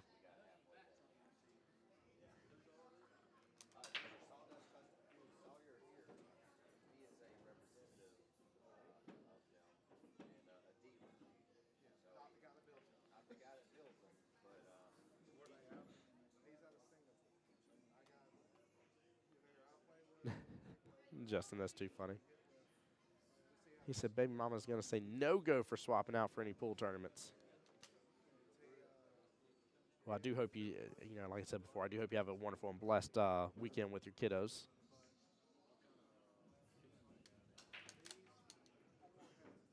Speaking of not wanting the smoke here, Craig, I haven't seen anybody doing any little sweaty bets in stream here. I haven't seen anybody talk about, I'll take so-and-so for 20 or anything like that here. That hasn't happened today. I'm a little surprised.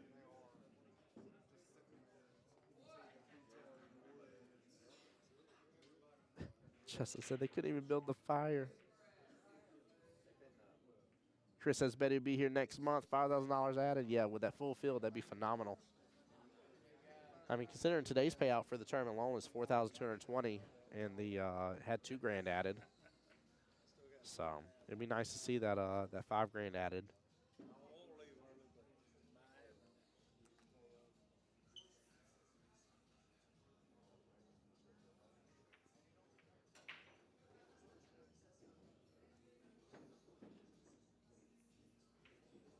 Yeah, we'll have to see. I think I'm already booked for that February tournament, but we'll have to see if I'm available or not. I'll have to double check my calendar. Oh, Justin thinks he's got the kids that weekend too. Jimmy, welcome into the stream. Appreciate you being here. Randy bringing out the jump cue here.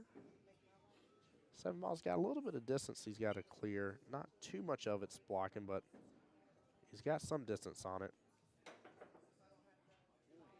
Yeah. Ends up killing the 7-ball in the process. Ball in hand over to Graham.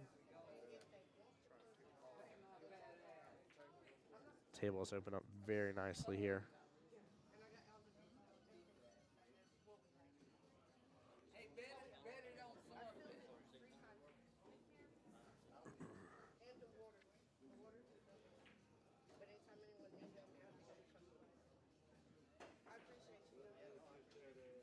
Chris says February is dirty with there are a lot of tournaments in February. That is for sure. You're absolutely right.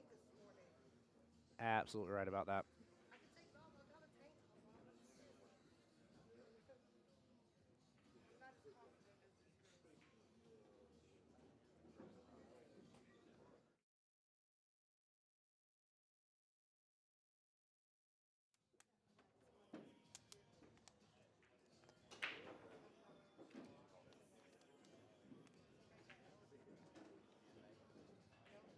Graham with good speed on that 5 ball here. Set himself up perfectly for the 6.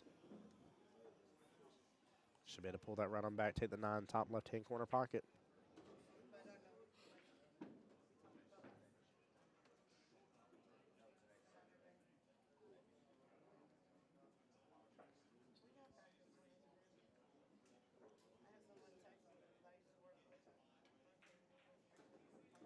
And a nice out right there by Graham. Graham up 4, or up on his 4th rack, sorry, against Randy. Randy up 6-4 against him overall.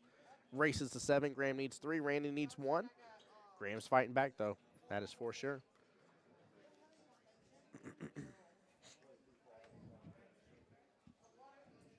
May I show these off? Please. Yeah. And it's sawdust, right? Sawdust custom cues. I'll only do one at a time. Guys, while we're waiting on him to get up here to the table, what is my webcam doing? Hold on here. My wonderful mugshot and killed my webcam.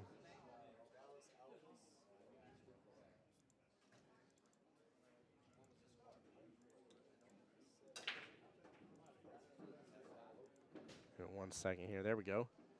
Beautiful sawdust custom cue.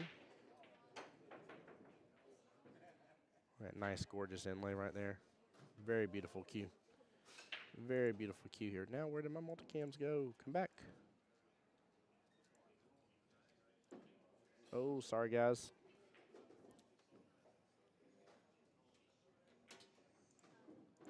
Give it just 1 second here, y'all. I don't know.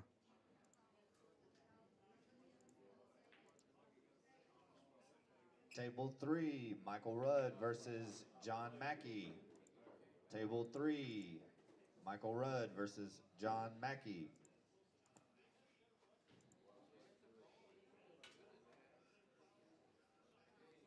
Guys, I'm so sorry. 1 moment here. 1 moment.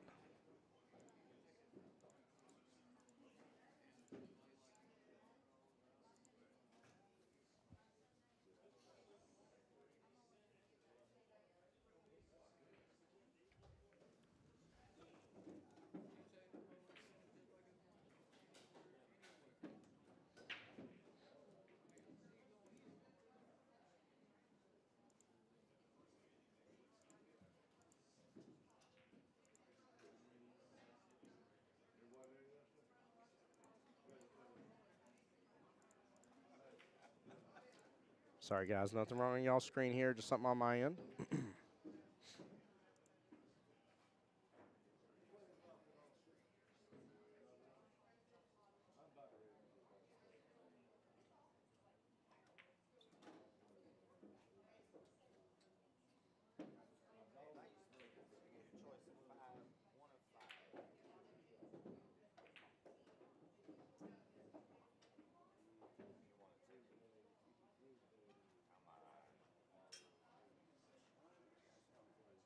John, Randy Jordan won.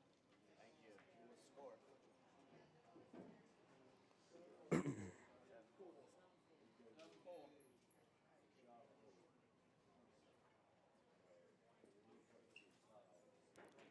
Sorry, guys. Bear with me for just a moment. I don't know what happened to my multicam. I'm trying to get it back up and running.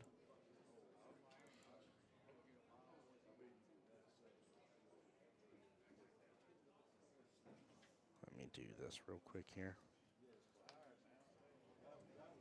Table 1, Kim Davenport, Sawyer Hines. Table 1, Kim Davenport, Sawyer Hines. Jim, you want me to tell him to get you 10 for the sawdust raffle? Hey, John. Jim said he wants 10 for the sawdust raffle.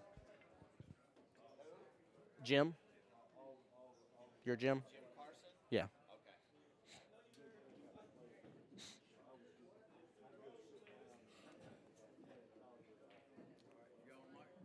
Be careful with it. So he wants 10 tickets, right?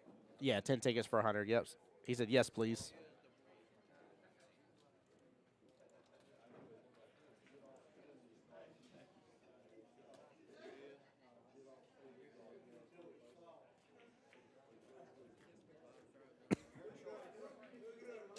All right, guys, I'm trying to get this reset back up here.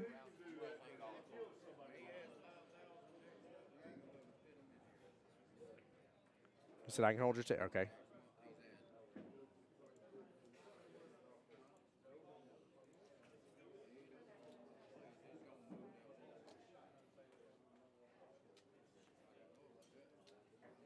My webcam is back up more. No, you report it still. Yes, sir. Yep, yep. Oh, oh, oh, oh, oh, oh. Oh, now it wants to come back for me. There we go. All right, guys, I will be right back, guys. Give me just a moment here. Let me get my cameras back plugged in.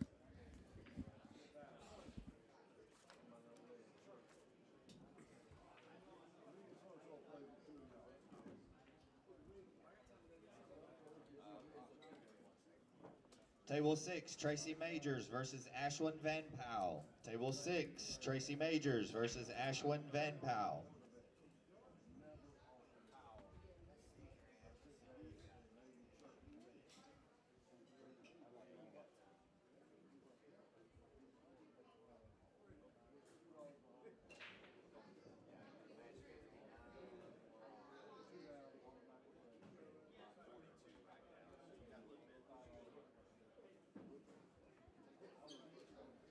How many you want?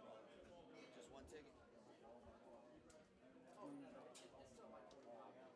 Chipping a chair, baby. Look. This is my favorite. Yeah, I like the stitches of the ringwork. These two. If I had to pick one, I think I would choose this one or this one. Yeah. This one's got the radio also. I like the color. Yeah, this Purple Heart is awesome. I like these kind of Southwest style points. Real sharp at the end. Yeah. It's a good looking cube. What do you think about these? I wonder if any of these would fit like these two. That's a different question.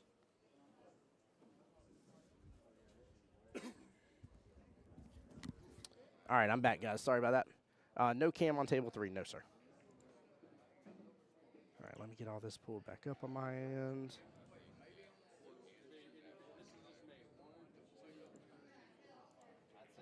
close to me too. I do like the green in this one. There we go. Eddie, welcome on in.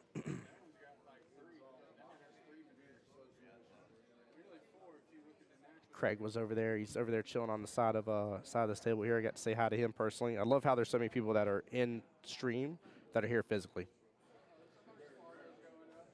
Timothy, if they are not updating their score, I won't be able to see it here, but let me still double check on mine just to see if they are updating it. It shows 0-0 now. I know some people were updating their scores properly through the digital pool link. Some are not. Some are just coming up and telling the score after it's said and done. But unfortunately, I do not have an actual score update for you. Table 10, William Shepard versus David Cross. And Table guys, for those 10, don't know, William that's the Shepard versus legendary David Cross. Kim Davenport right there. As you just saw on stream here. He's up shooting at the table now. One of the top players here for sure. And one of the highest bids in the Calcutta right there. Wow, he hit that so perfectly square. Not only did the 4-ball go in, but he followed it up with the cue ball right after that bank. Whew.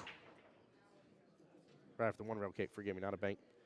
Dennis, what's going on, sir? Welcome into the stream. How you doing over there?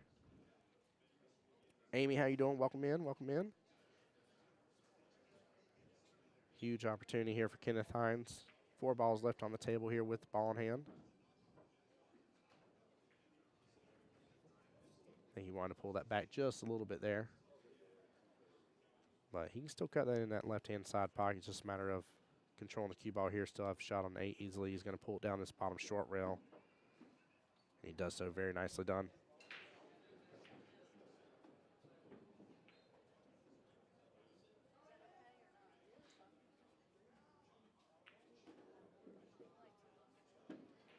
Good shot on that, but he's going to scoot very close to that 9 ball. Get almost on top of it here. I think he can still drain that in the bottom right-hand corner. I don't know if he's going to go for the side here instead, but this is doing well on you. Doing very well, sir, up here in Macon, Georgia today. I actually have a stream both today and tomorrow, so I got what a drain that was. Wow. Instant replay for that one. Very well played. Very, very well played. But yeah, I actually have a stream both today and tomorrow. Oh, okay. Oh, wait, that's the gentleman for the sawdust cues. I should just recognize him. He was just right beside me just a second ago. Well, Jim over on the YouTube side says his name's Ken Hines, but everyone calls him Sawyer. He's running our split bracket in 2 weeks here. Yeah, he's the one with the rep from Sawdust Cues. There's 5 Sawdust Cues up for grabs here. You get your choice of 1 with the raffle, 10 raffle tickets for 100, 3 for 50, or 1 singular ticket for 20. I'm telling you guys, get 5 of you and your buddies together. Go and get you the tickets and stuff and rock and roll it. Go get in on this chance for these wonderful cues. The ones I see in their pool case, their cue case, I'm sorry, $1,200. And they said, yeah, that's roughly the average retail of these cues over here that you have a choice of. So, not too shabby of an opportunity here. Why did that score not update after I clicked it? There we go. There we go. Score should be updated now, guys. Sorry about that. Actually, maybe I forgot to click it. I'm pretty sure I did click it, though. But yeah, that gentleman on stream here against Kim Davenport here is the gentleman that actually is a rep for the Sawdust Cues. And there's some beautiful ones. I showed one on stream just a moment ago.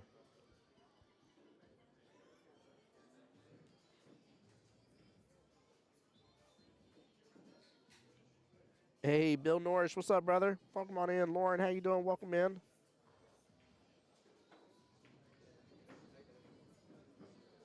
Bill, you'd really love being up here and being a part of these tournaments too, sir.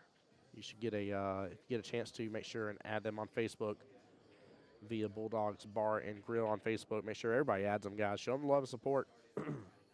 But take a look. They got a lot of tournaments coming up. A lot of tournaments here. I'm hoping to have a really good pop-off kind of day here today with them, and hopefully get to prove my worth and come on back and do some more streaming and commentary for them.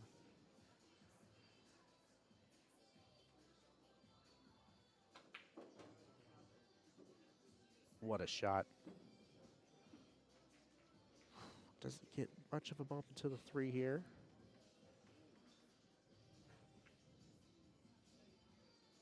By the way, I'm trying to convince Mr. Kim Davenport right there to possibly hop on stream with me at some point in time, do a little commentary. We'll see if he wants to do so. But no matter what, it's been an honor and pleasure getting to meet him.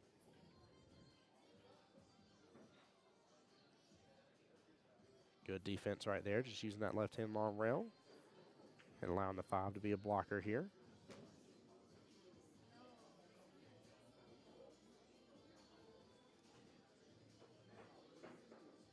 Give me 1 second, guys.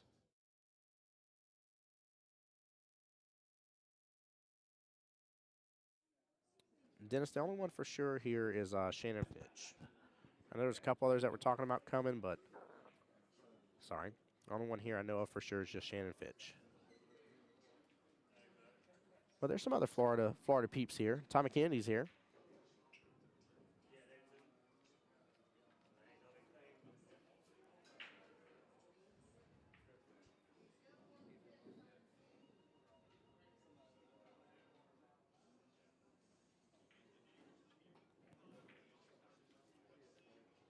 Nice one real kick here. Cue ball's going to shoot right over towards the side pocket and still drift in there even after grabbing a hold of the pocket point. Great attempt right there.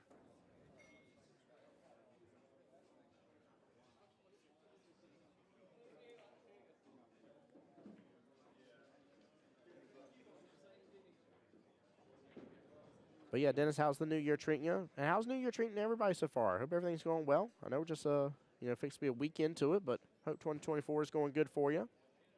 Hope you're working towards your goals, your dreams, your desires. Wayne, what's going on, brother? Welcome in. Is TK still playing as good as that too? Yeah, he is. I love watching Tommy Kennedy play.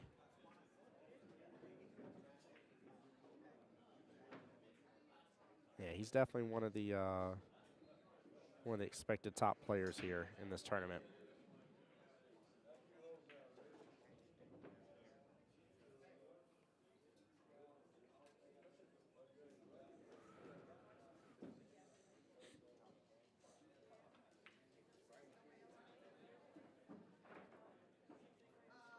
Everything's good down there in Brazil. Nice. Glad to hear that, sir.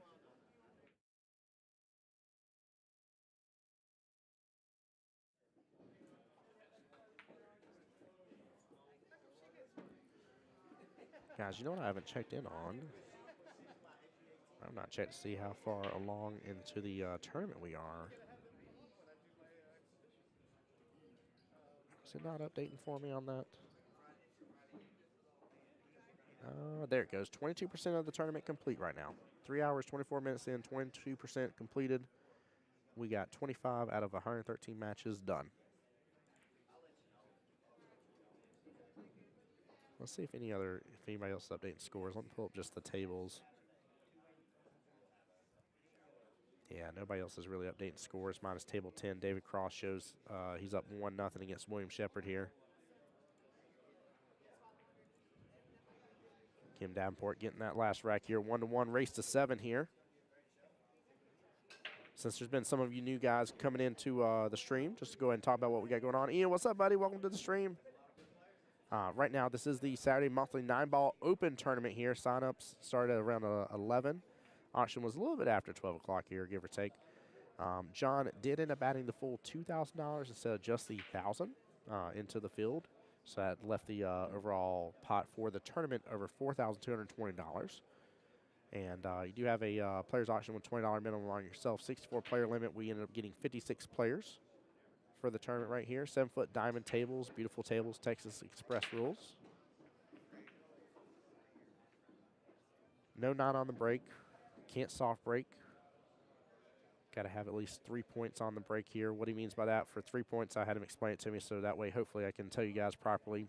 But basically every ball pocketed is 1 point, and every ball that breaks the head string, which is the second diamond up on the long rail there, that we normally break behind, counts as a point. So you have to have at least a bare minimum of 3 points per rack for your break to count as a legal break.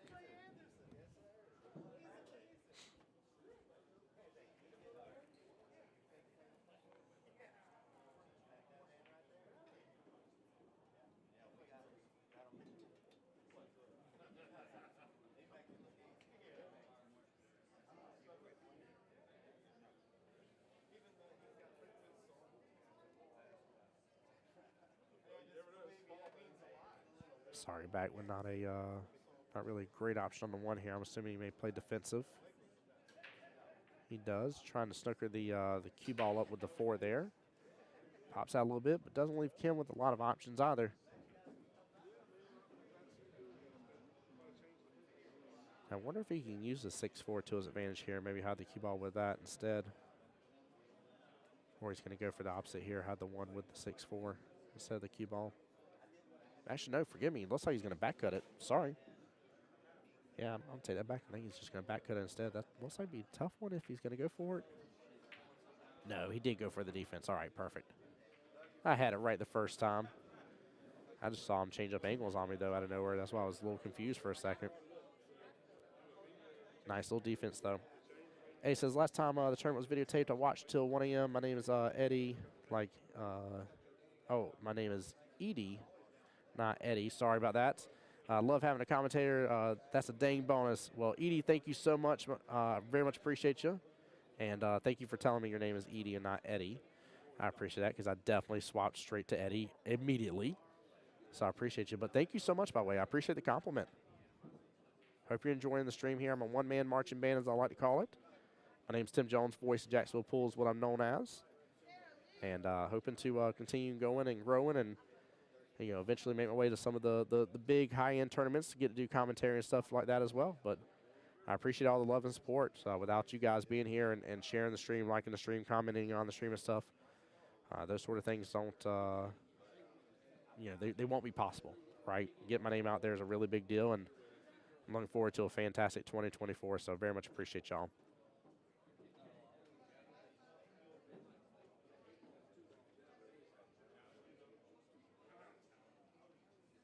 Sawyer's hopping up into the stream while he is sitting over there playing. That man is on his phone in the stream while he's over there playing against Kim Davenport.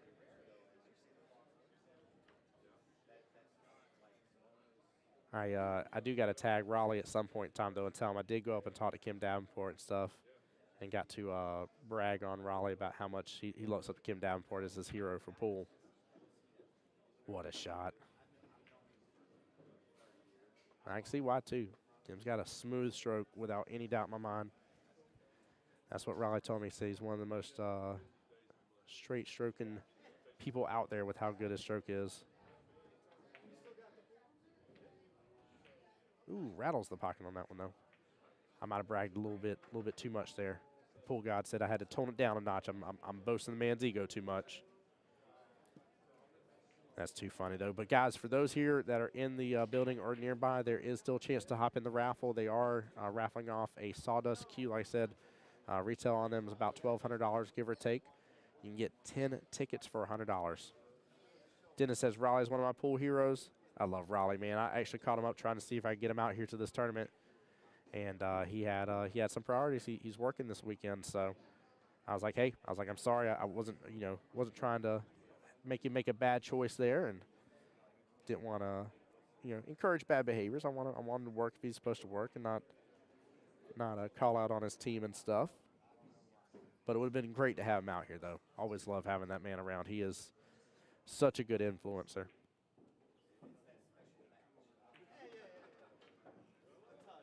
Ooh, unfortunate hit on the 7-ball instead. Cue ball after going 18 rails back and forth here. Still didn't end up hitting the 5-ball. Tied up 7 a little bit down here, but I don't think Kim's going to have much of an issue here just bringing the cue ball on down table. Actually,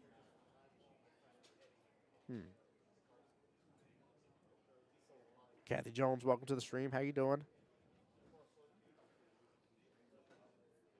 I'm guessing he's just going to follow this with top if he's going straight at it. If he's going with a little bit of, yeah, it looks like maybe going straight at it.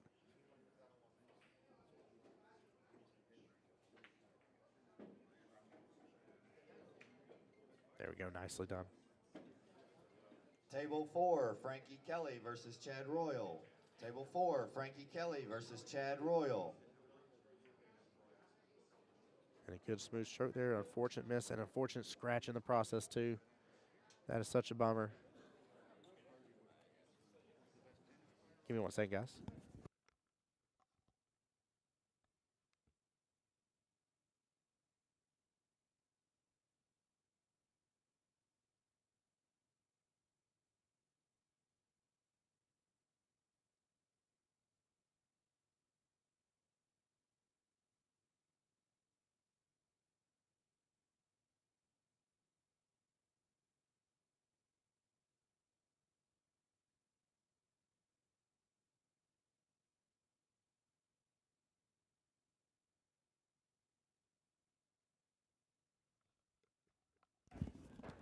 Guys, I'm so stoked. John's wonderful wife, Miss Tasha, if I heard her name correctly here, just arrived.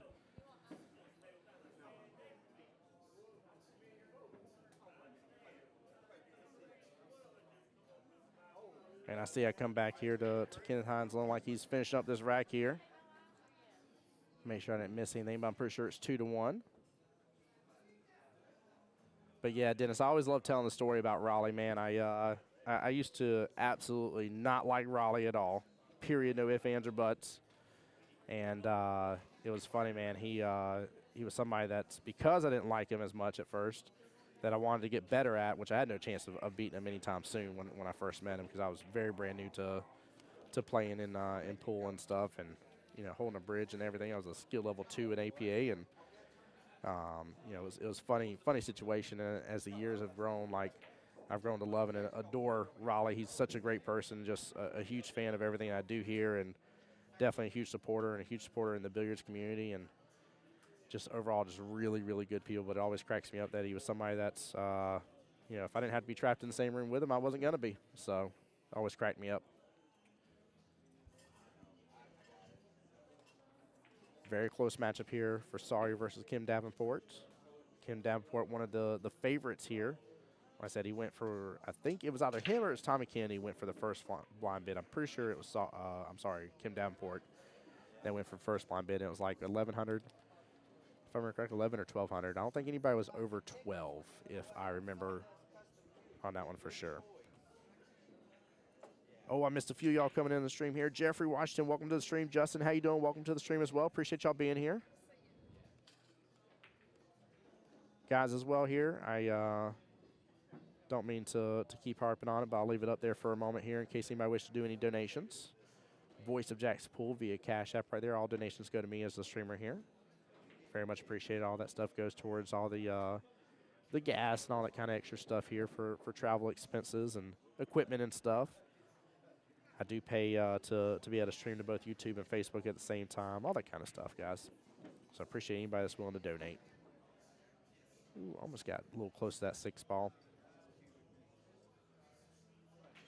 Yeah, I want to show off a couple more of those cues here in a moment, but I'm a little worried to do so. Whenever I flip my webcam a second ago, my other cameras are like, bye. But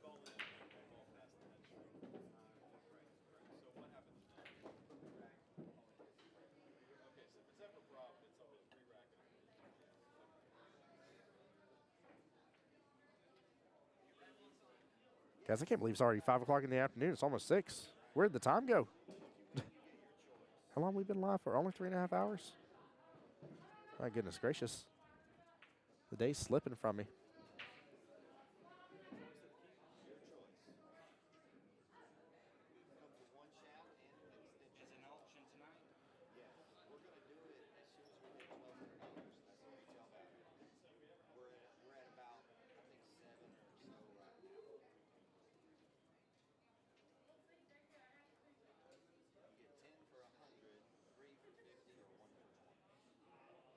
It says 768 in there. Yeah, you're in the future, sir. Let me know what those lotto numbers are, though.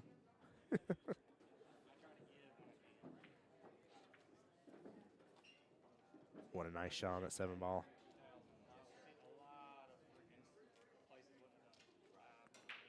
Give me just a second, guys.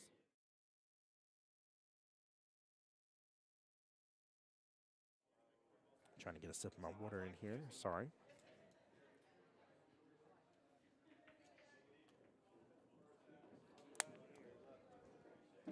Nice out by Sawyer there. Up 3-1 right now. Could Sawyer be the one to send Kim Davenport into the one-loss side bracket? Speaking of, let me go through. Pull back up my bracket here. Give it a moment. Let's see here. All right, in the one-loss side bracket right now, Joey Tucker, Greg Summers. Yeah, Greg Summers is in there. Drew Cox versus Randy Daniels is in the one-loss side.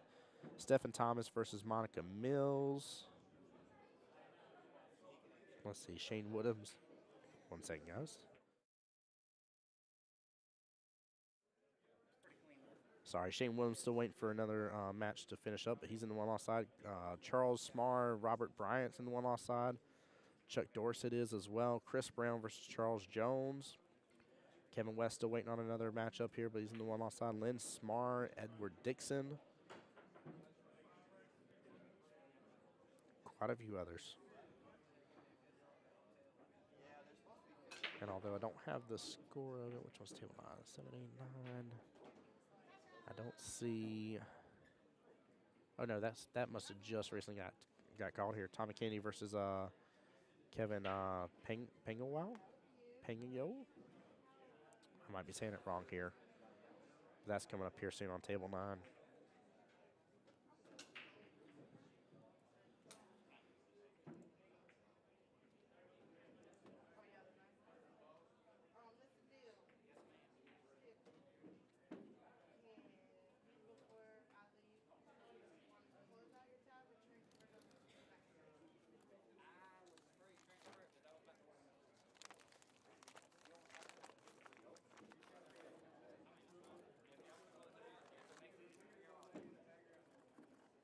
Ashley, welcome on in. Josh, come on back in. Welcome into the stream. Appreciate Guys, y'all. Rebecca is about to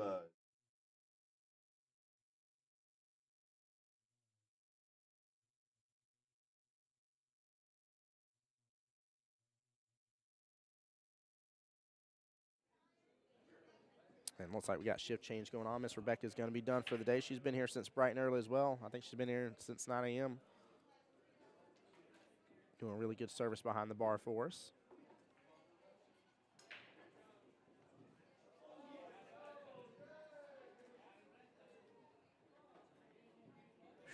Almost tried to over control that shot, but got it right in there.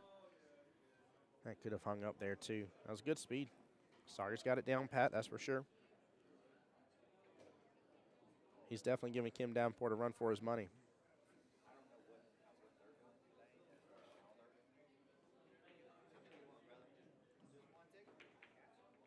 Ooh, small miss right there on the 5.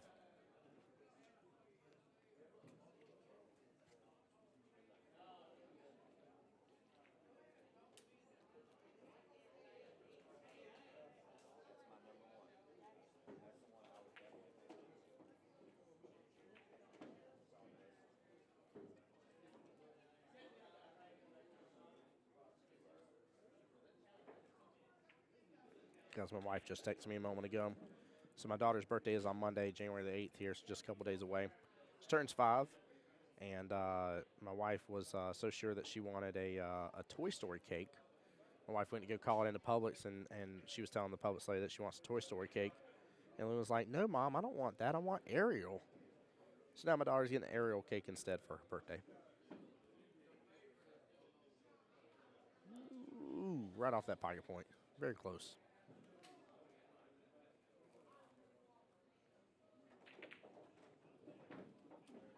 Mr. Davenport with a good out right there.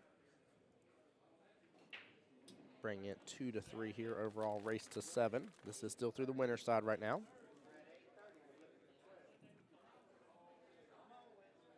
Now I'm assuming we'll have a slew of one-loss side brackets going on here soon. I think he's trying to get through the main first couple of rounds through the winner's side. Yeah, there's a lot of winner's side brackets going on right now. Let's see, still 2, 3, 4, 5, and 6. Looks like 6 more of the winner's side brackets still to be called for round 2. Ashton, welcome on in. Josh Amari, welcome on in. Josh Twiley, welcome on in as well. Appreciate y'all being here.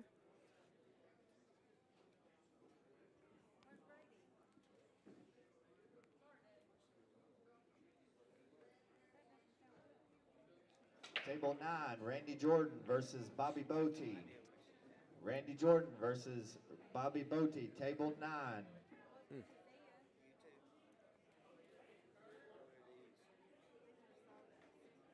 Very solid break here. 1 ball sitting there for the bottom left-hand corner pocket. 2 to bottom right, 3 bottom right.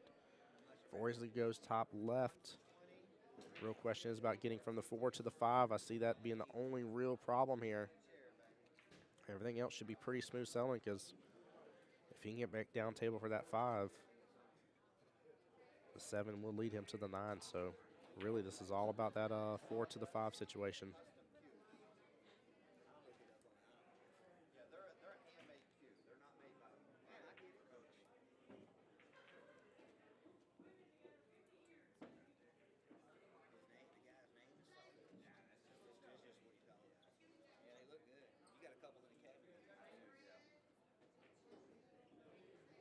Good speed, gets a bump off the 7, but it doesn't get in the way. I was really afraid of it kind of shifting together for a second there.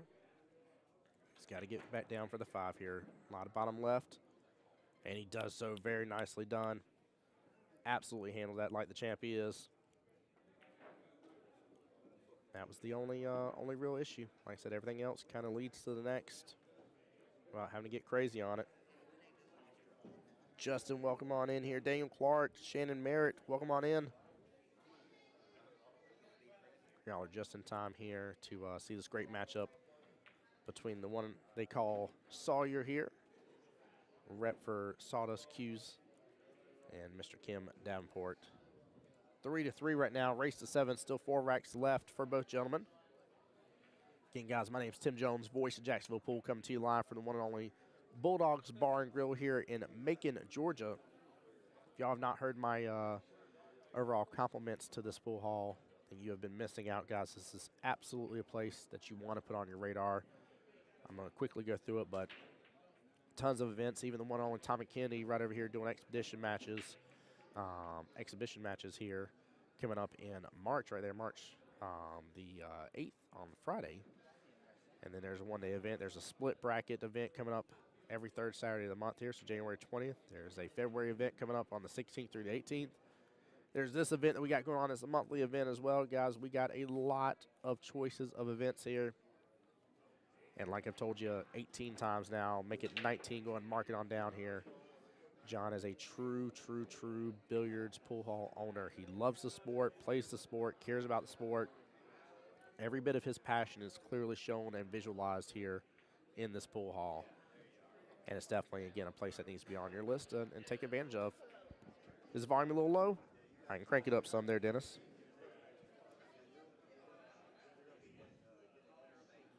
Yeah, I actually haven't had the volume, I haven't had to have the volume down like I normally do. The jukebox isn't too loud here, so even when it is playing in the background, it's not too shabby.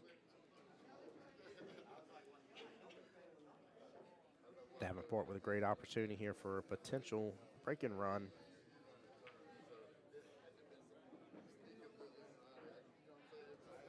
Roll up with the 5, just a tiny, actually no, kick the cue ball over, I'm sorry. Take the 7 in the bottom left-hand corner.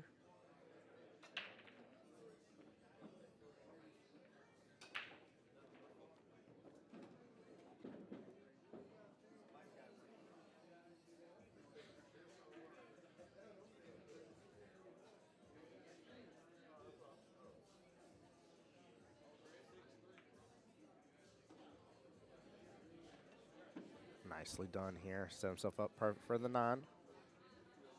And again, guys, you'll notice as well here, this isn't about making the next shot easy, just making the next shot easier. Really big difference in gameplay style there. Some people would not have been happy with that leave. But the champ here knows how to make the best out of it.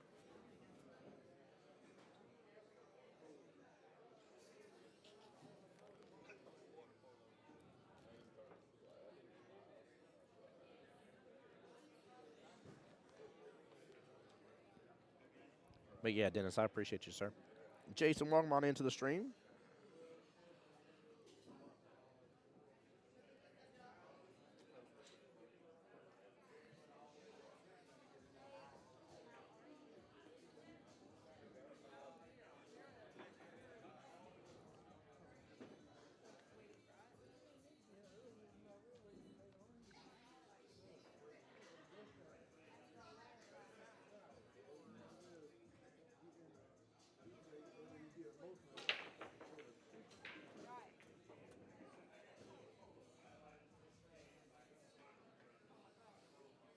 All right, looks like a pretty solid break overall here. 1-9 combo sitting over there, and he's definitely eyeballing it.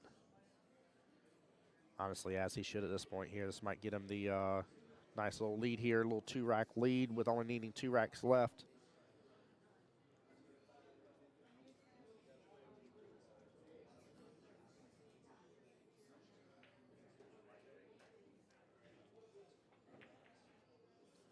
He goes for it. Small miss. Very good opportunity, though. Jason and Brittany, welcome on into the stream. Appreciate y'all being here. For those just joining us here, this is a matchup between Sawyer, a.k.a. Kenneth Hines, versus Kim Davenport.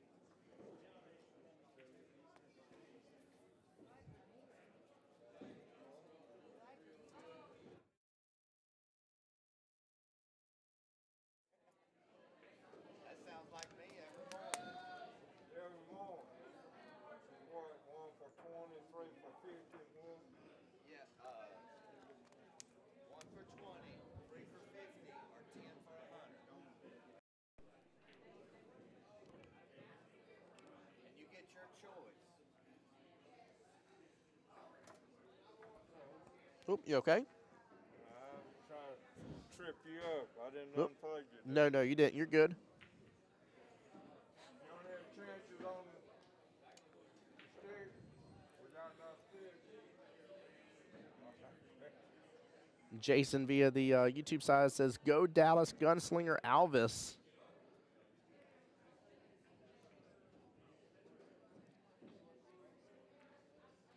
Dennis says, "It's raining sideways here, so I may drop off a bit. I have to say I'm proud of you, Tim. Way to go. Thank you, Dennis. I appreciate you, brother. Thank you for always being there for me, sir. Seriously. For those who don't know Dennis Turner, by the way, that was my very first captain in APA. Helped me out for many, many years. State says, "Come on, Sawyer." There we go. Let's hear some love and support here. Let's hear it indeed.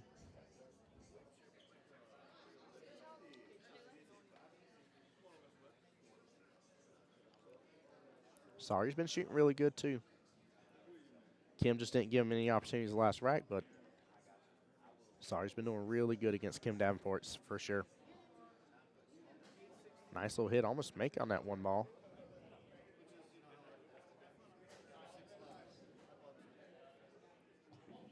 Guys, Tommy Kennedy does have some 9-foot Simonis 860 tournament blue on him. If you've been looking for tournament blue 860 9-foot, he can help you out. See Tom Kennedy. Well, it sounds like Tommy Kennedy has some wonderful cloth with him. Some Simonis 860 tournament blue for 9-footers, if I heard correctly.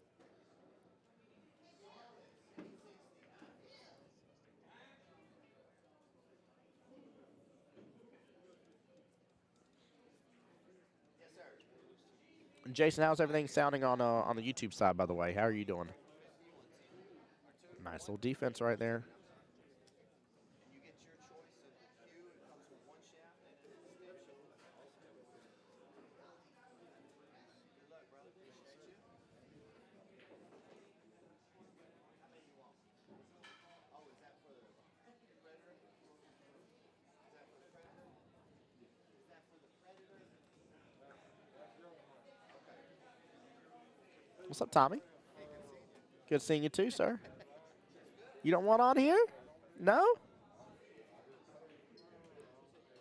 You just got to say hi real fast. Hello, everyone. Hi. There you go. The one and only Tommy Kennedy. There you go. That's all y'all get. Okay? In order to get more Tommy Kennedy, you have to actually like, subscribe, donate $100. I'm just kidding. Don't do that. That was a joke. That was a joke. How you shooting today? How you feeling? You were good on the live stream, brother. You're looking good in stroke. The break was phenomenal. Thank you. Yeah. Yeah, I like it. Cue ball's great. These tables play incredible. Oh, my gosh, yes. These tables seem really smooth. Yeah, it's amazing. It's almost like they're, like, well kept up with and taken care of, isn't it? Yes, they are, actually. I love making that joke. Oh, my goodness gracious. Well, I mean, you know that you've been in a pool hall where, like, even if they have diamonds, like, you see the state that they're left in, and it isn't a matter of, like, hey, it's only been a couple months, but we've had a lot going on. It's just a matter of, like, hey, like, you just haven't kept up with them. Like, it's just plain as day to see. And Yeah. I hate knowing how much these tables go for and seeing them not get taken care of. Yeah. So, They do play really good. It's amazing Yeah. how good they play. It's like, wow. They might be the best diamond table players. really? The bar table? Yeah. Yeah. I mean, they play. I haven't had a ball roll off or anything. Oh, wow. They're just perfect. Tommy Kinney saying these might be the best bar tables he's ever played on before here for the 7-foots. I like that. That really speaks volumes to how good they do here. I told you guys I love this pool hall. I wasn't just blowing it up. It's a great pool hall. Yeah. What a shot by Sawyer right there. Goodness gracious, nice little two-railer. He got two straight on. Oh, yeah, he did. Tried to get down to the bottom rail. Yeah, he needed a little bit more angle to get back down to that 9-ball. He's going to have to. He's got to jam it. Yeah, he does. This is not going to be easy. If he gets this and gets back down, it's going to be good. Michael Stewart, welcome to the stream here. John, what you doing in my stream? I see you in there. I was checking it out. Looking good. I keep a check of my list of people popping in. I poke in every once in a while. Oh, he's going to be dead on to it. Oh, man. Plays pretty good, actually. He definitely seems like a top threat for sure in here. I mean, it's For sure. good Kim Davenport. Yep. Yeah, and Kim broken ran against him. It was 3-3. So he literally, it wasn't a matter of like Sawyer did something wrong last rack or anything. It's just Kim had a great break, ran the rest of it, handled all the problems, and just ran out. So, yeah, it's a good matchup for sure. It is.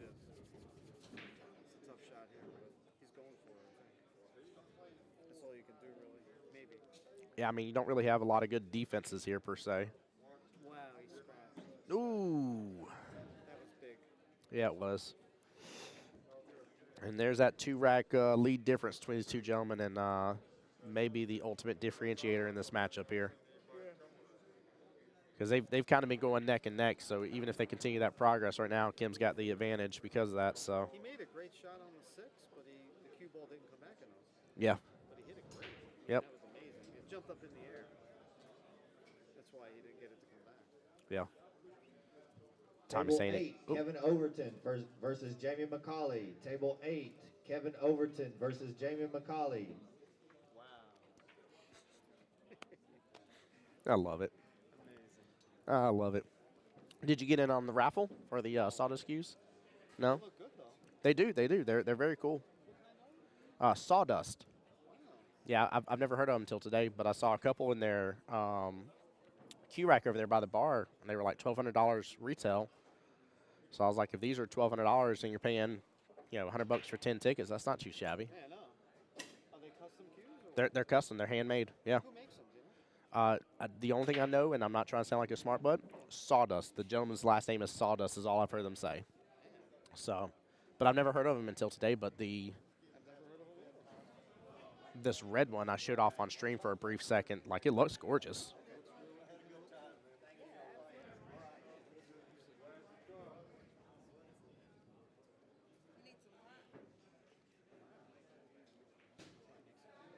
Yeah, beautiful inlays and everything.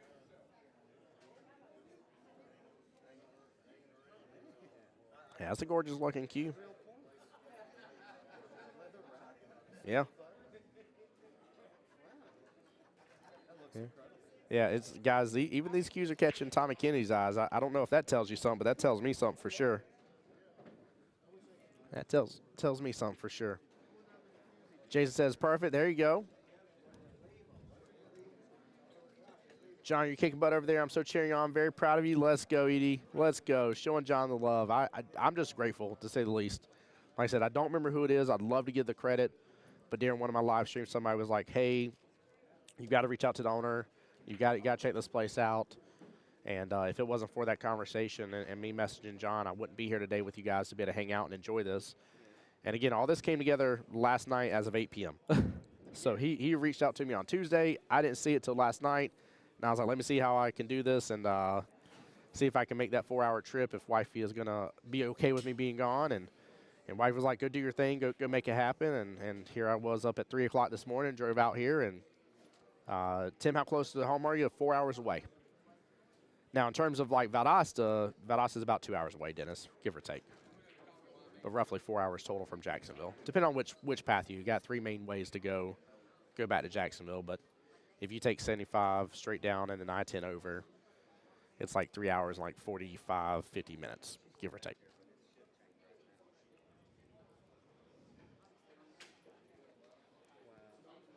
Oh, a miscue.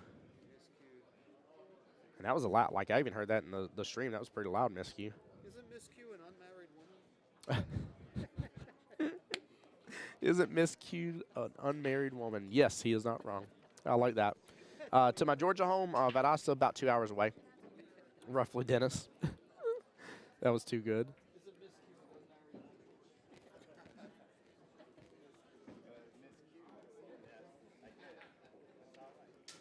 Dallas, I think somebody was cheering you on earlier.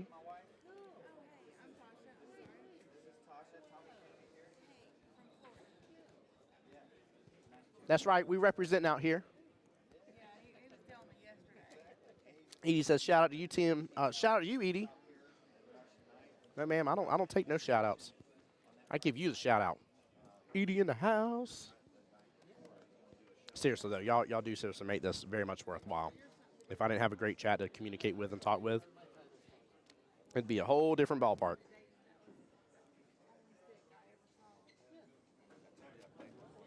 See, I know why I like Sawyer's game so much. He is a very smooth stroke player. Like, I love playing those pocket speed type shots. Those are my favorite way to play. I don't like anything that I really have to, like, power through a lot. Even though I think he's fixing to power through this one just a little bit. Yeah, not too much power. That was still a good smooth. I mean, that's still, like, really good smooth stroke. He's got to take advantage of this, though. The fact that Kim Davenport already had a break and run on him once. He's got to get this closer to a tied match. There's just such little room error between both these players that for one of them have a 2-rack lead in a race to 7 is massive.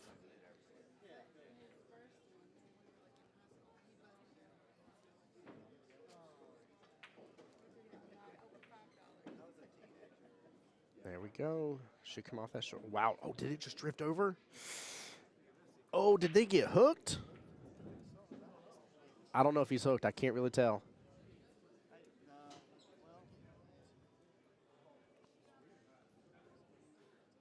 Oh my gosh, if he just got hooked.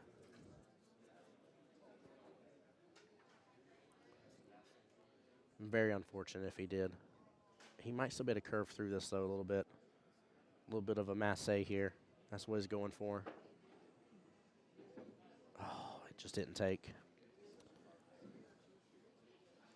Very unfortunate here. 6-3. Kim Davenport on the hill. Might be sending Sawyer on his way to the one-loss side. Good try. Craig said he can't. Yeah. That was tough. I think on that one, I still think you could have kind of massed it a little bit. Maybe not even full on masse, just a little bit of good firm from his point of view. Bottom right, slice into it a little bit.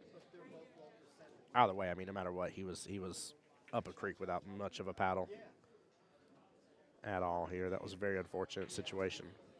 That cue ball just kept rolling and rolling and rolling and drifted right over that top right-hand corner pocket.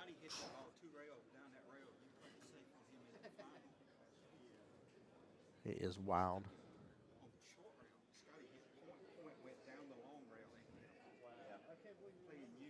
Craig said, yeah, I'm still on the corner. Didn't make the turn on cue. Are you still over there, Craig? You didn't hear that. I didn't just cough. I'm sorry. I'm trying to look at you, Craig. There you are. Hi, Craig. My man over there still on the side helping me out. Yeah, he was stuck. I think Kim wrote an article on that shot for Pool and Billiard Magazine. That would be hilarious if he did, by the way. I don't know if you're pulling my leg or not on that one, Dennis, but if he wrote a specific article on that shot right there, I would probably die laughing right now. I'd feel bad for Sawyer, but I would still die laughing.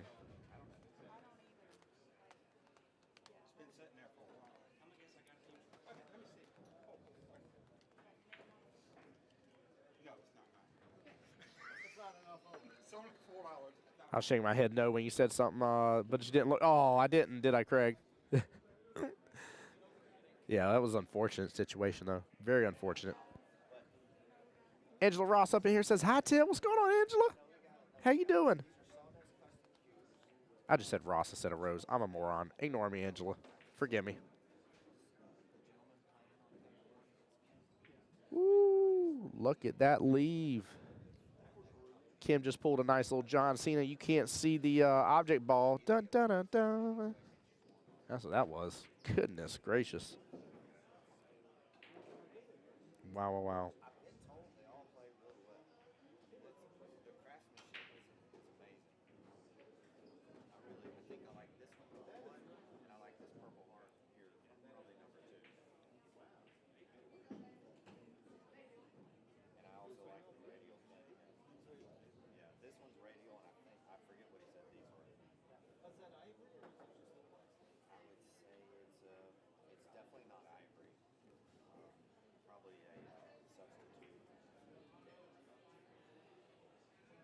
I am in your stomping ground. I'm up in your neighborhood, Angela.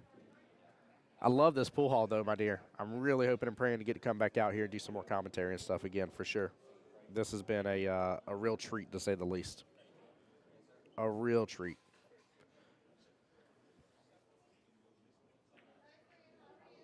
I mean, we've already had just a phenomenal day here. What a nice early nine here. Kim Davenport taking out Sawyer right there, a.k.a. Mr. Kenneth Hines, 7-3. And a good win right there indeed here, guys. I transferred But yeah, you over. You're good. Angela, how have you been, though, my dear? How's the new year treating you? How's everything else been? And, guys, we'll get the next matchup running here very soon. While we're waiting again, I just want to give a quick little shout-out to some of the events coming up here at Bulldogs Bar and Grill here in Macon, Georgia. And we got the next one coming up, the Georgia 9-Ball State Championship here, February 16th through the 18th. 5,000 total added if it does get to a full field. Limited to the first 96 players. On Friday, the auction will be at 6 p.m. Players must be present. Play begins immediately thereafter. On Saturday, play resumes at 10 a.m. There is a $300 entry, 8-player, winner-take-all, mini 9-ball single elimination at 10 p.m. that night for you to take advantage of here. Table And one, on Sunday, Bobby play resumes Stovall again. versus Kelvin Holloman. Ooh, Table Bobby versus one, Kelvin Bobby here. Stovall versus Kelvin Holloman. And then on Sunday, play resumes at 10 a.m. Final 16 auction and play until it gets completed here, guys. So make sure and take a look at that here. You can push in your money for the event. Cash App right there to John. You got his Cash App and Venmo listed there. Speaking of Cash App here as well, guys, if y'all wish to donate to the stream, if you're enjoying this here and feel so inclined to do so, I do know Christmas just happened here, and money may be tight for a lot of us. But if you do wish to donate here, all that does go to me as a streamer directly here, and we greatly appreciate any love and support. Plus, as I see them come in here, I will give you shout-outs on stream. Don't mind if I miss one, though, just in case, because sometimes they come through and they don't notify my phone. But I'll be more than happy to do so for you. And it says it's good. Get ready to go to Jacksonville to shoot 9-ball for Vegas. Let's go. Add it to my 8-ball win. That is what I'm talking about, Angela. When am I expecting you down there? Give John and Tasha a shout out from me and can't wait to make it down. I will. Tasha's showing off the sawdust cues right now. But I'll definitely do that for you, Chris. Give me just a moment here.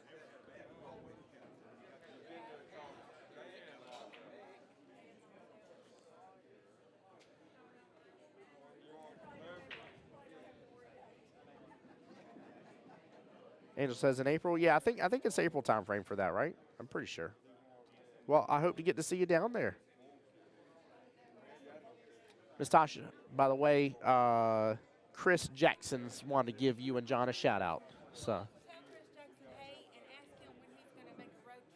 she said, hey, and when are you going to make a road trip? But there was specifically some finger pointing, as in like you need to get your butt down here now type finger pointing. But it was respectful. But it was one of those like, hey, like you've been talking about it. He needs to bring Vic the stick. You need to bring Vic the stick. I said it right. All right. Vic the stick. You need to bring Vic the stick. Chris, you're on call now, okay? Call to action. Get it. Make it happen, okay? I don't want no excuses, Chris. Next thing you're going to type is exactly when it's happening. Don't disappoint. Thanks for giving that message. My pleasure. My pleasure.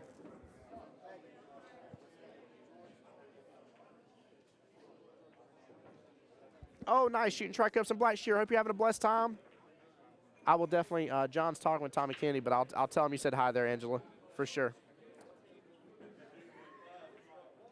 He said that you've been on to him about that, and he will next month. Okay. All right, fingers crossed she's going to hold you to it, okay? That's right, Angela, you are in 2 divisions. Yeah, you like going all around here for some tournaments, league action, don't you?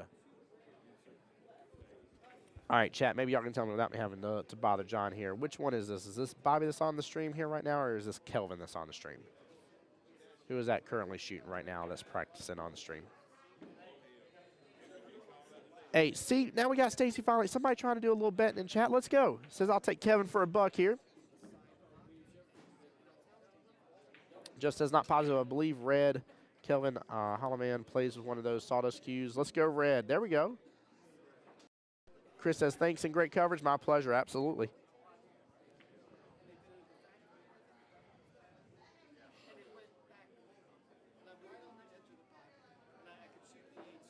Give me 1 second, guys.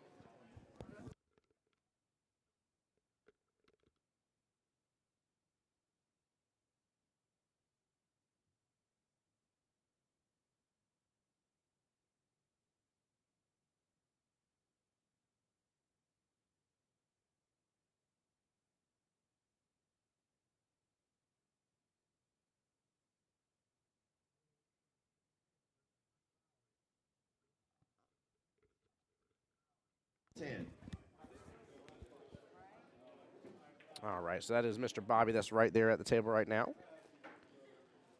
Angela asking, is Kevin West going to shoot? Not today. I'm just kidding. I don't know. I can see where he's at, though. Mr. Kevin West.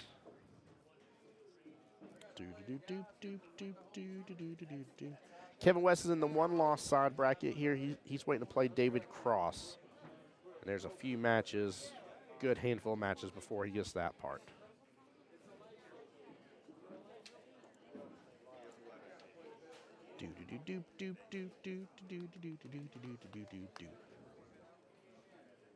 Welcome to the stream. Welcome to the stream.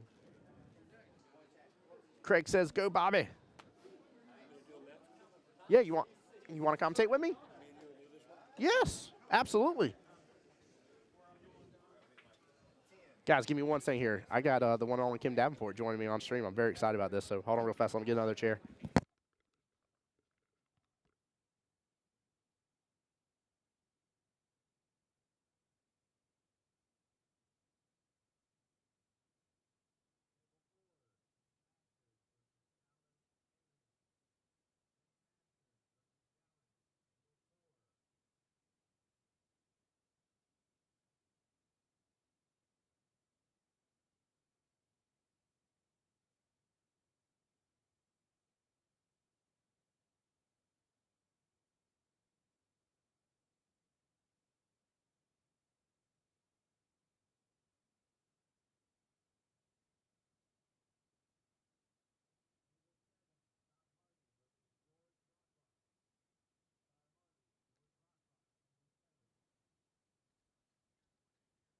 So if they can't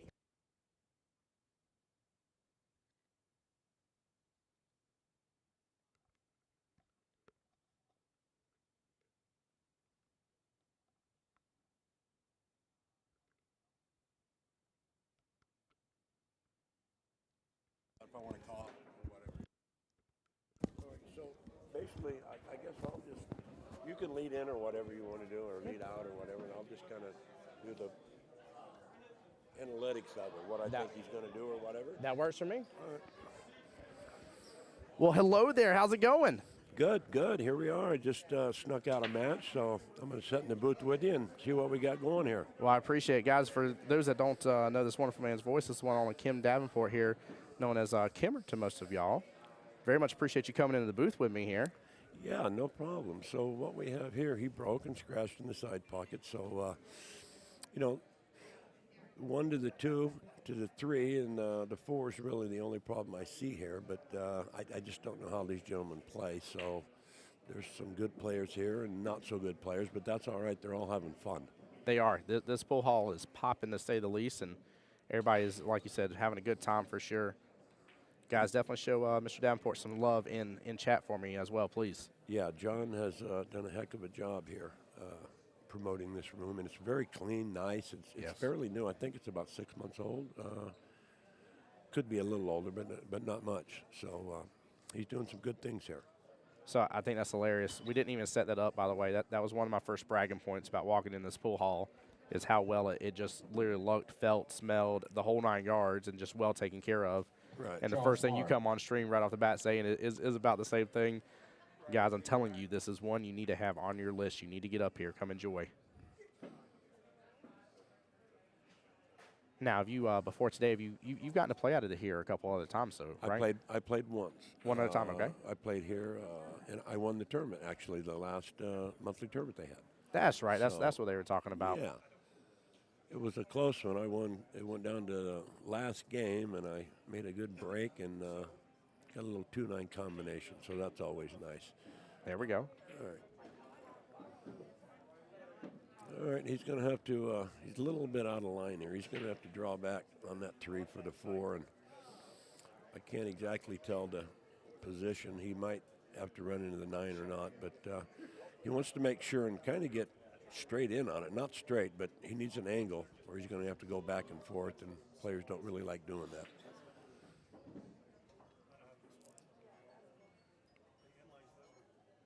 Little problem, bridging over the pockets. That's always a problem. Kind of interferes with your bridge, so he's up. All right, somebody must have moved. Uh-oh. Uh-oh. Yeah, something Look happened. out. And he's waiting. All right. Oh, the gentleman he's playing was up with the phone. Oh, that's interesting. I don't blame him. Yeah. At least he's doing the right thing of resetting, though. I always hate whenever I see that happen to a player and they still just stroke through or whatever, and they end up chicken winging or something extra, and they get so frustrated as for what happened, but they never actually took a second just to reset. Oh, yeah, no doubt. All right, just needs to draw it back a little bit here. Okay. He can go back and forth. If this is a little easier for you, I got it up on the big screen right here for you. Okay, yeah, that's a little better. easier for me there. If not, I can switch monitors if it's better over here for Yeah. you. David's big head was in the way. Oh, Lord, hold on here. Watch He turned around. That's so funny. We're all right. Yeah, I'm just kidding, man. Oops, wrong way. That's so funny. There we go. Now it's back on that screen Okay, for you a little beautiful. bigger. There we Yeah, go. all right.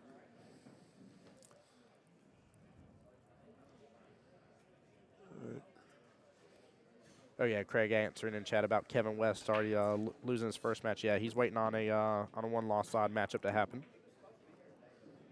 Okay, look out. Back and forth. Yeah, not very good shot. Yeah, he got so far over. Yeah, he would have much rather been on the other end. That's where he should have been straight in. But take what it gives you. He's just going to have to make a good shot on the 5, and shape should be pretty natural if he just makes it straight back across. Yeah, nothing else extra English-wise on this one, right? No, he should just use a little center ball, and he made the 4. It's a similar shot. This one's just a little tougher because he's on the rail. Anytime the players are on the rail, it's a little bit of difficulty. I mean, you want to be out where you can have a full bridge. There we go, yeah. Okay, good shot. We'll get that bounce back over. Ooh. Yeah. He's on the 50-yard line, but he should be fine. He can just cut the 6 in the corner. Come straight down with the cue ball. He's deliberate, that's for sure. Just to make sure and check everything out, which I don't blame him. Yeah, I like seeing somebody that takes their time a little bit. I love when I see players take a second, and you were doing this earlier. You got behind especially for one of your combo shots for the 9, like you got behind your other object ball and really aimed it out and stuff and took an extra second there. I love when I see players having good habits like that. It's nice to see. Yeah. I know some players can see it a little bit more natural, but just from a learning standpoint of getting to really focus on some of these higher end players, for me, it's really, really good habits. I like him going in, but making the 6 and going in between the 7 and the 8 and bouncing back out 4 rails for position. I think if he tries to get too cute here, he could get in trouble with the 8 ball.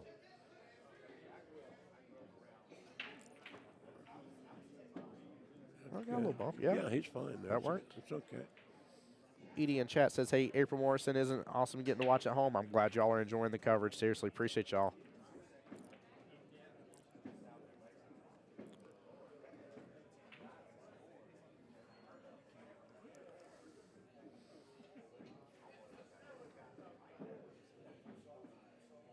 Oh, a little more, a little less than that one. Yeah, it's on the 50-yard line again. Yep. What I call the 50-yard line as well, it's just not quite perfect. It's like 50-yard line, Yep. So, yeah, he has to. I don't think he can just roll this in. Well, he might be able to just slow roll it in, I guess. Shoot the 9 in the same pocket. He's going to make the 8.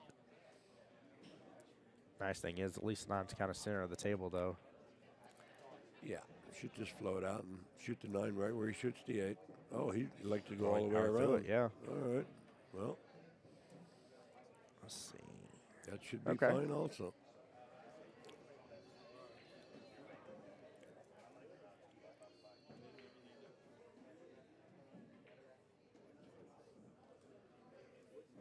Position on these small tables is not quite as important as it is on a regulation 4.5 by 9, just because pockets are bigger and the table's smaller, so you really don't have to get perfect for your position. So Yeah, I got to enjoy watching Sophia Mast a couple months ago playing on a 9-foot table, and she's 5 foot nothing in terms of height. So she really has to be very cognizant, or else she's always using a bridge or an extension and stuff, and adding the extra variable. Right. And her ability just to get shape of where the next shot again was easier for her. Not easy, but just easier and within a good zone was amazing. But I agree with you. The 7 foots are a little more forgiving in that means. So I always wonder whenever I see people kind of power through stuff on 7 foot tables. I'm like, you really didn't have to hit it that intense, that hard Right. to get back around where you were trying to get to. Okay. 1-0. Believe it or not, this is the first time I've played in a tournament. Now, mind you, I've played in 3 tournaments in the last 14 years that we're using a Magic rack. Okay, yeah. I mean, I've seen them used, don't get me wrong, but I've never really played in competition using the Magic. And they work pretty good. It slows the game down a little bit, you know, because it's just you take them instead of just throwing them all together and rack them, you know, real quick. This way you just have to set them. Yeah, you got to kind of place them. Yeah, and I found if I don't set them like one at a time, I don't get them right. So, all right, balls are going on the break here.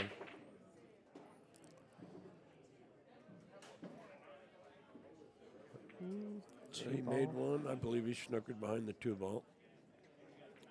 Let's see if I get a little better angle for a sec. Yeah, it's like 2 balls clipping in a little bit.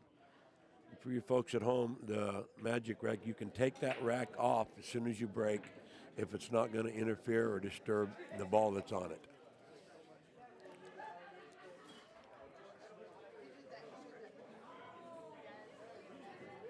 Even if the one wasn't a problem, anything else you see as a real big issue for the rest of this rack? Let's say you had odds on I the one don't just think he fine, can but- make it, but, Yeah. but he's looking like maybe he can. I'm not sure. Like I said, our angle is a lot different. If he can make it, then there shouldn't be a problem, but I don't think he can. Yeah, I was going to say Okay. 5X is a nice kind of reset ball for the rest of the rack, and He's going for the jump shot. I'd love to see this get landed. We've seen a couple of good jump shots, just not many yet.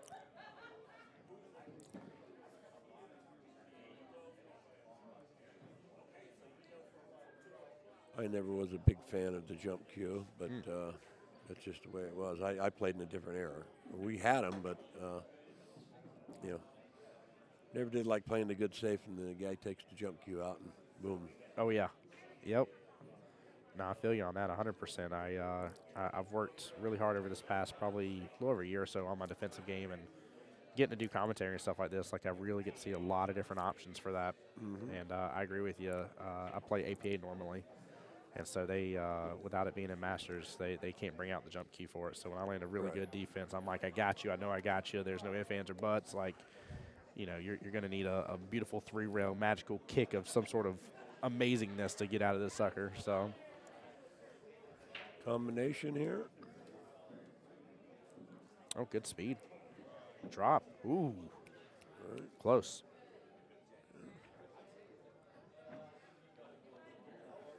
Dennis in chat says, Kim, could you have made your opponent's shot where he was caught in the corner pocket? So I don't know if you, when your opponent Sawyer was hooked in the top right-hand corner pocket, he was on the 9-ball next, kind of almost where the 5-ball is.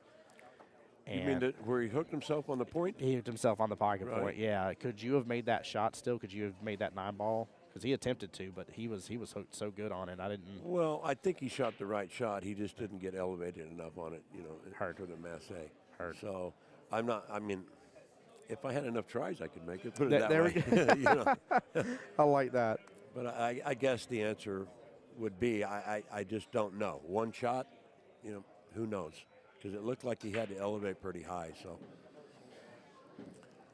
all right, well, Calvin had a good chance there to tie the score up, and he made just a bad mental mistake there, snookering himself on that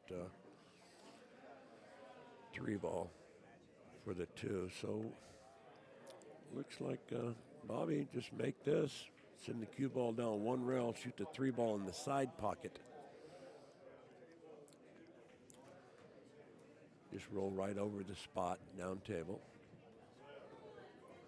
Good speed. Okay. That's it right there.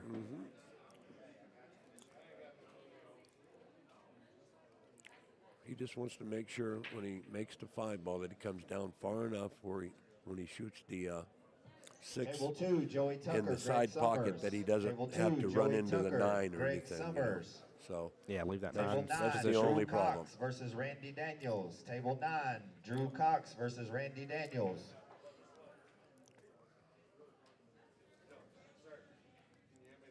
I got you, brother. should just stop it right there. Yeah. Nicely done. April, definitely we wish you could be here. Hopefully we get to see you next time that that I'm down for a stream.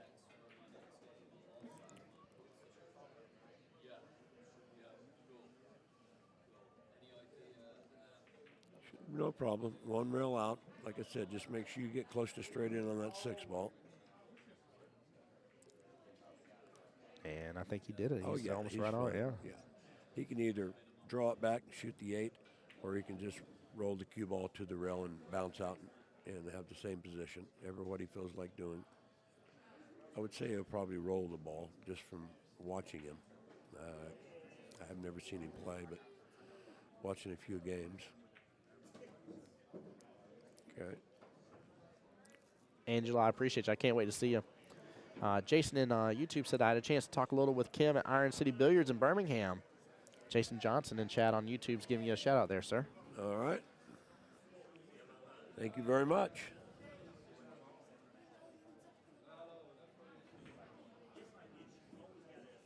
There we go. Nicely done. Very well set up. Yeah, shouldn't be no problem here. Bobby with a great opportunity here for a 2-0 lead. And we've seen that be start to become devastating in a couple of these matches here. There we go. Yeah, most tournaments I normally, in a race to 7, 2-0 lead is nothing, but I've seen it happen and the player get a break and run right after and it's a 3-0 lead and you're like, wait a minute. Oh yeah, it's always nice to get out to a good start. When the 2 toughest games to win is the first game and the last game. Yes. So it's always nice to get that first one.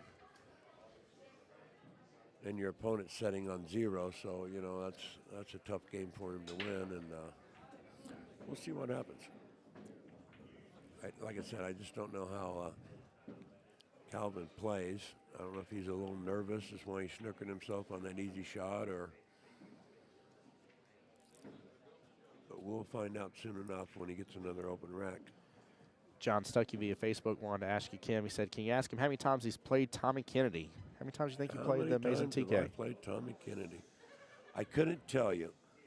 So say maybe too many to count on that one. Like I started on tour in '85, and I think Tommy maybe a few Guys, we're years looking to after get about that. So it's 1200 before we draw I don't know. this, Like all the guys, I mean, Sawdust Custom Q some guys ticket I know raffle. I've played We're at more than others, just shy but of 900 right now. We're at pretty least close. 10, If we 12 can get a few times. more You know, tickets wow. sold, So we'll definitely draw it's this quite a thing here few through the shortly. years. You get There your we go. pick of 5 different. I like these Sawdust questions, by the way, Custom guys. I Qs. It appreciate comes y'all in with a chat. maple Really, shaft really and an participating here. Thank you. extension. Come on up, get your tickets. Thought the 7 was about to get in the way here, but 3's wide open. 2. Yeah, I think he can get by the 6. I'm not for sure, but the angle that we're looking at here on the screen, I think he can get by it. Jason Johnson via YouTube side says, go Greg Summers. There we go. Cheer some people on, guys. Definitely. Show them the love. All right, I think, or what I would do is shoot the 2, go in between the 9 and the 3, and watch out for the side pocket and don't scratch coming off the rail. Are you using any outside English on this one at all, or no? Just use a little bit of low right. Low right, yeah. And just kind of slide it over to that rail where the 3's at. It's a touchy little shot, but he should be fine. There you go. No, yeah, no. He moved on it a little bit. Well, he's straight in. I can't imagine he played position for that corner. If he did, it was a heck of a shot. Can't tell if the 4 goes by the 6 in the side. If not, he's going to have to play it in the other side pocket there. I think he's just going to stop it. Shoot the 4 in the side. Yeah, look out. Look Good out. speed. Getting that pocket point. There you go. Ooh. Hangs it up. All right. Tough position here. Yep. Tough position for anybody. I don't care who it is. Ball's deep in the pocket. it's on the off-angle side, so he's going to have to go rail first, I believe. Angela, the race is always to 7 in the winner's side, 5 in the one-loss side. Only thing that changes that at all is if it's a female and under 500 Fargo rating, they either get 2 games on the wire on the winners or 1 game on the wire in the loser's side. I think John Stuckey meant between you two, so I think he's asking who wins the most matches between you and Tommy Kennedy. Oh, who wins the most matches? Yeah. So I guess between you two playing against each other. I don't know. I would give myself a slight edge. Slight edge, there we Where's go. Tommy at? He might disagree. Tommy might come over and be like, oh, come on. Yeah. No, he would say, yeah, that's Tommy still. Yeah. Oh, my gosh. Absolutely always adore getting to see Tommy play. Yeah. That was a good shot he just made right there. Yeah, very well done. So this is one here. The shape's natural. If he just doesn't do anything, just natural. Good speed. Okay, very good. Okay. Just draw it one rail to the side and draw it back over, shoot the corner back down here at the bottom.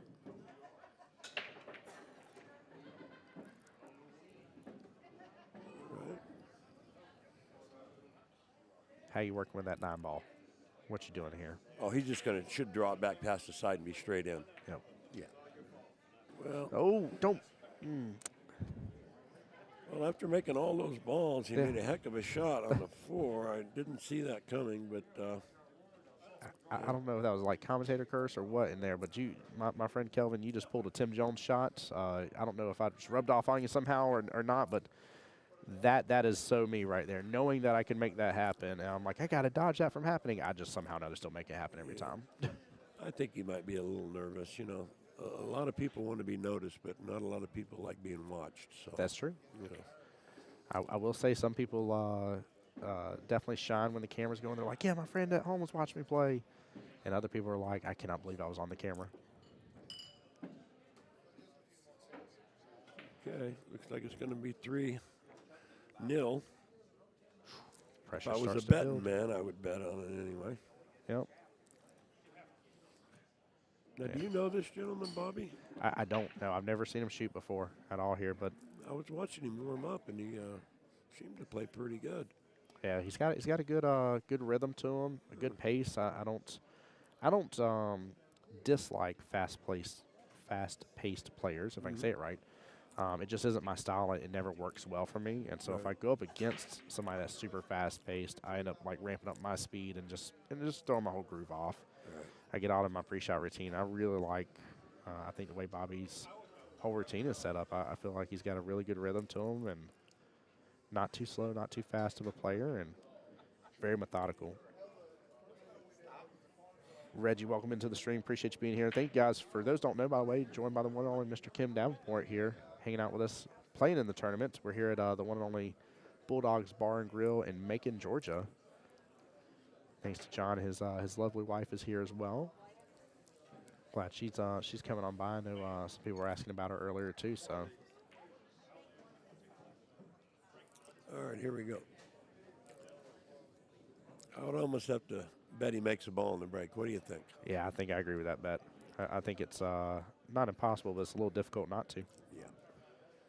Ooh, John, that's a great question here. Or Edie's asking, what's Bobby's last name? Stovall. This is Bobby Stovall, Stovall. John Stuckey in chat says, wants to know, Mr. Kim, what is your toughest match in your career? What do you think that would be? The toughest match? You mean, well, let me ask you this. The toughest opponent or just the toughest match that I lost? What see what I'm saying? Yeah, 'cause I've had a lot of tough matches. Yeah, so. I'd say who do you think maybe was your toughest opponent that you played against? Nick Varner, without a doubt. Ooh, okay. Yeah, Nick Varner, yeah. I think Nick and I played in the finals 8 times. Oh, I think I beat him once. Oh, in, good gracious. In like 9 years. Yeah. Yeah, Nick was all-time great player. I mean, there's no doubt about it. He's tough to beat for everybody. But yeah, Nicky got the best of me during our time, but that's okay. We're great friends, and somebody's got to win, somebody has to lose. That's true. Very true. Craig said Bobby's a 2 or 3-time U.S. amateur champion. His wife Terry has won it as well. Very cool. Oh wow. Oh, okay. Well, there you go. Yeah, that explains a lot then. Yeah, that's a nice little title there. Mm-hmm. U.S. amateur champion. Yeah, that's on my radar right there. That's one of the championships I wanna be able to do commentary for.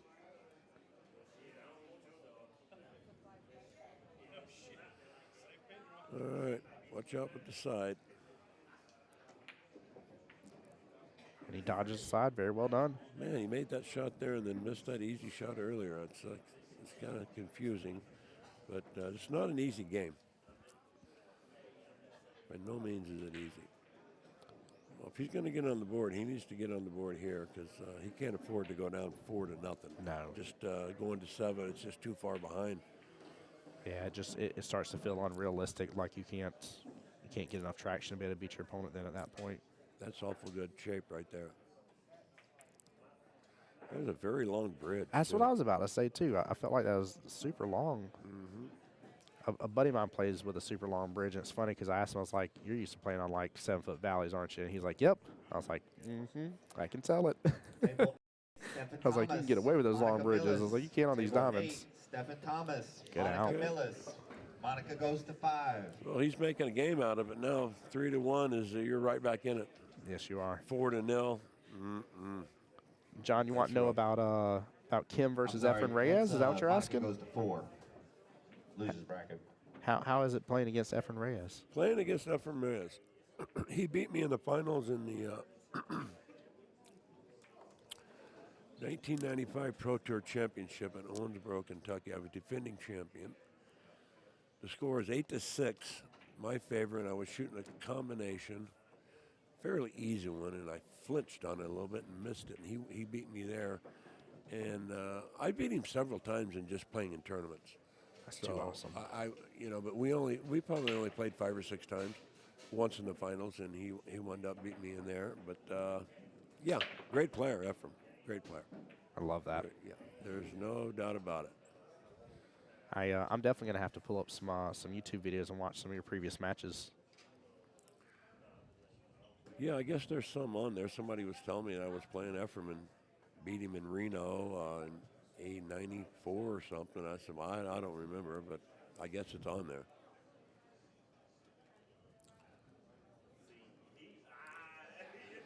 All right, he's got to go for it here. I got to believe. I really thought he was gonna hit that a lot harder. He smoothed that run on in. All right, this is the whole key to the rack right here. Stacy in chat said, "Tell Mr. Kim I said, hey, the greatest comeback pool player ever when he beat Archer." There we go. Yeah. There we go. Yeah. Well, I have heard, and I don't know, that still is the greatest comeback ever televised. Now, I don't know, but, I'm sure since then it's been surpassed, but I don't even know who ranks them or rates them. But, yeah. Oh, and that was to get into the finals, and that's when Efren beat me in the finals. Oh, wow. So that was that same tournament. John wants to know, he says, who do you think the best player is of all time? Well, That's it's kind of hard for me not to say Efren Reyes because everybody and their brother says it. So Efren's the greatest 8-ball player. Efren's the greatest one-pocket player. Efren's the greatest probably rotation player. Not the greatest 9-ball player. His record doesn't indicate that. I would say Earl Strickland's the greatest tournament 9-ball player. Yeah. Without a doubt. Shane might surpass him. I don't know, but Earl won 5 U.S. Opens. But I guess Reyes all around. They've got him on YouTube now. They've taken all of his shots and mixed them up and put them on there. Yes, and they have. Every time you look on there, he's kicking 3 rows or 4 rows and making them all. Yeah, but yeah, I would have to say Efren Reyes. That's amazing. Yeah, it's funny for some of my buddies that just know a little bit about billiards. They're like, you know who Efren Reyes is? I'm like, it's kind of hard for somebody to ever be in this game at all to not know who that man is. Right. Yeah, I remember I was in in Houston. I think it was 83. I can't remember. It's been so long ago. But he played as Cesar Morales, Okay. and he actually won the tournament. And then he played Buddy Hall a set for 10,000, and Buddy beat him very quick. Buddy back in them days playing 9-ball. Ooh, you don't want to mess with him. Yeah, as we say, that's dangerous right there. But that's when Ephraim became Ephraim right after that. I guess he thought, because I don't know if anybody would have known, Ephraim Reyes, because, we didn't get a lot of overseas players or whatever. There was a few. Jose Perica was the first Filipino to come over. But, yeah, Cesar Morales. I get a kick out of that every once in a while when I see him. Hey, Cesar. Oh, I love it. Well, are there any amazing events going on this year that you're looking forward to either going to see or going to participate in? No, not really. No. Like I said, I played in 3 tournaments in 15, 14 years, so I have no ambition of making any kind of comeback or anything like that. This is just close. It's a one-day tournament, and not too far a drive, so I figured There you I'd go. come up and just see. Well, I love it. So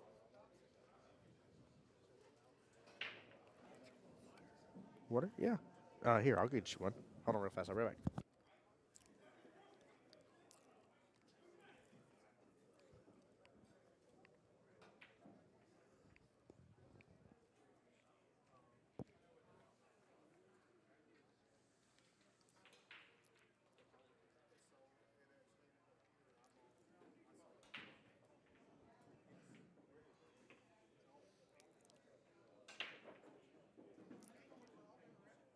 okay, Bobby.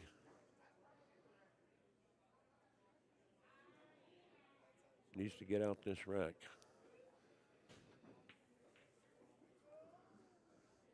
Calvin has made a little comeback here and telling Bobby, listen, I can play just because I made a few mistakes early. And now Bobby's missing a few shots. So we most definitely have a match.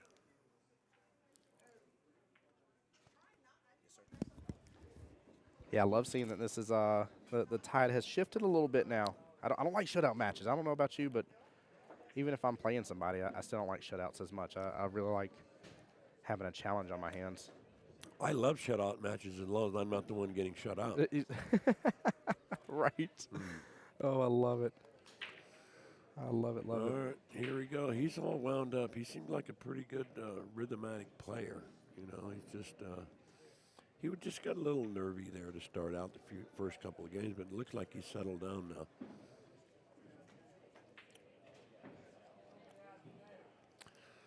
Should just come back out in the middle of the table, shoot the 5-ball. Uh-oh. Ooh, Slipped right in between. That was close. He was about to get hooked on one of them.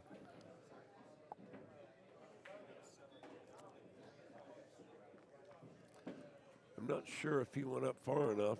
I wouldn't want to go all the way back to him. Just roll it. I'd just roll it in the side real Yeah. easy. You don't want to go down table and then come back up, I don't think, here.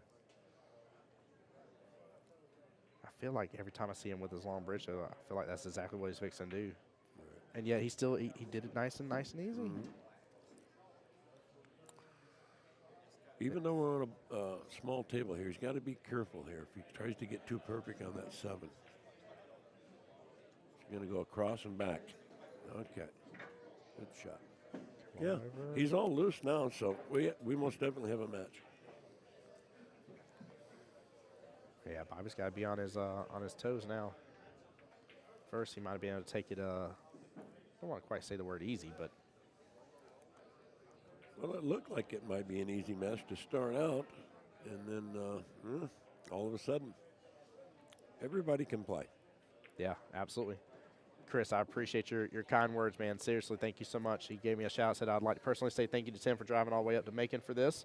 What a great job he does, man. Again, it's my honor and pleasure, seriously.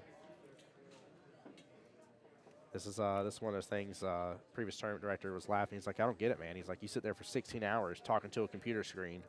He's like, I don't know how you do it. And I was like, I love what I do. This is one of those instances in life where if you love what you do, you don't work a day in your life, and that's this right here. There you go.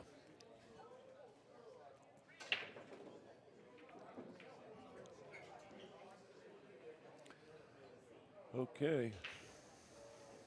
Jason on YouTube said, "Me too, Kim." I think he's talking about the shutout match situation. Oh, yeah. Yeah. We like shutout matches as long as we're not the ones getting shut out. Look at that. Oh, not on the break doesn't count. No, don't count. So the first time we've had it, I'm assuming just gets spotted like normal. Yeah, they're moving the. Yeah, it gets on the dot. There we go. Well, I don't see a lot here except safe. Yeah, that 5-7 situation I don't like. Yeah. I kind of don't even like where the 4 is to an extent. Try to get down between the 4 and the 9. Yep. Use them as blockers. Yeah, good shot. Slow down. Oh, that's good. Yeah. Now I'm sure he'll bring the jump cue out because, well, just because. If he jumped one earlier, he's Yes, he not did. going to pass this one up. No, and the one earlier I felt like was a little bit more difficult. He didn't have as much of, I think it was like the 7 ball that was blocking him, but he just had such a big distance. This one doesn't have a lot of distance. He just has the whole ball blocking him this time. Which I don't know, Chad. I don't know if y'all like these types of jump shots better. Some people, I've heard a friend of mine, he's like, I prefer when I just have to like clear like half of the ball because it's not really fully blocking it. Right. This one he's pretty much got to clear all of it. Going to get away with it, looks like. Ooh, there's a little sliver of it there. Got to watch out for the scratch, though. Well, the 8's covered. Looks like it's covered. Maybe not. I can't really tell, but Let's see. Oh, yeah, I think you're right. I think he's good. well, he could scratch it there. There's no doubt, but He's got to hit off that 3 just perfect, though. I think he might gonna hit the 1 and try to play the 3 off the 8. Oh, I like that idea. Yes, and makes both of them in the process. Let's go. What a shot, guys. Quick little instant replay, top left-hand corner of your screen. Take a look at this again. Brought to you by my personal sponsor here, Threefold, for all your trophy engraving and sublimation needs. What a shot. Got a little wild on that next shot there, but very nicely done. Very fortunate to get safe there. Yes, he was. Jason said, yep, the shutout. Yeah, right? That's too funny.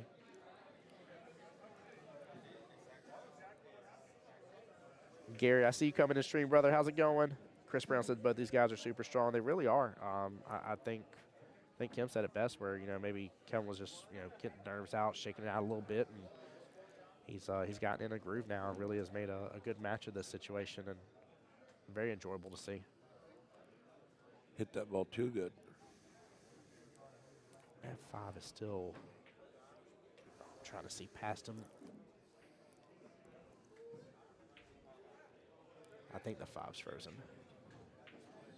Actually, Yeah, the it's in camera a- angle, it doesn't look like it, but on my end, it looks like it It's is. in a tough position. I think he just needs to try to put that 2 ball behind the 9 and the 8. Leave the cue ball on the rail there. I don't see anything else. Oh, he's trying to make the ball? Oh, my. Yeah, That'd been a heck of a shot.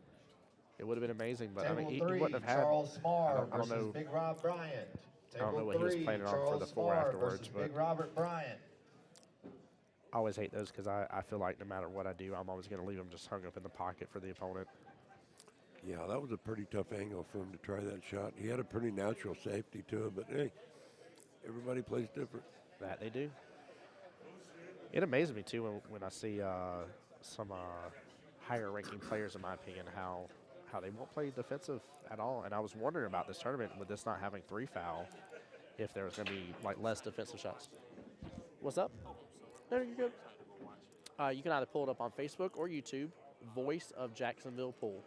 Okay, I think I just framed it, y'all. Did you? Yes, sir.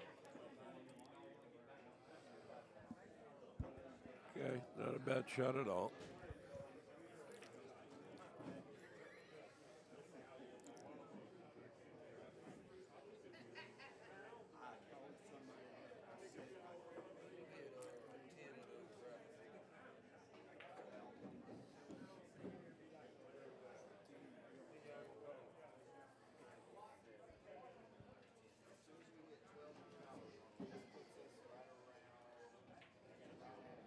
I'm assuming he's just going to be above the 5 here and take the 5 in the bottom right-hand corner. He might go 2 rails, try to break it out. Back up table and then back down.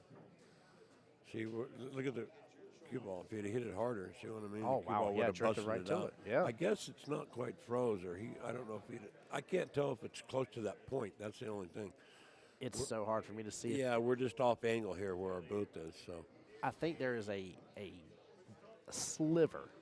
I do mean like one like physical playing card sliver for that 5 ball being off the rail. All right, not an easy shot here. Oh, is he going to get the knock into it? How about that?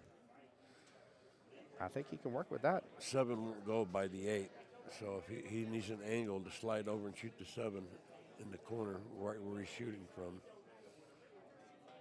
So he's going to go 3 rows with the cue ball, either that or maybe he's just going to make it and slide over to the rail and just stop it. Oh, he shot it in the corner. Okay.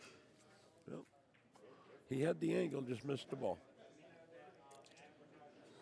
Yeah, I think he would have been out right there.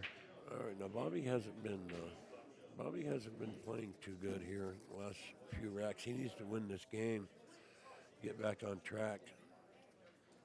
Yeah, Kelvin's got the momentum shift now, and kind of hard to stop a moving train. So He just needs to draw this underneath the 9, come out by the side pocket over there. I don't like him trying to roll it and get back out in the center table. I think a little low right-hand English would be perfect for this.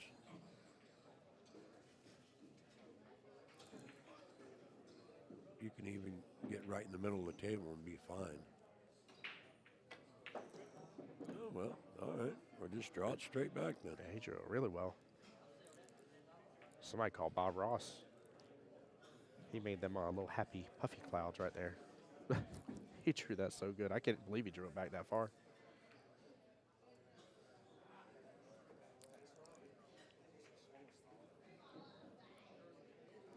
You see how he gets in his position, Bob? That's very interesting.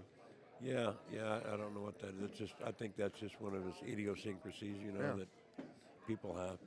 So, Seems to work very well for him. yeah.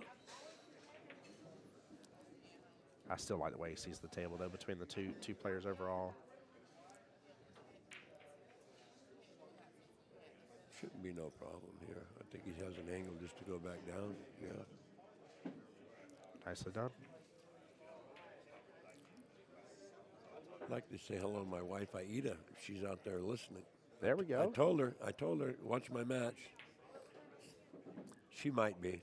I think she is. Well, I hope she did, and hope she's getting to enjoy having you on stream, because I definitely am, man. I'm very blessed, Mr. Kim, to have you on here. So 4-3 right now. Race till 7. This is still in the winner's side, by the way, guys. All right, we're going to do last call for this raffle. We're going to draw it here in Ooh. just about 15 minutes. So if you want a chance at your choice of 5 different cues here, you get 1 cue of your choice out of 5 Sawdust custom cues. We're going to do a raffle here. 15 minutes, last call for tickets. Come on up, get yourself. 10 tickets for 100, 5 or 3 tickets for 50, or 1 ticket for 20. But 10 tickets for 100. Okay, just give me 1 ticket to be good. Oh, I'm sorry. I'm online buying tickets. You're all and right. talking. No, you're fine. I was telling people about those as well. I'd never heard of. Oh my goodness gracious! I'm facing a blank on the name real fast here. Heard of? What we're talking? Raffle tickets? No, What we're talking the name of the cue maker. I don't They're know. handmade cues. There's so many cue makers nowadays. Oh my gosh, I'm trying. Oh, thank you. What's the name of the cue again? The cue maker? Sawdust. Thank you. I knew it started with an S. But yeah, I never heard of Sawdust cues before, but they're handmade. I've never heard of them either. And even Tommy Kennedy like picked one up. I was like, I really like the red one. And Tommy Kennedy was like praising it. He was like, wow. He's like, this looks amazing. So I saw a couple in there. They have a couple by the bar. Huh? Can I get a ticket? Oh. Oh. I didn't. She said it was worth the money. Okay. Well, I have a ticket in then somewhere. It might be the Golden Willy Wonka ticket. Oh, where did it go? Did it fall down? Okay. Well, it's here then.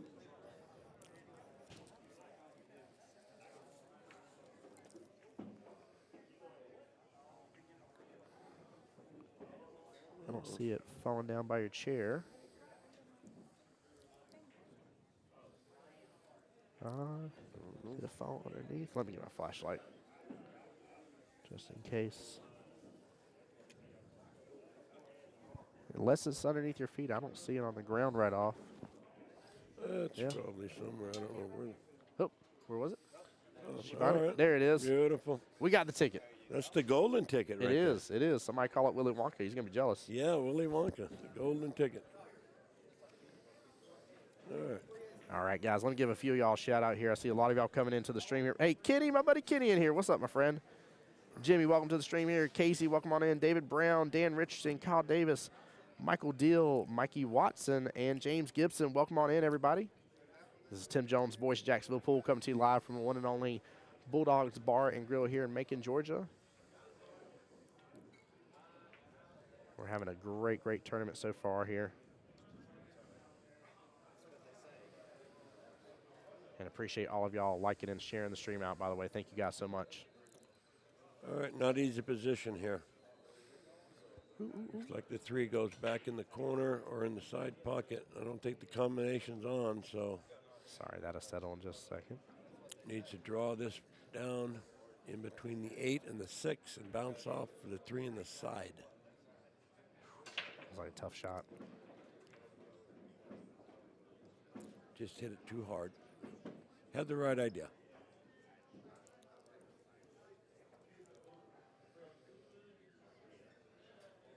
Speaking of sawdust cues, there's Sorry right there. One of the gentleman that was right there next to you in the gray short sleeve. He's one of the reps for him. Oh, okay. All right. Look at that shot there. Oh, wow. That was a beauty. Thin cut. Now he has a problem with the 6. I might roll down and just shoot the 6 down table and try to put the cue ball behind the 9. Yeah. Yeah, I don't think it'll go. I can't. Maybe it will. I'm thinking it might go now. I'm looking. If he can get that cue ball all the way on the rail where he's shooting from, he needs to get it froze. Oh, he's going to be close. I think he still might be all right just by looking at it. I think he can spin it in. Yeah, pretty good. What a shot he made on the 3. Yeah, it was very nice. Very well played. Good speed.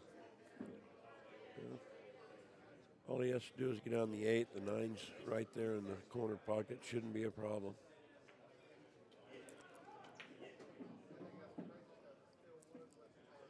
Watch out.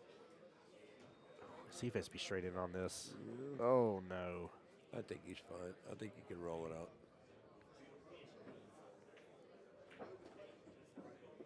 There we go. Table 9, or excuse me, table 10, Graham Swinson versus And a Tina great shot Hatton. right there. Table 10, Graham Swinson versus Tina Hatton. Well, 4-4, guys. I'd love to know in chat who you guys are rooting for, who you think is going to take the win here. Races to 7. So both gentlemen needing 3 racks left. Tina goes to 4. I like the guy that's breaking only because he's breaking. Especially on these small tables, the break is so important. Yes, it is. Yes, it is for sure. Well, if you break and make a ball, which everybody's been doing the whole tournament, then you're really in control. Yeah, I definitely agree. And again, with the template rack here being used, and not say it hasn't already happened where somebody hasn't made something on the break, but it's hard not to.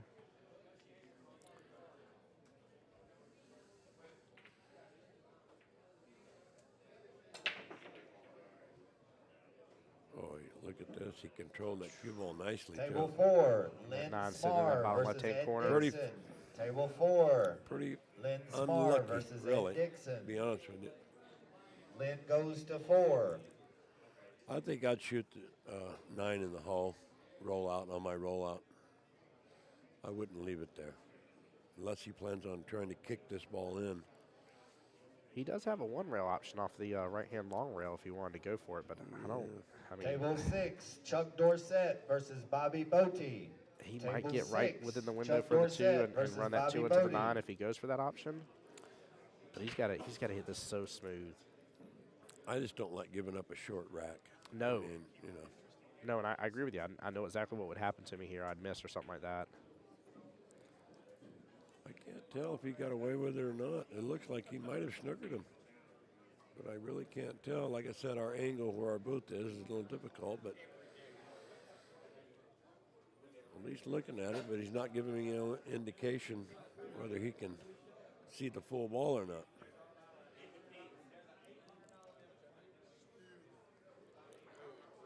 If he can, he needs to go underneath it, send the one ball down table, try to hide the cue right behind the 7. Got 5 minutes left to draw in this queue. Come get your tickets. Nice. 5 minutes left. Last call.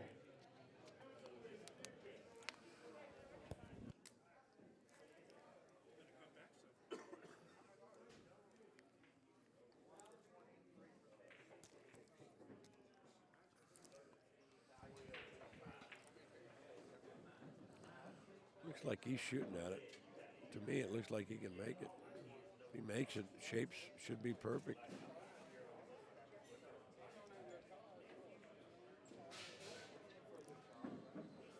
Well, I thought it was going to be a mystery there. He just shot it straight in. Come on, Bobby. Yeah, he definitely made that look like it was. A little drama there.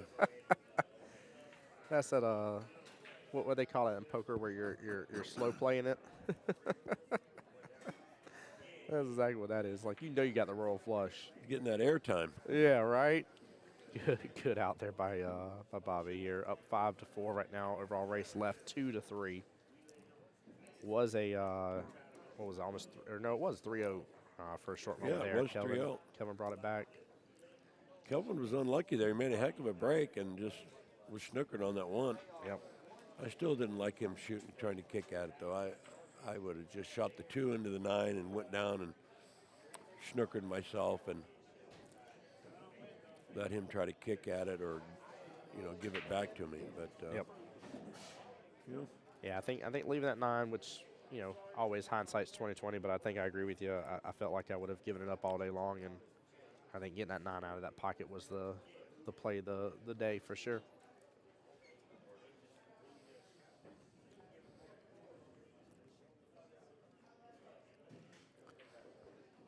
if he can win this game, he really put the heat on Kelvin. Yeah, getting on that hill.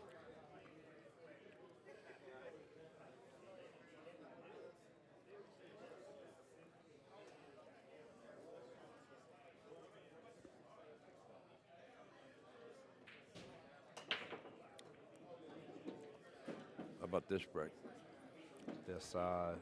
This has great potential to put him on the hill. I don't see a problem right off. I'm very happy with where that cue ball is and where the sleeve is, and So you see what happened. He made a poor judgment error trying to kick for the 1. Not only cost him that game, but it cost him this game, and he might not get to shoot again.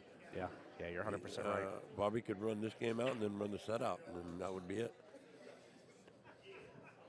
Yeah, even I myself feel very comfortable with how this run out is set up. Yeah, there's really just getting from the 3 to the 4 is the whole thing. Yep.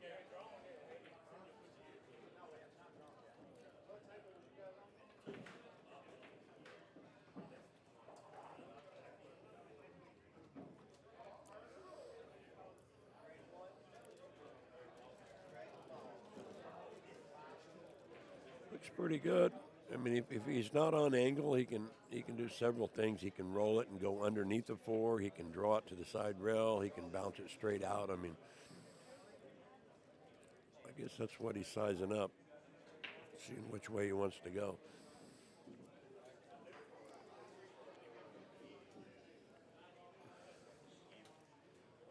I would think just shoot it straight in and come out one rail in between the 9 and the 4.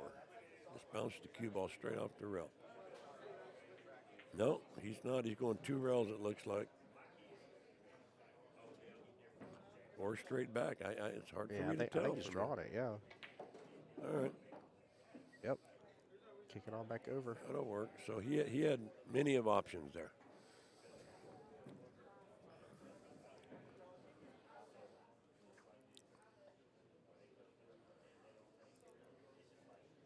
this is All right. this is We're just a gonna draw little this touchy, ticket. not bad. I Last mean, call.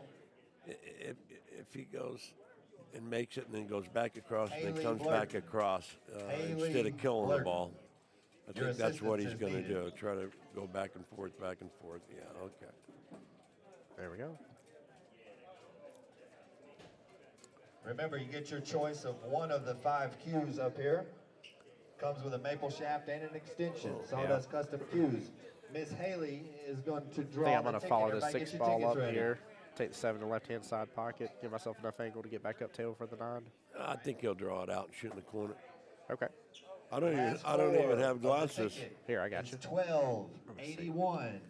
1281. That's me. Oh no. No, you're 1325. 13. I was off by a long way. Oh well. Just a smidgen here. That's all right. All right, Bobby. 1 rail. Just bounce off 1 rail. The only bad thing that can happen here if he scratches in the side pocket. That's the only bad thing that can happen. And I don't think he's even going to come close to that rail. Just straight off. There you go. Nicely done. Well, Bobby with the great opportunity here to really put the pressure on Kelvin.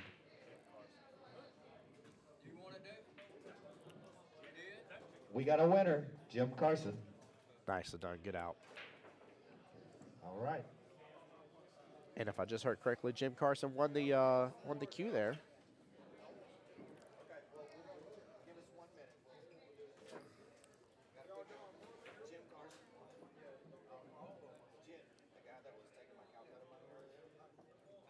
Jim, I don't know if you're still in chat, bud, on YouTube, but you won the cue.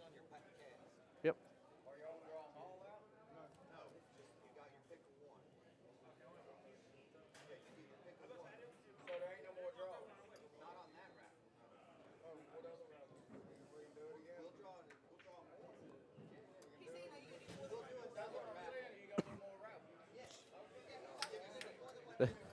All right, we got the raffle all set now. We know the winner is. All right, here we go.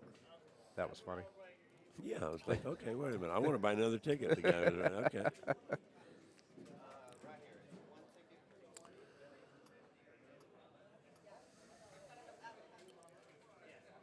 Well, if he does anything like that last break, he's going to be very happy. Yeah, he will be.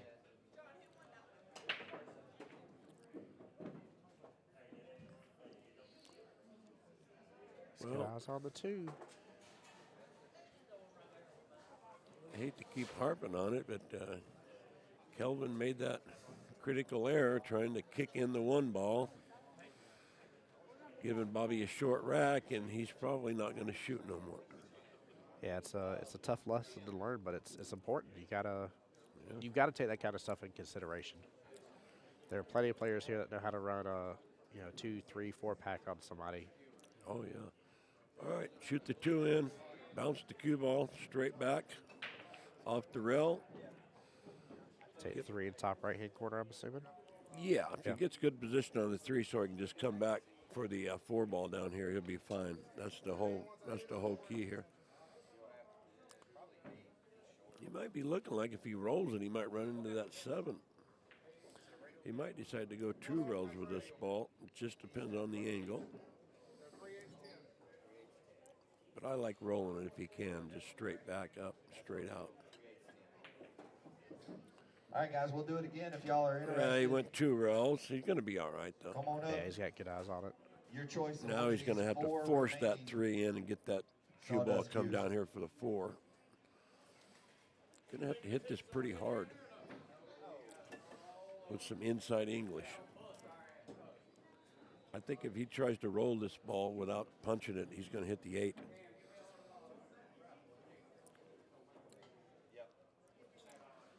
Yeah, I see exactly what you're talking about now. I agree.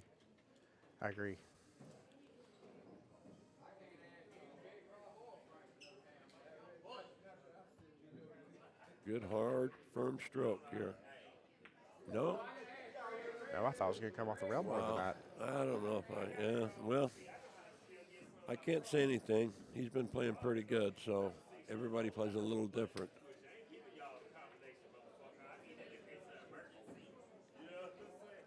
No, this shot is really, the shot's not so difficult, but getting position and not running into those three balls, because if you look, he's really on the rail, so he can't do anything with the cue ball. He just has to try to make that 4. You have the 8, you have the 9. I don't think the 7's in play with the cue ball unless he really loads it up, but Could he just do be defensive here, just roll the cue ball into the 4 a little bit, just let the 4 touch the bottom short rail? you mean play safe? Yeah, just play safe here. No, I don't instead. think he'll play safe. Not on the small table. I really would be surprised. He's just going to try to make the ball. Well, there you go. Uh-oh. Did he get away with it? Yeah, he ran into the 9 and he missed the 4. Yeah, he put himself in a tough spot. I didn't like him choosing that particular position shot for the 4, but like I said, everybody plays different.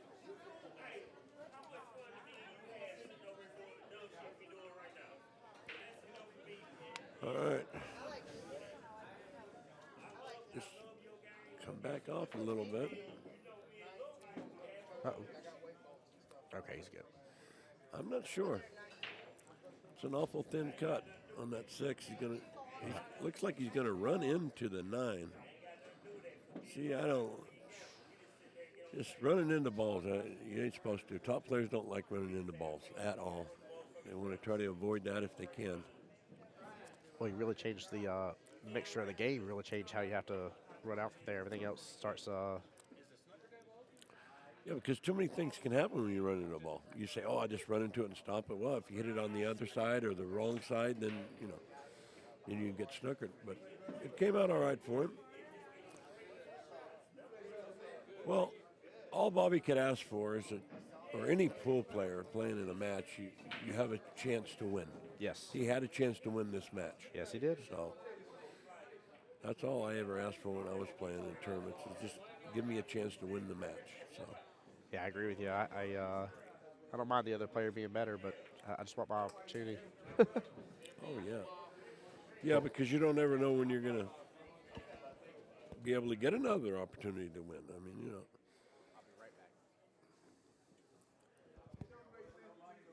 I on still? Myself? Yeah, you're okay talking. If you're good with it, I'll just be right back. I got it. Yeah. All right, here we go. This match is coming to an end shortly. Look out, cue ball. Straight back off. I did that my first match. Broke and cue ball came straight back. Got to give it a little pop. Make it hop.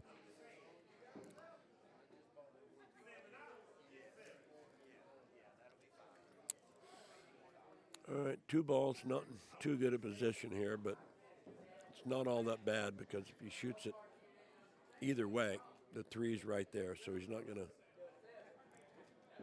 have any problem with position. Just can't tell. It looks like he might shoot the 1-5 combination. Just get an angle to slide back over and shoot the 2 back down in the corner. Well, no, he's gonna shoot it in the side. All right. Makes position a little tougher doing that.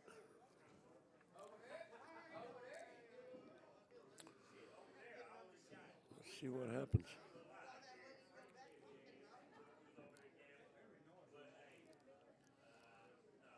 Just wants to get straight in on the 2. Well, wait a minute. All right, there you go. I think you made a wise choice doing this, Bobby.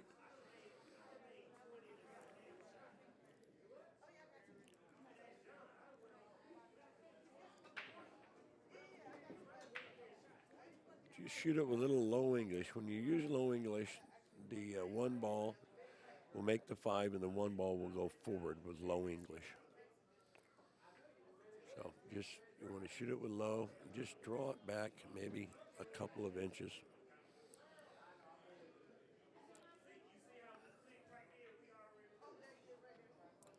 Okay. Shouldn't be no problem. He can go 3 rails for position here, or he can come out 1 rail, but it looks like if he comes out 1 rail, he might hit the 3. So I'm just thinking 3 rails underneath, shoot the 2 back down in the corner where he's at. The 3's right there for position. Let's take another look at it. Uh-oh. Where's he going? All right, he's going over to his case, it looks like, getting the extension out. That's something you don't see too often. Getting the extension on the small table. The cue might be longer than the table now.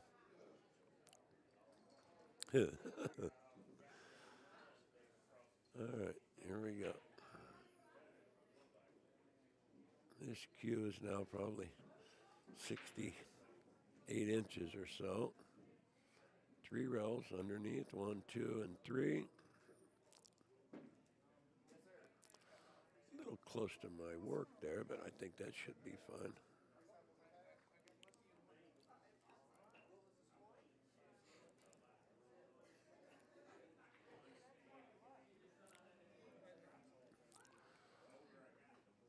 This isn't like automatic here, only because you're going past the side pocket, and when it's close to the rail like that, you have a tendency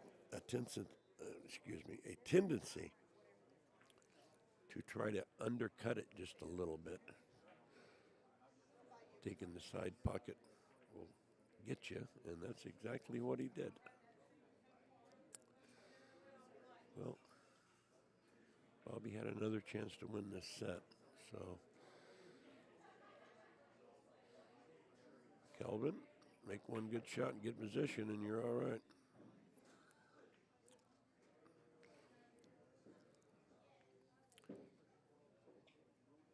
Just one rail out, shoot the 4 in the side, come back out, 7 in the side. Everything's right there.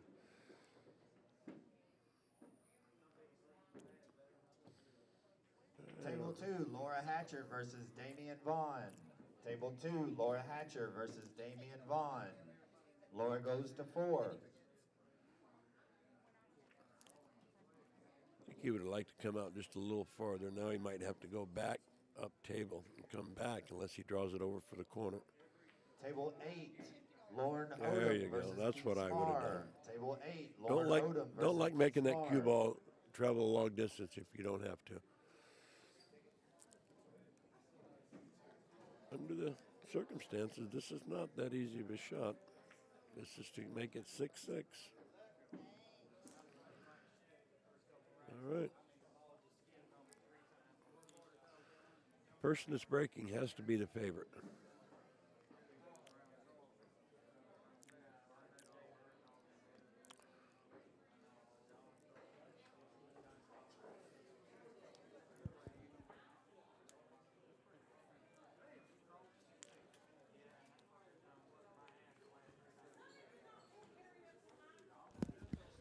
All right, sorry, didn't mean to leave you hanging there. Oh, no, no problem. It's all fine. So we have a case game here.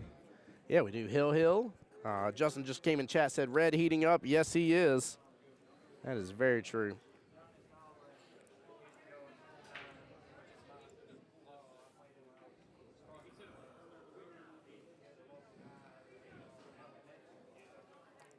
Well, like I said earlier, I like the breaker, so we'll see what happens.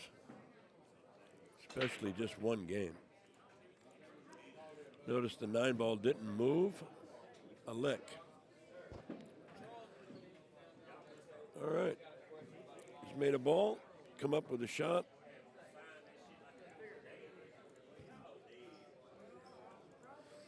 Position won't be easy to get on the 2-ball. If he wants to, he can cut that ball in, go in between the 9-ball and the 8, come back out for the 2.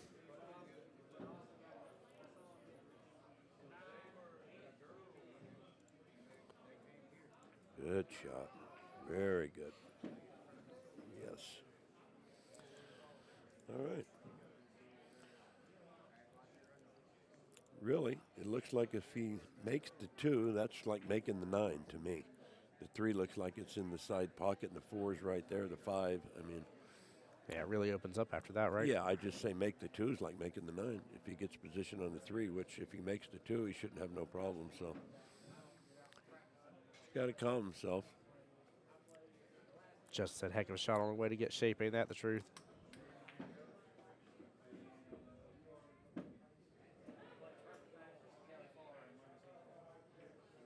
Man, this is going to be crazy if Kelvin pulls off the win here after it being 3-0 against him. And Bobby getting a couple more games after that, really just get to the hill first and everything. Like it just didn't look good for Kelvin. You know, he's made such a comeback. Oh, yeah, Justin agrees. He says he should be out, yeah. Well, they both bitten under pressure, but neither one of them broke, so it's okay. Bobby's going to be a little disappointed. He had 2 chances to win this match and didn't do it. So now I'm already giving him this match, evidently. But the way their balls are laying, and he's been playing pretty decent here, so I don't see any problem. I know one thing. I'd have liked to have got a little closer to my work there. One more shot. Punch it out.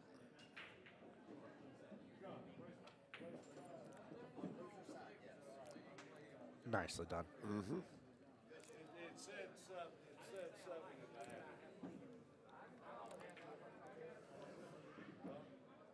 7 Ooh, might get a little too close on it. No. Oh, my. He's fine. He just walked up. I don't think he's going to have no problem. Okay. Pretty good. All right, very well played. Congrats to Kelvin. Wow. What a good matchup right there. All right, we have a winner. Yes, we do. Finally, after all 13, these gentlemen were just trying to get their money's worth here is what it was. After all 13 racks had to be played. All righty, I enjoyed it. Hey, I appreciate you so much, Thank you Kim. very Seriously, much. thank you for blessing me and coming into the stream, sir, and Alrighty. chat. Y'all show Mr. Kim Davenport some love here. Beautiful. And we'll look forward to having you on stream again and getting to see you play some more, sir. All right, everybody. Yes, Thank sir. you. Thank you. Take care. Bye-bye.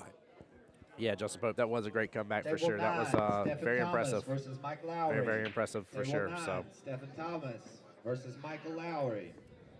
all right, guys, we're waiting on the next one to get called up here. But I hope you guys got to enjoy that as much as I did, because that was definitely really freaking awesome, to say the least, to have one of the absolute greats here of all time coming into in the stream here and hanging out with me and doing some commentary. So appreciate you guys. Appreciate again John and his wonderful wife and everybody here at Bulldogs for just that opportunity, and Mr. Davenport for, he was just practicing that shot we were talking about. But Mr. Davenport for blessing me for coming on to the stream and everything. So that really, really meant a lot to me right there, guys. Y'all don't have any clue, because my words are not expressing it enough, but that really meant the world to me right there. Oh, man, what a good night. What a very, very good night so far. Just said, Red plays strong. Can't count him out if he gets loose. Yeah. No, I definitely agree. I mean, it took that whole moment, that breathing, that just, like you say, getting loose, letting go for a second, relaxing, all that kind of stuff. Like, it took all that just to get him in stroking in gear, and he did it. He did really well. Guys, while we're waiting on the next one to get started up here again, I know some of y'all have already seen this, but I just want to keep giving a shout out here for what's coming up, the events that are happening over here. February 16th through the 18th here, $5,000 total added if a full field happens. That's 96 total players. Player auction, $20 minimum here, and it's limited to the first 96 players that actually sign up and pay. You do have Cash App and Venmo there towards the bottom middle of the flyer here. Rosner Q Repair actually will be on site for this one for any Q maintenance and repairs, which I love seeing, because I'll be upfront and honest with you, I don't think enough pool halls for tournaments get Q repairs in there. It's always nice to be able to see that happen. For in case of, I know there's plenty of times that players are begging for Q repair and stuff. So they just called Mike Lowry. Yes. Candace saying hi to Edie. Let's see here.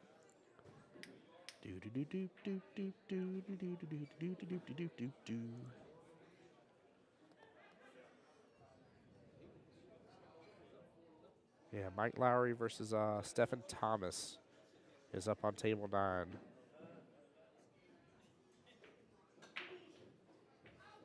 Trying to see here what's going to be our next matchup. I'm waiting on this one to be approved. It may take them just a moment to get everything through here.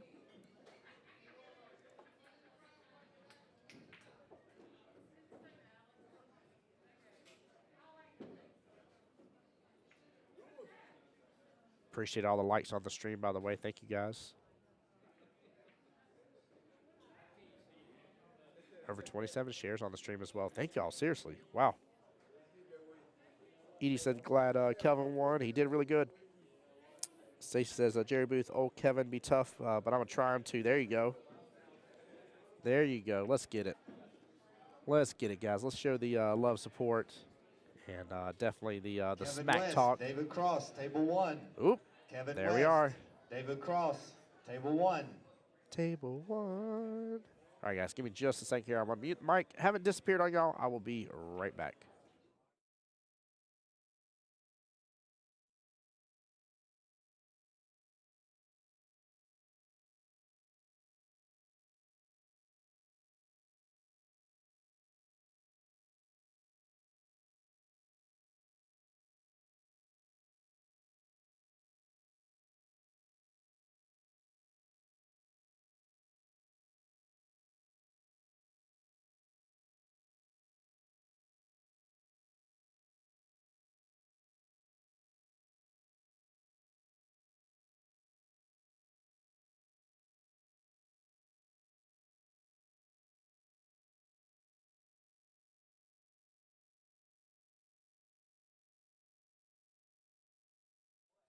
All right, guys, I'm back. This is Tim Jones, your voice of Jacksonville Pool and Pool all around here. Coming to you live from one and only Bulldogs Bar and Grill here in Macon, Georgia. Very excited and blessed to be out here with you guys tonight. Let's see here. How long we been going for? Oh, yeah, we're over the 5-hour mark on stream here. How's everybody's new year coming so far? How's the day been? How's your weekend? What's everybody working on for this new year? What specifically are you going for goals? And this is a one-loss side match, so one of these two gentlemen are out of here after this one. Table 10. Race to 5 Shane instead of Woodham 7. versus Kevin Overton. Table 10, Shane Woodham versus Kevin Overton.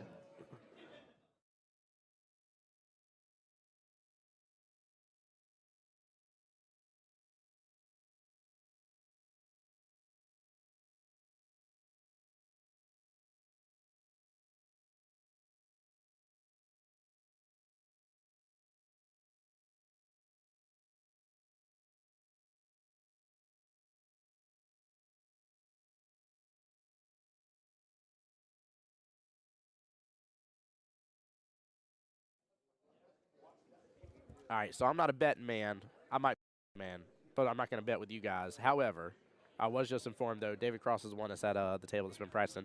He's the gentleman that actually beat Kip Davenport last month for this tournament, put him in the one-loss side, and then went and met up against him later on. So I think that's pretty cool. April says it's going to be a good one. Yes, this is going to be a good one. Hey, we got Team Edie here for David Cross. Let's go. Let's go indeed. Show the love and support.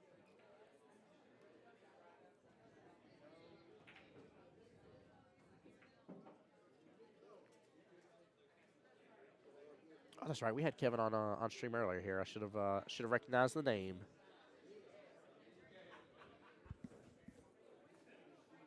Should have recognized the name. All right, guys. Let's have a good, clean match here. Good, clean matchup. It's like David won that lag right there. I love it when people lag instead of flipping a coin, by the way. I don't know. That's just me.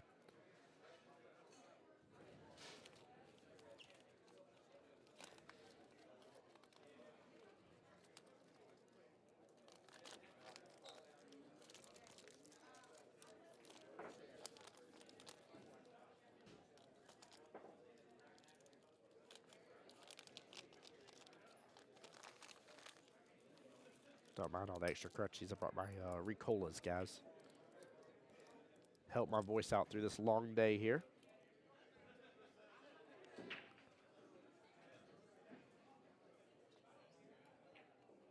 Guys, we've already seen some love for Team David Cross here. Do we got any love for Kevin West in the building? A little KW versus DC here. And remember, again, both these gentlemen are in the one-loss side, so one of these gentlemen are out of the tournament at this point. One of them either gets to hang out and just watch the rest of it happen or go on home early or something, but only one will advance. No? Are you sure about that?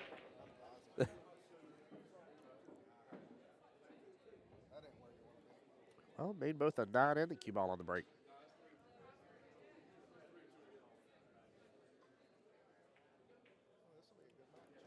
Yeah, this will be.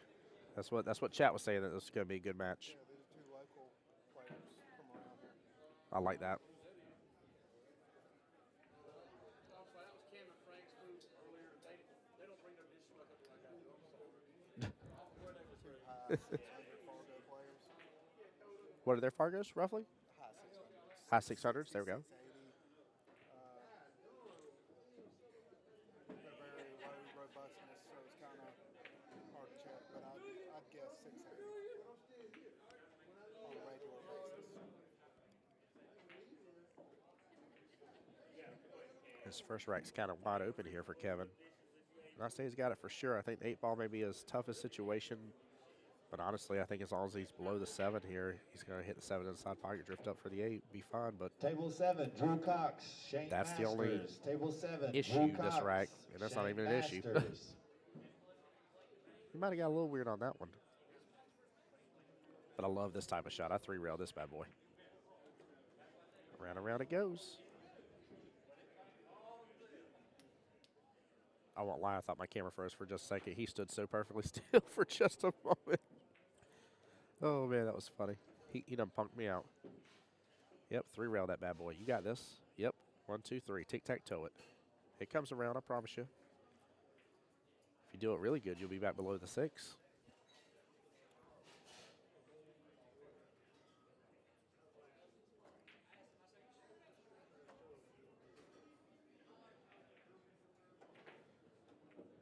One, two. Oh, we got a hold of the 8. I thought he was going to slip right by it, but it may work out just fine, and it does. Yep. And honestly, that didn't really change too much of the landscape either, so.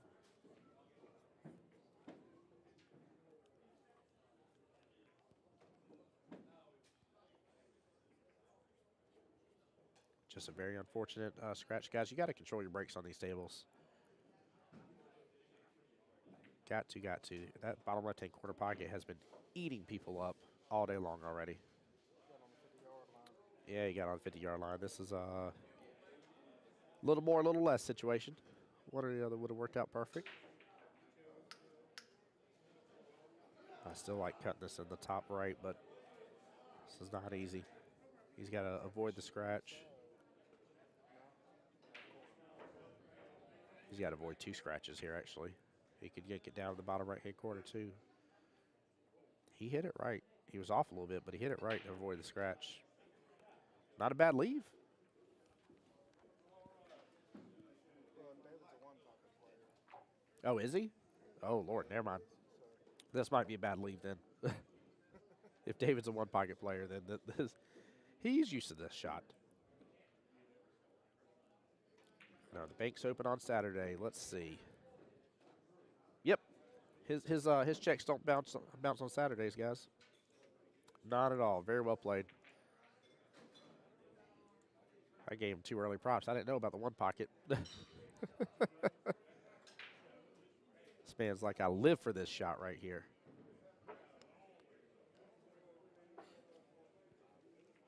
Guys, welcome on in. Derek, Chris, Sarah, Randy Daniels. Welcome on in, everybody. Thank you guys for being here. Also, I haven't shared it in a moment. Let me get the YouTube link pulled up for you guys again. I'll get that shared out just in case anybody wants to enjoy on there. Go subscribe to the YouTube channel as well.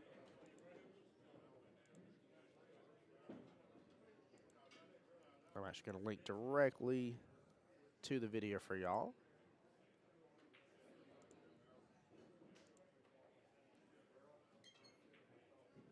There you go.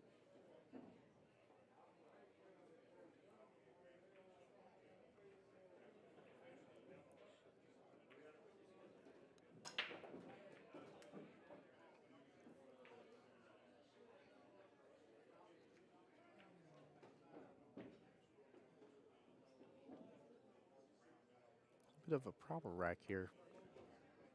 2-all doesn't have a direct home.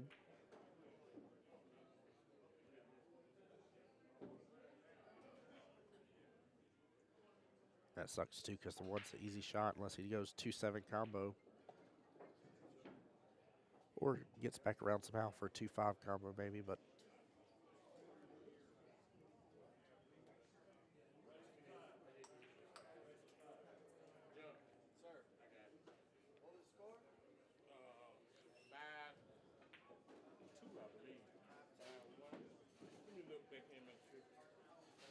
2 over him.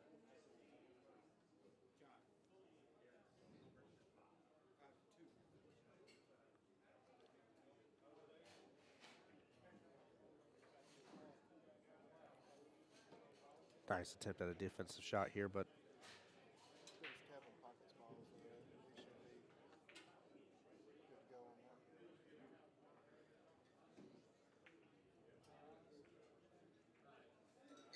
that. ooh, gonna hang it up right there.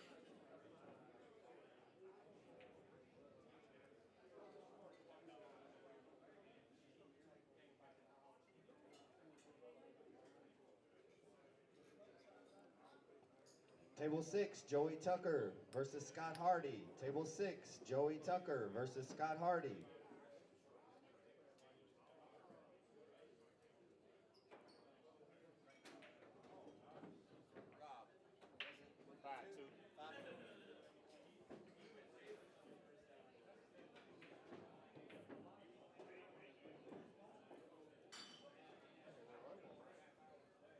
Yeah, this is a really good run.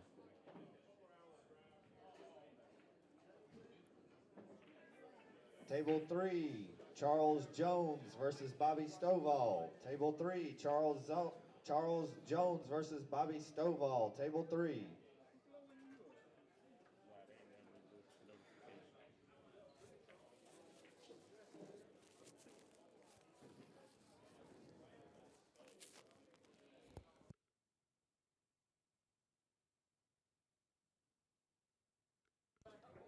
And a nice little out right there. That was a nice little run overall. David up 2-0, guys. Tim Jones, voice Jacksonville Pool. Give me just a moment. I'll be right back. Mike's still going to be active, just so you know. So don't start cussing. I'll let it slide in chat. I try. Tell her the story.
Logan ran that rack out. Did he? All right. So 3-0. Thank you, sir. And of course, I'll leave you guys for just a moment. And this man goes and does a break and run on me. Ian, what's going on, brother?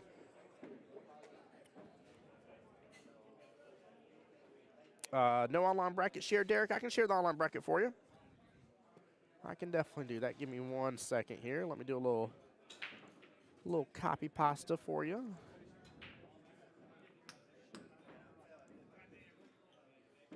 Right there is the online bracket for you guys. Should be coming through just a second here.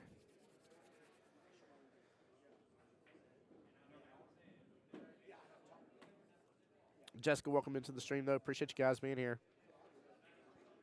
Sorry, I had to step away for just a moment, guys. You haven't been able to get Shannon Finch to commentate with you? It's hard to get him on the microphone. He's a little, I won't say shy, but reserved when it comes to that. But I've got to commentate plenty of his matches, and I love doing it. Love watching him play. Yeah, he is. Yes, he very much so is. My favorite too, and I don't wish this against somebody, but when I get to see somebody of his skill level and I see what I look at, and I'm like, man, that's such a problem. Like, how's he really going to tackle this? And I'm getting just a watch inside his brain when he's doing stuff and figuring it all out. Yep. Yeah. Yes. Oh, yeah. Nice job going back and forth there. Oh. He can still cut this in just fine, but it's a little tougher than what it had to be. She ball's drifting. We'll see if the banks are open again for him if he decides to do that. He did. Absolutely good shot here. Magic Rack got a little a little motion in it. But Mr. Defending Champion there. 4-0. And he might be fixing St. Kevin on his way home.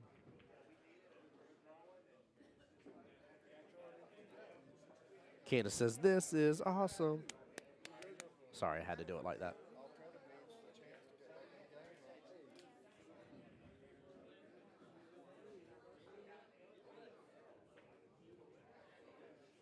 Yeah, we'll say I won't count Kevin out just yet, though.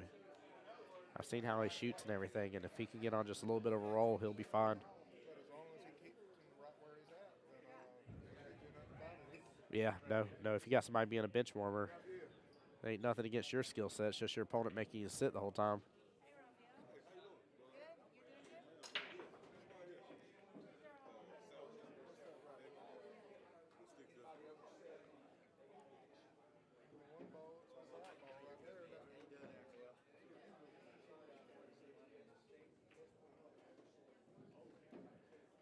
Edie says, good shoot, David Cross.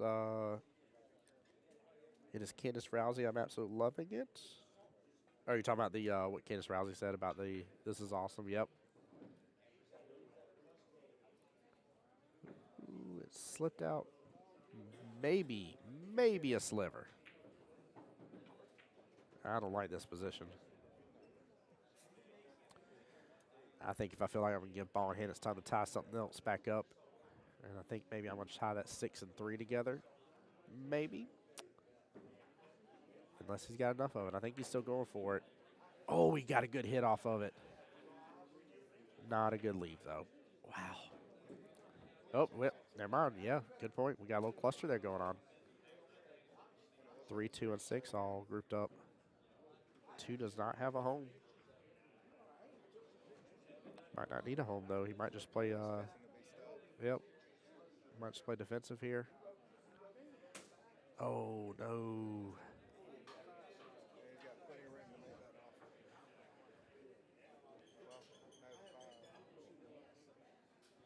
Yeah, I think he might submit a cut at the bottom right.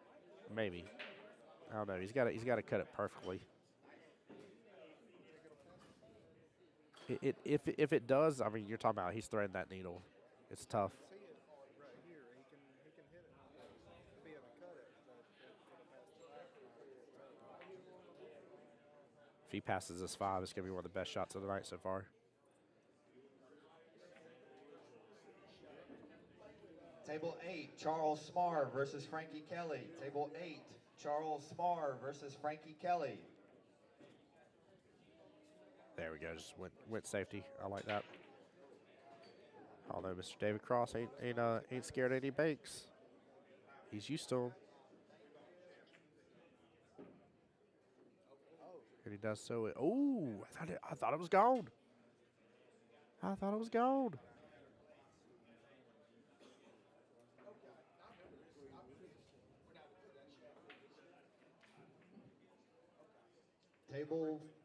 Table 4, Dan Richardson versus Tracy Majors. Dan Richardson versus Tracy Majors. Table 4.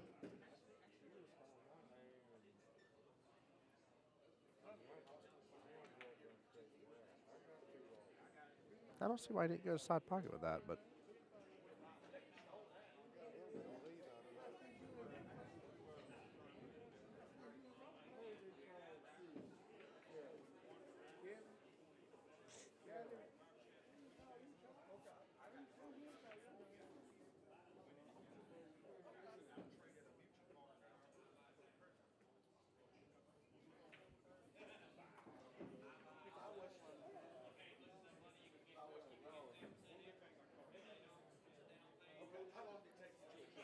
I don't see if the bank's open here. I don't see why he doesn't bank this, shoot 3 into the 70s and on in. But I feel like his bank is a little short here based on his Don't angle. forget, we're raffling off a second Sawdust Custom Cube. You I get could be your wrong, choice but of the 4 remaining. I think he needs to let it does breathe a come little with bit. A maple shaft and an extension. Oh, he just goes to top left, take corner pocket like it was nobody's business. Come Never on up, mind. get some tickets. No, he didn't.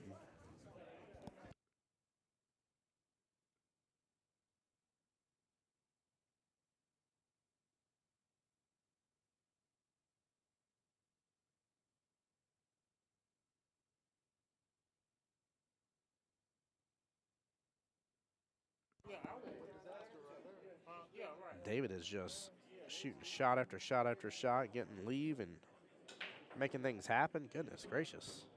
Can he be stopped at all? Like,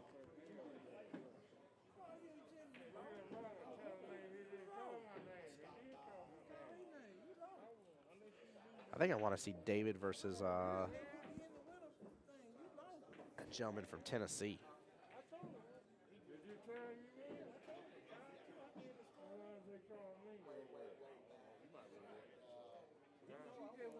Edie, he is really tough. I mean, he's just running everything.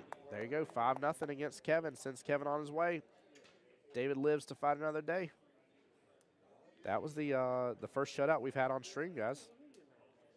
The very first shutout we've had on stream here. Let me give a quick little bracket overall update. Refresh the dashboard here. Take a look. We were at 22% earlier Table today. 8, Big Rob Bryant, Frankie Kelly. Table 8, Rob 44% of the way Kelly. done now. 50 matches out of 113 matches to go. And looks like there's still another 2, 3, 4, 5, 6, 7 matches currently. Actually, I'm sorry. 8 matches currently going. Forgive me. So everything is rocking and rolling, guys. We're moving quite along here. Moving along indeed. Matt said, "Great shooting, David. Great shooting indeed." I mean, he did really good. I don't think Kevin has a lot to sit there and be upset about. I mean, honestly, David was really leaving Kevin in the passenger seat. And I mean, what can you do? I mean, you can't show your game or your talent or anything whenever you're just sitting down. So I know he had a couple of opportunities, but really that matchup really belonged to David. And again, nothing against Mr. Kevin and how he plays. I don't think that was a show of his skill level, of his sportsman, or of his not sportsmanship. Goodness gracious, of his skill level. I think David did really good keeping him off the table and saying, hey, like, enough's enough. So.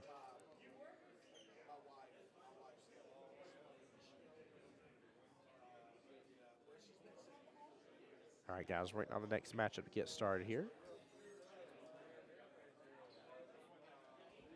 Kim Davenport, Joe Epperson, table 1. Ooh. Kim Davenport, I Joe thought we were Epperson, about to get table Kim back 1. on table 1 here.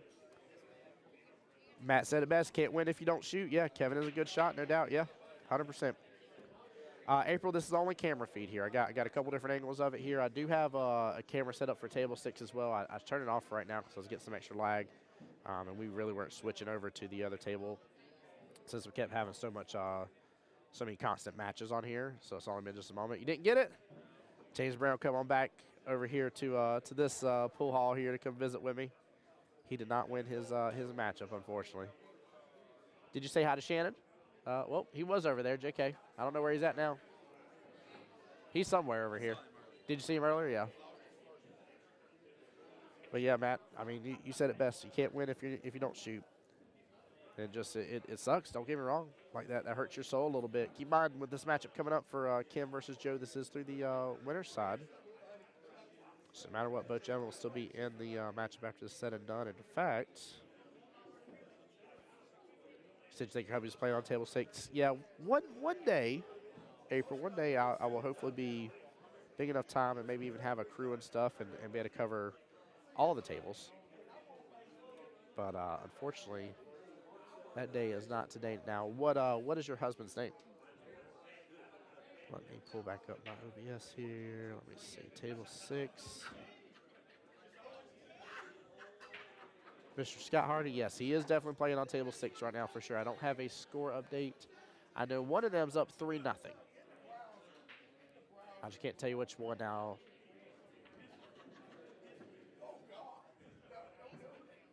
Trying to see if I can see who wins that matchup, but tell you what we'll do real fast though.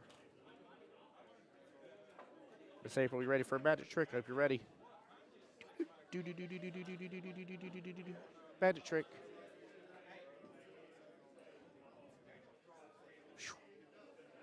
Gotta have the noises in there too, guys. Again, I don't know which of them is up 3. Can I? Okay. I got you back now.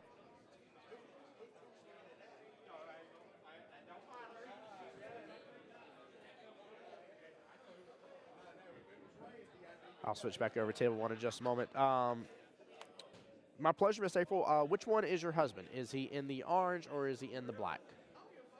Because as soon as I see whichever one scores, I'll let you know who's at what score here in just a second based on the bubbles above the table.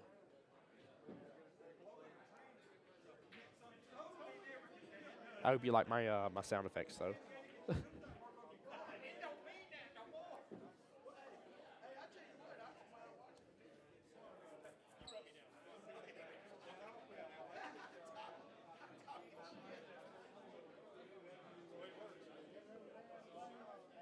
Edie says that was so nice. Hey, my pleasure. Absolutely. Absolutely.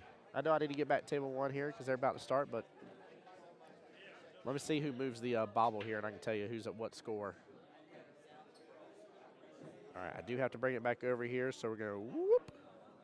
And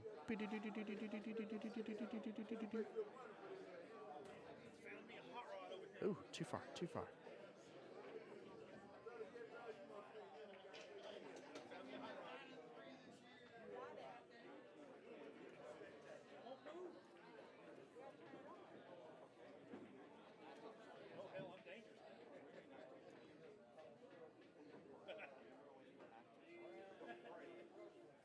There we go. All right. I don't see a bobble moved yet. All right, so the gentleman that was in the orange, because you guys will know which one's which. The gentleman that was in the orange shooting is up 4-0 for that matchup. All right, switching this one back over, guys. There we go. 1 second, y'all. 1 second here.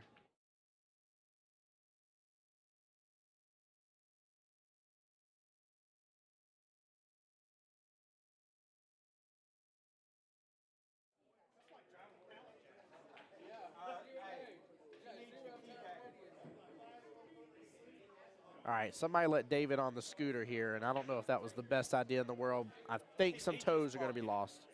I don't know if I trust him to do that. I see the way this man shoots pool. He's fairly harmless. Fairly harmless.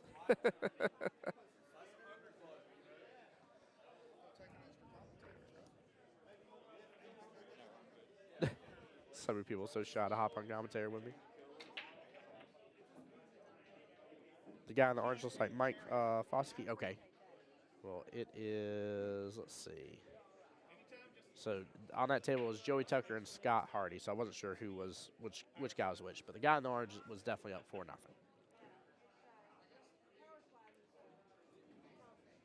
So Miss who was it? It was Miss April. Miss April, if your husband was one in orange, he's up 4-0 here. I appreciate it, brother. Thank you for the compliment. Yes, sir.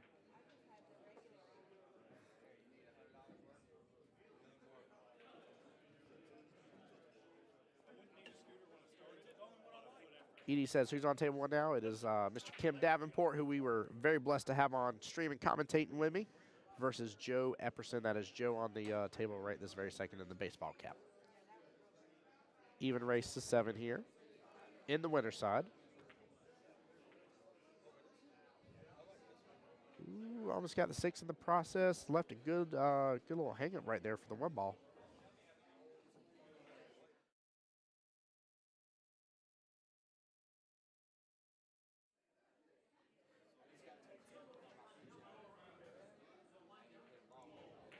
So I'm assuming whenever y'all were saying that's Joey, Joey's the one in the orange then. So Miss April, if that's the case, then your husband is down 0-4. Don't count him out yet, though. I've seen bigger comebacks.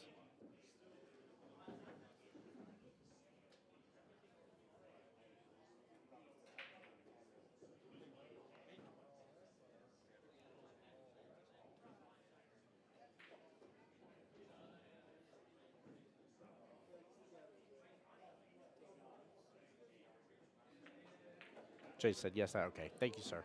I appreciate the information.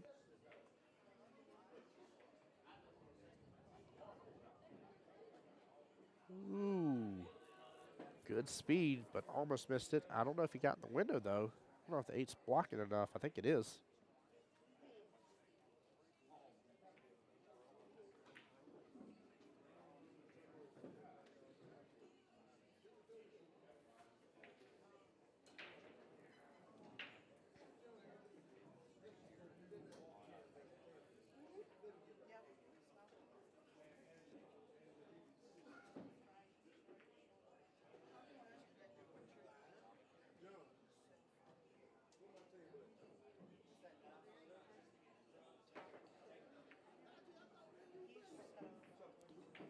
What a good shot here. Unfortunate follow in right there.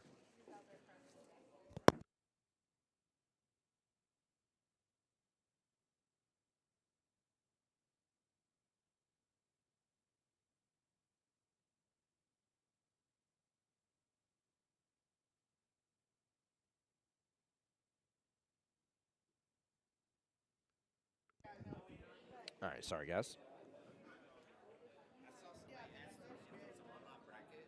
Yeah. They can go to our Facebook page. Yeah, I linked it. Yeah. Oh yeah, yeah. I've been copy pasting it.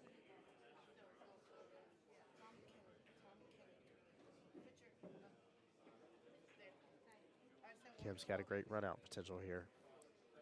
Ooh, you bumped the table. I'm telling. I don't know who I'm telling, but I'm telling somebody.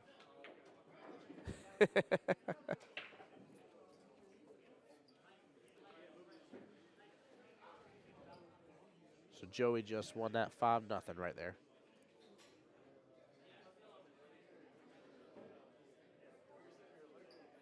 And guys, also, I think we're at our all-time high for the day here. Over 50 viewers total between both platforms. Thank you guys so much.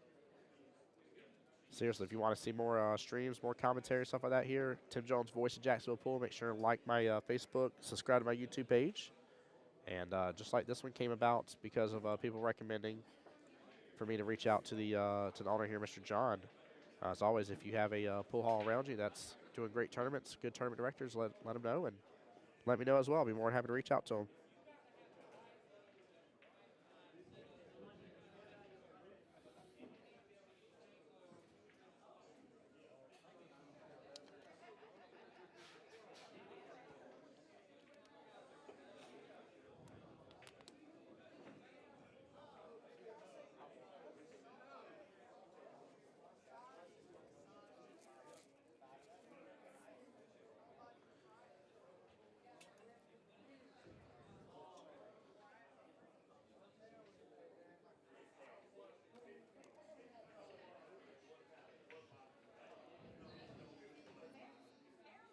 Table 6, Graham Swinson versus Richie Martin.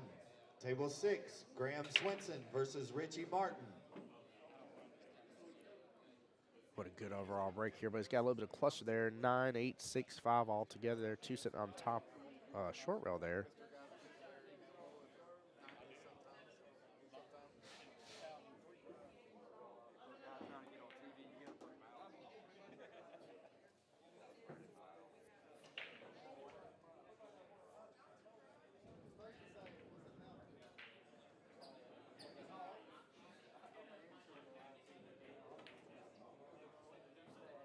Trevor asking where this is located. This is located in Macon, Georgia. This is Bulldogs Bar and Grill here in Macon, Georgia.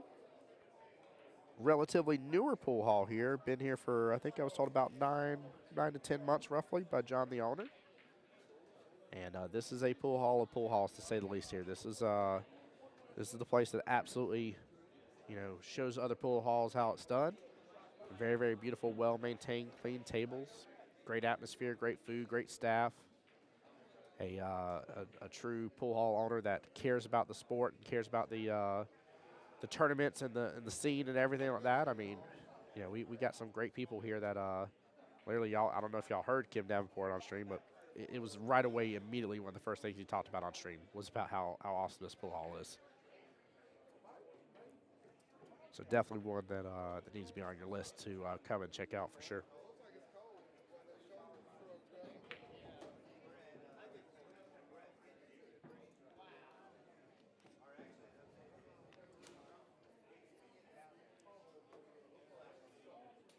Trevor asking, is this handicapped? So the only handicap that's in place is for the ladies. And if a lady is playing and they are below a 500 Fargo rating, then they get 2 games on the wire on the winner's side, 1 game on the wire on the loser's side. It is a race to 7 on the winners, race to 5 on the losers.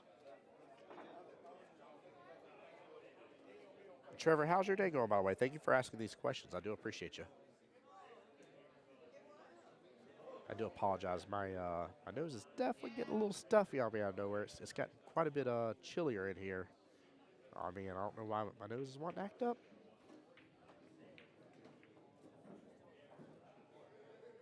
Oh, might get the 9 by accident here. Whew, so close.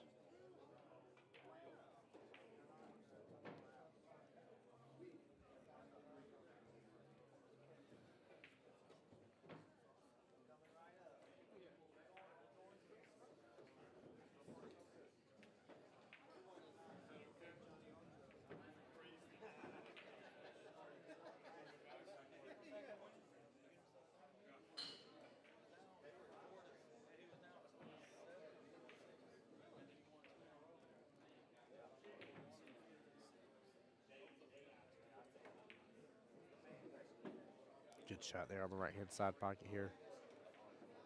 I think the 5 may have enough room to go past that 6 ball. I know it looks a little deceiving on our end right here, but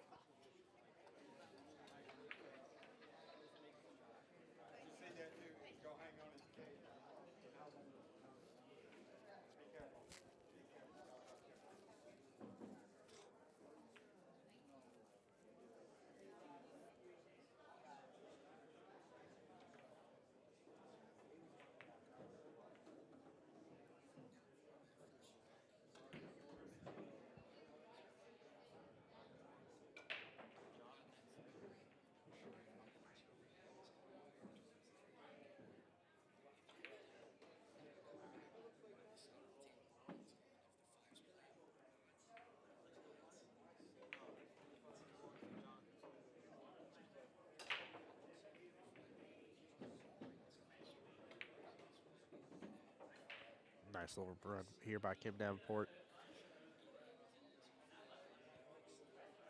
Living up to exactly how he was talking about playing the game when he was on stream with me just a little while ago, giving his commentary. Kim up 2-0 here, race to 7. Yeah, Justin, give me just a second. I'll relink it.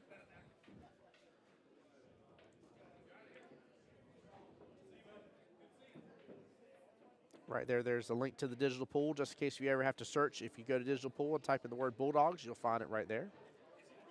And you'll see this this beautiful Beautiful little red flyer right there that's on it. But that way you can be able to track it right there at home.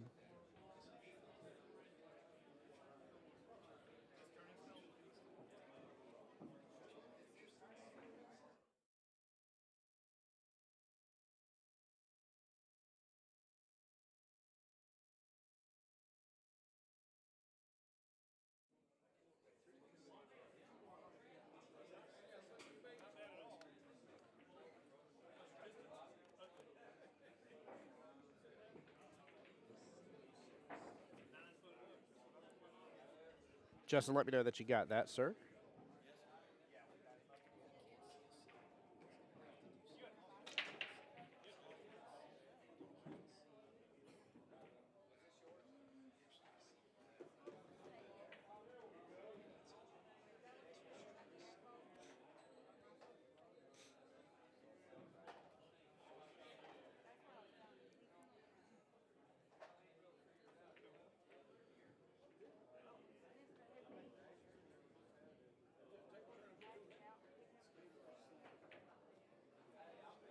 There's something about that he didn't like.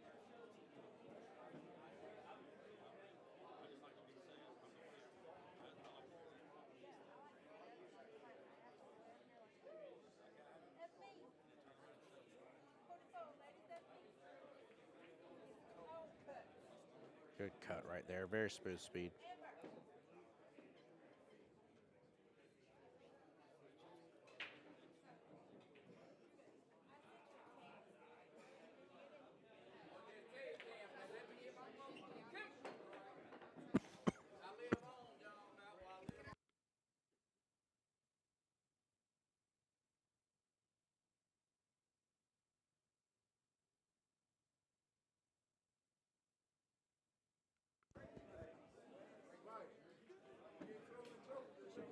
I think Kim is showing up and showing out after being on stream just a little while ago.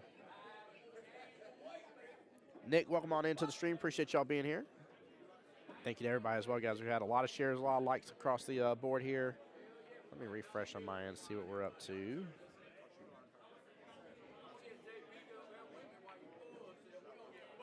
Yeah, Table over 29, 29 shares, 35 likes Sawyer total. Hines. Jay Peak versus Sawyer Hines. Table 9.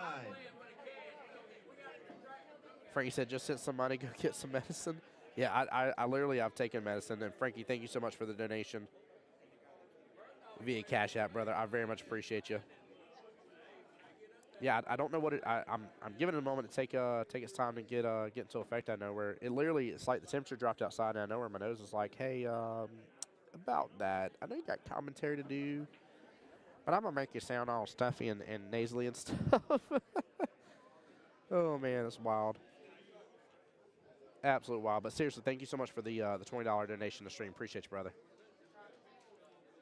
Oh, where did my digital pull tab go? There we go. 3-0 here.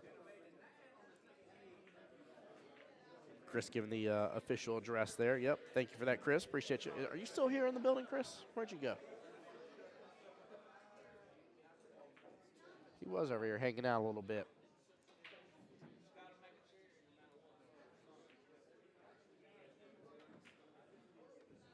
And guys, just in case anybody else wishes to do so, donations are accepted via Cash App. Those go directly to me as the streamer here. So definitely appreciate the love and support. Trevor asking, Frankie, are you in this?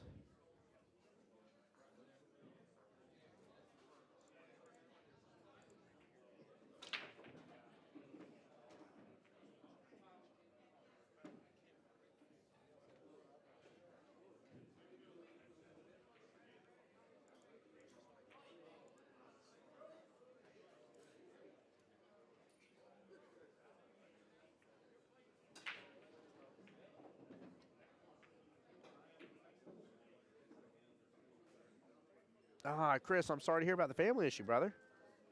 I hope whatever's going on, man, blessings to you with that situation, and I hope everything gets better. Frankie says, get my license back in 3 weeks. I'm coming out. Let's go, Frankie. Let's go, man. Yeah, so I say, if you were up here, I've definitely not seen you, so. I was like, you've been sneaky, sneaky. Not possible, though. I get caught up in streams sometimes, and I I forget who it was, but somebody was like, "Yeah, I was at such tournament." I'm like, "You were?" Like you talked and looked right at me. I was like, "Oh Lord." It's like I didn't mean to. Yeah, I just get busy sometimes.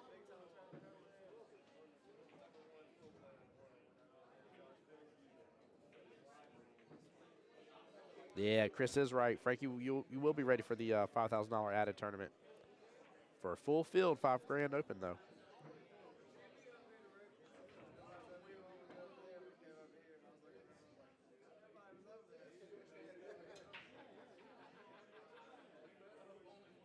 Hey, there you go, Trevor. Let's go. Trevor, time we get some price in, give you and Davenport a run for your money. Trevor, I'll give you the smoking on the table. Let's go.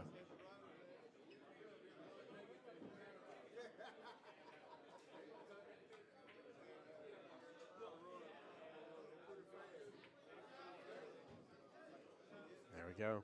Kim Davenport at it again, 4-0. He is he's taking no prisoners for this. Straight up just slaughtering people right this second. Goodness gracious. I don't know if having on stream was fair for everybody else. I mean, he is in great mind, great stroke, great rhythm. There's a reason this man went for over $1,000 in the Calcutta. ED saying what's up to Robert there.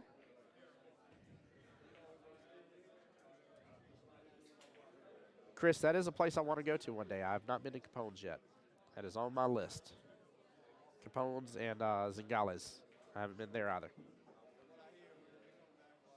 And until today, I've never been to Bulldogs either.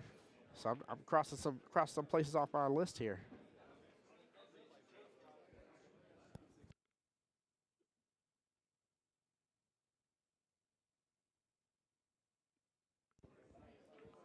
Chris says I gotta go check it out. Oh yeah, you and me both do.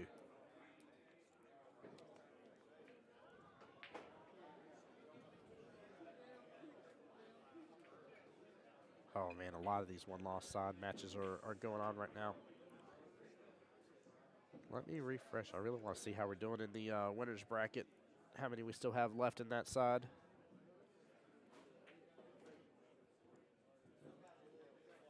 All right, so still to play in the winners side here. Tommy Kennedy versus Terry Stovall.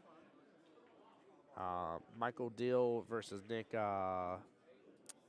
P is how I'm going to say it. Y'all see this matchup going on right now. The winner of this goes on to play the winner between Ashwin and John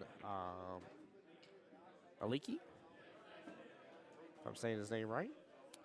We still got William Shepard and Kevin Holloman in the winner's side. Randy Jordan and Chad Royal.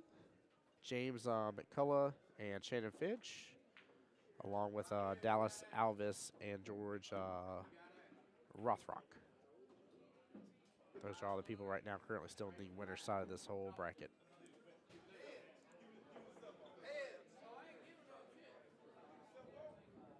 Yeah, Jason, he is in full stroke right now for sure. Trevor says Zingales and Capone's is nice. Yeah. Yeah, I've heard a lot of good things about him. Absolutely have. So very excited one day to hopefully get to visit. But I will say Bulldogs is going to share a special spot for me for sure. This is such again a well-made, well-designed pull hall to say the least. I mean, I can't give it enough words. I can't tell you enough. Watch the little video, my little intro video beforehand before I ever start a stream today. Take a look at it. You get a little sneak peek for those that have not been here before. So.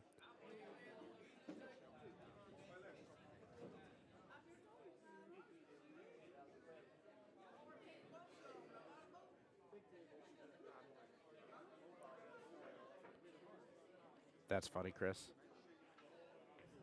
Kim up 5-0. Race is on to 7. He needs 2 more.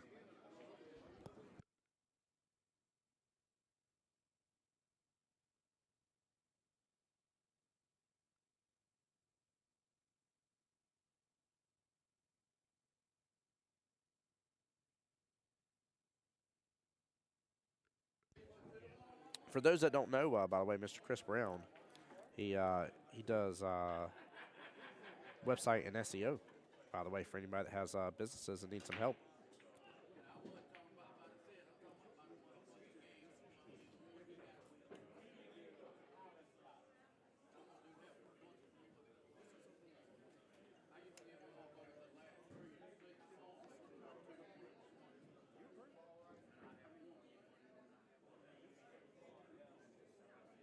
Edie, that'd be too much fun. That'd be really good.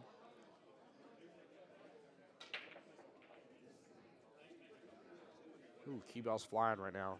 There we go. 7 ball, slow it down a little bit. And nothing on the break here. Joe actually will get to touch the table and have an opportunity here. Davenport's done a great job leaving Joe just sitting there for a hot moment.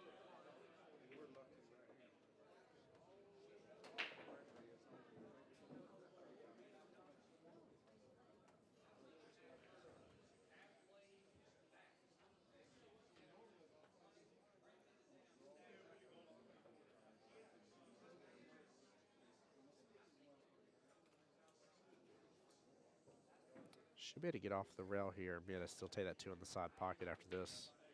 I think the real problem is the 3 ball, though. Stewart, welcome to the stream here. Appreciate you being here.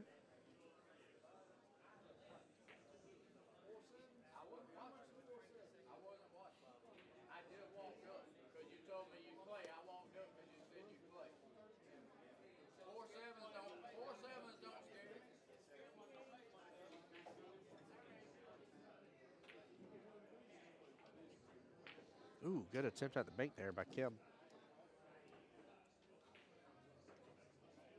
Good opportunity by Joe here. Back cut this into the bottom right-hand corner pocket. Damian Vaughn versus Lewis Martin, table 8. Damian Vaughn versus Lewis Martin, table 8.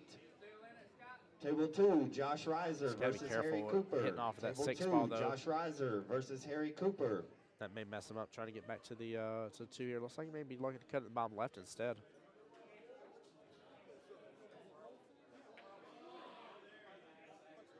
No. Went for the bank.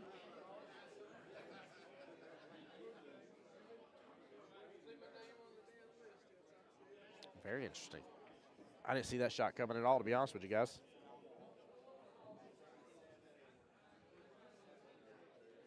I mean, he's still got the problem with the 3 ball, though. Three's a bit of an issue.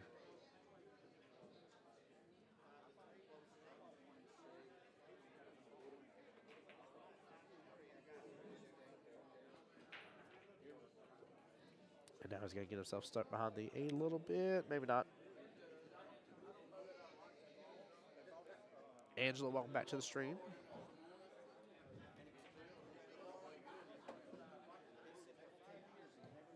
Table 10, Lauren Odom versus Randy Hatcher. Table 10, Lauren Odom versus Randy Hatcher. Just trying to see where the midway point is. It's going to be right up in that side pocket, more than likely. He's going to have to manipulate this a little bit, either go above the left-hand side rail here and use a little English to throw it, or go below it, maybe spike it in and tighten up the angle a little bit. Might still get it, and he does. Very well played. Very, very well played here. He got away with it. I know he was aiming to hit it right away, but honestly, he didn't play that incorrectly at all. He just had a couple different ways to be able to tackle that situation. Kim already looking at that right-hand side pocket here, doing a little back cut on it. Edie says, dang, Randy Hatcher's there too. Oh, yeah. Yeah, lots of good people from what I'm being told. I don't know a lot of the people just yet. Still learning some names and faces and stuff like that, but I've seen the way you guys in chat have been reacting to some of the different players that are here, and it's awesome to see. It really is fun whenever you have such a good, well-rounded tournament that's going on, and just such a good turnout of the amount of people and everything. I mean, 56 Don't forget, players. we got this breaking. It's been really awesome. Raffle for this Sawdust Q's up here. If we don't get enough, we will turn it into a 50-50 raffle. Sawdust Q, you get your pick of one of 4 different Q's up here. 1 shaft plus an extension comes with it.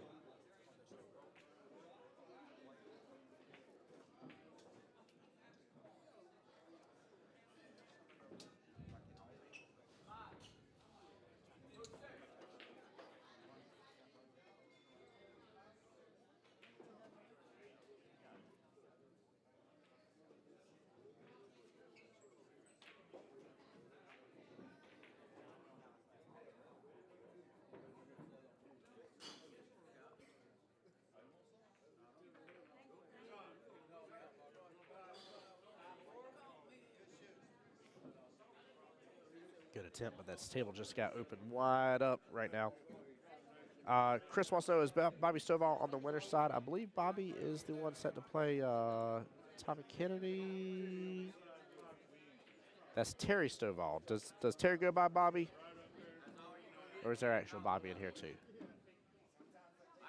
There is Bobby in here. Hold on here.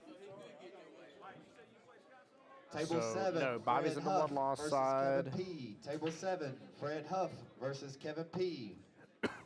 Excuse me. In fact, Bobby is set to play Charles Jones right now. It's him and Charles Jones on table 3 here, race to 5. But Bobby Stovall is in the one-loss side. Trevor says, Tommy's there. You mean Tommy Kennedy? Yes.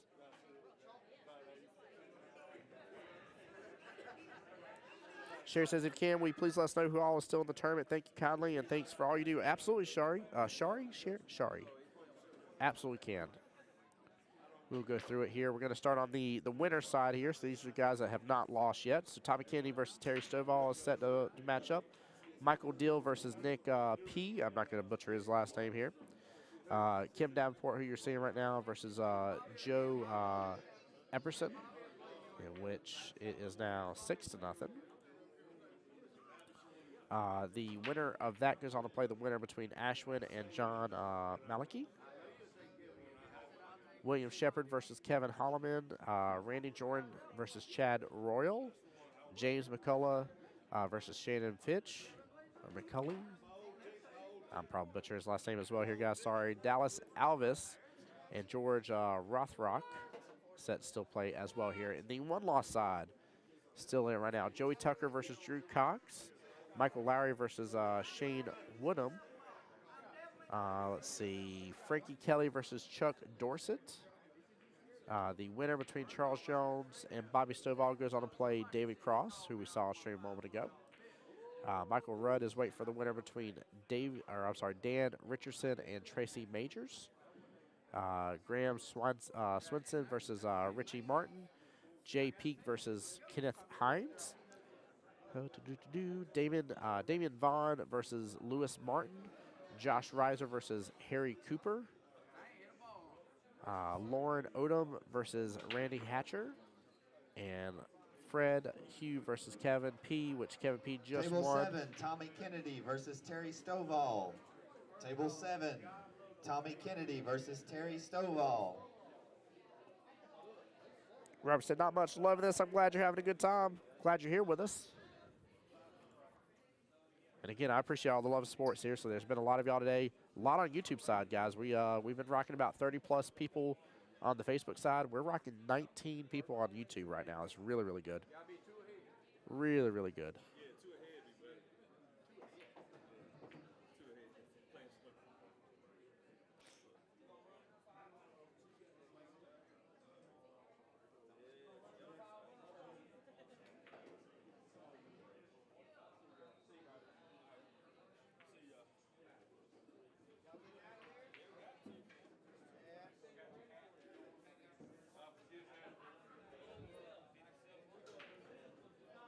Guys, also as well here, just as a heads up, as we're getting closer to at night, we're a little over 6 hours into stream right now. Facebook will kill the stream no matter what at the 8-hour mark. So as we progress, whenever we get to a good point for me to shut stream down and reboot it here, we will be rebooting stream. Just go live again. It won't be long, I promise you. But we'll get everything back up and running as fast as we possibly can. But that's just to appease Facebook situation and make them happy.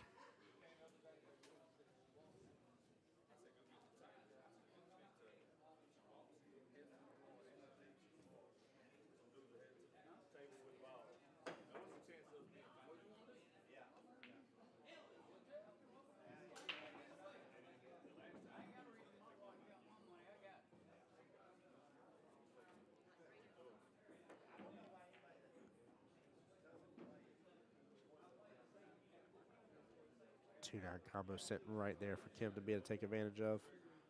I don't know if he will. Actually, I'll take it back. I really think he's going to.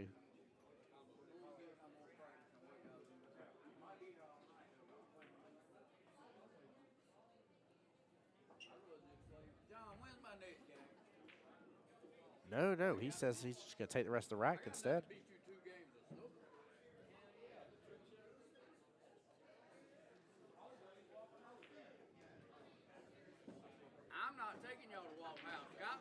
Robert, isn't it nice? Robert in chat says, love watching some of our great pool friends play. It's always enjoyable, to say the least.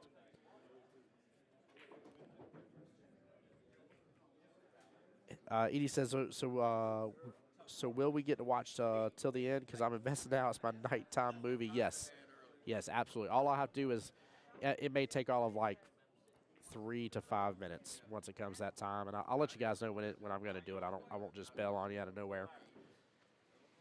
And you'll see stream will end. It'll say live stream will be available, et cetera. And then in just a moment, I'll start it back up as well here. Now we are 6 hours 12 minutes in, so we still got a solid hour plus left before I go and do something like that. I don't need to end it too early.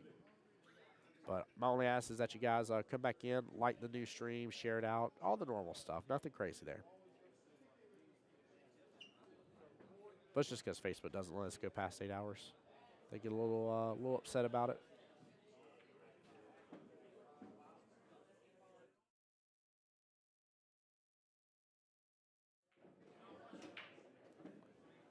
And that's it right there. Kim Davenport, 7-0 against Joe. Joe really didn't have much of a chance right there, to be honest with you. Kim left him sitting there for quite a while. Good game right there. Guys, while we're waiting for the next matchup, though, I think y'all kind of enjoyed me doing this before, so I'm going to do it again. We're going to zoom on out, take a look at the pool hall here with you guys, show y'all how Bulldogs looks here. That is 9 total of the 7-foot tables, guys. So you got the 2 on the left-hand side of your screen. There's a set of tables and chairs. There's 2 more behind it, and then 5 on the right-hand wall over here for you to be able to see. And then all the way on the right over here, the gentleman in the red is on the 9-foot diamond table.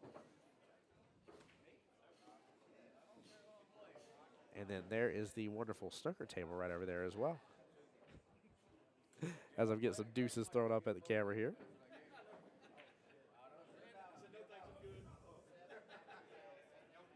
So that is the main pool hall area of the room. And that way you guys can kind of see the rest of the area over here.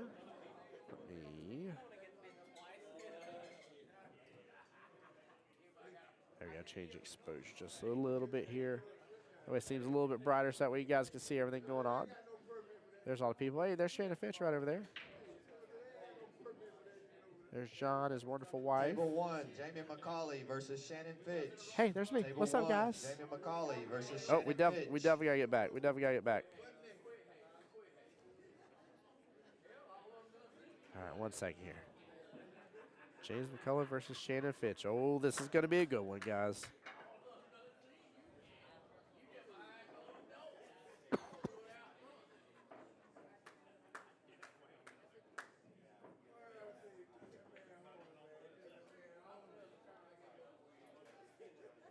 There we go.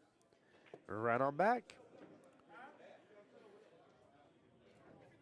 He says, Robbie, this guy's playing phenomenal. Yeah, he is. Very strong right there. It was Jason, for sure. Shari says, thank you, Ken Sawyer-Hines is my brat. He is also raffling the Sawdust Custom Q. Yes, he is. Yes, he definitely is. There's a lot of really great players. Thanks again. Absolutely, my pleasure. Thank you for being here, seriously. Chris says they have a new state-of-the-art kitchen, too. Food and smoking. Food was really good. Really, really good. Edie says, Tim, a lot of those guys playing, I know from playing snooker. Do you really? That's awesome. I've never actually got to see in person a snooker match play. I've seen some of it on YouTube and stuff before, but never live in person before. Something I definitely want to see happen a little bit.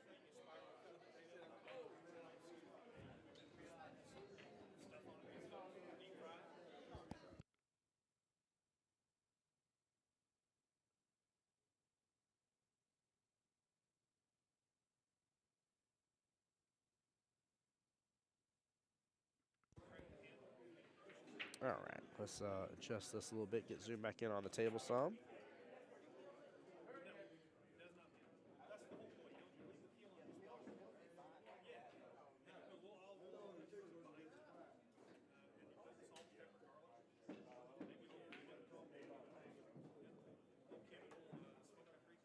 There we go. That's James on the left here, Shannon on the right. They kind of lined up with their names perfectly there for me.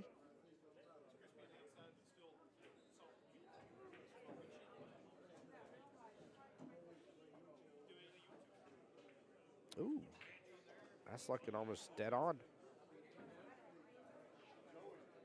I think if it's that close, we should just relag it.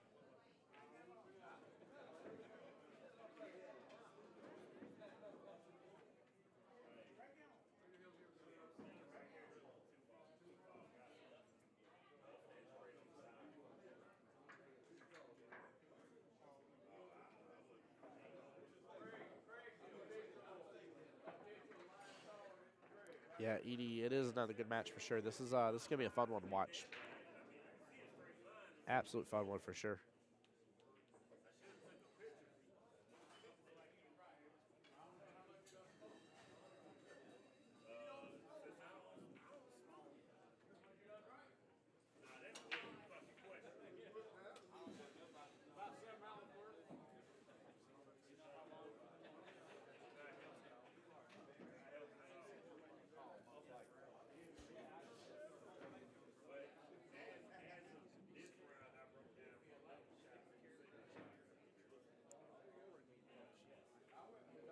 Was he walking around with an unlit cigarette?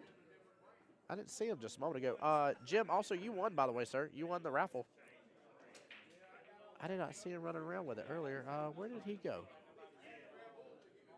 I'm looking for him right now. I'll make sure to let him know, Jim. That's not a problem. Chris says, I'll put 50 on the guy in the red. Any takers? Chris, that's funny.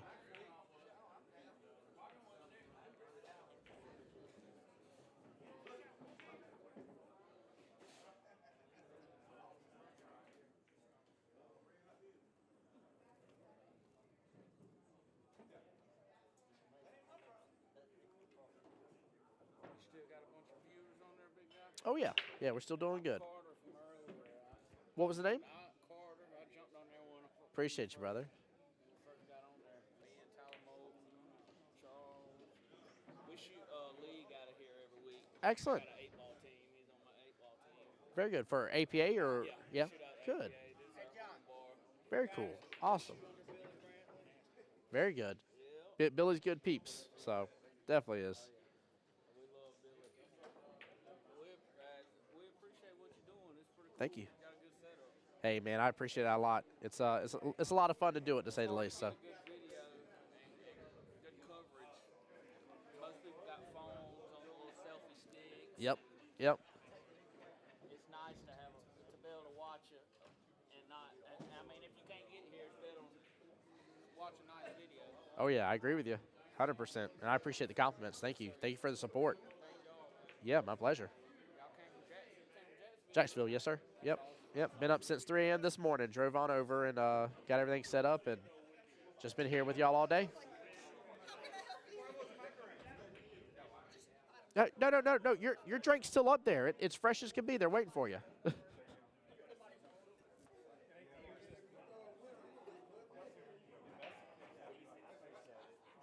Speaking of, Billy, did you hear us like summon you or something out of nowhere?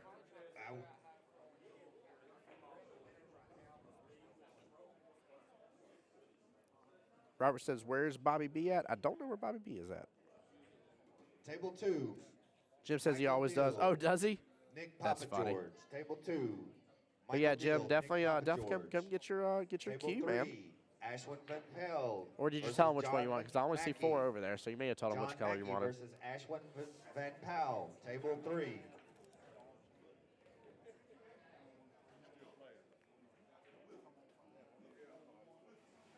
Billy, how you doing, sir? That was so funny. Just talking to a couple of your league players in here.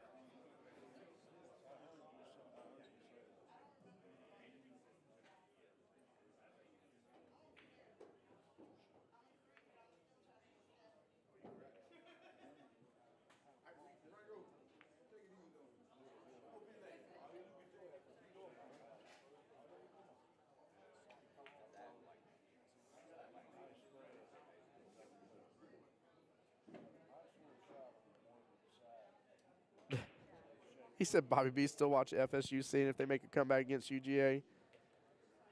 Oh, Lord, he'll be waiting another decade. Guys, welcome on in. I see a few new faces coming on in. Glad to see you doing the commentary, Billy. That means a lot to me. Thank you, sir. It's definitely an honor and a blessing in here, to say the least, to be here. So this all came together very much last minute, but it all worked out. I just feel bad again when John had messaged me back on Tuesday. And it wasn't until last night that I saw it. And I was messaging him, and I was talking to wifey, and I was like, babe, I was like, I may have a chance to go to Macon. She's like, go. She's like, get up there, go do commentary. She's like, I got the kids. I was like, thank you so much. So I told John I could be up here, and again went to bed at 9 and was up at 3 a.m. and nice little defensive option right there here. But yeah, I been here since what time did I get here? Almost at 8 o'clock. It's like, I don't know, probably like 7:40 or so, give or take. 7:45, roughly, sometime in there. But it's been a great day. This is a great pool hall, good place to play out of. It's funny too. I didn't even prep him to say anything or anything like that. But Kim Davenport was on stream with me doing commentary, and one of the first things he talked about is just how awesome this pool hall is, how clean it is, how well maintained, and everything. I was like, that's the exact same wording I was saying. That was the same. I thought it was too funny.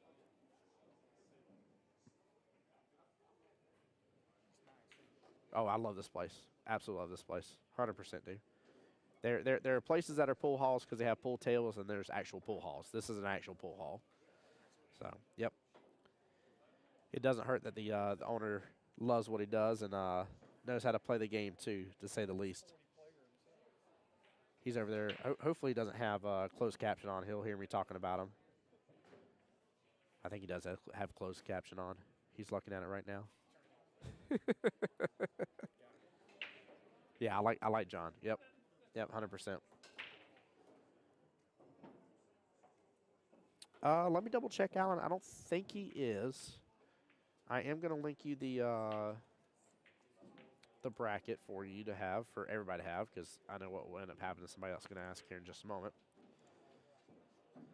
But while I'm linking that, I am also going to double check for you real quick here too. No, Bobby Stovall is in the one-loss side, waiting to play David Cross.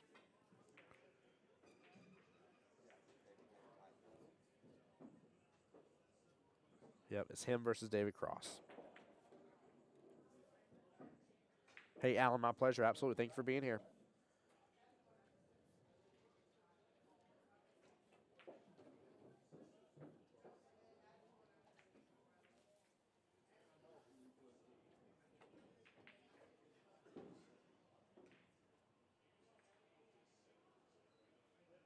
We've had a good little defensive match going on here between these two gentlemen.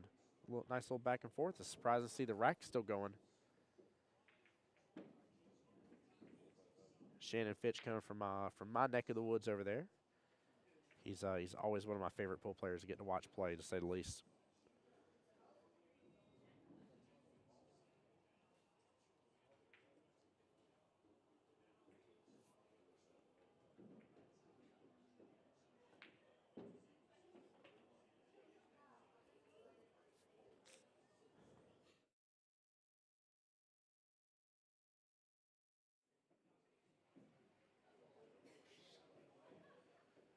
John over here roaming the pool hall a little bit. Yeah, it's just been an honor, to say the least, guys. I don't know if I can reiterate that enough times to really let it land home, but it always is such a great time to be in somebody's house, because that's how I consider this when I'm talking to a pool hall owner and I'm in their house, I'm at their tournament, right, their event that's going on. To be invited and welcomed in like I have been is just really cool.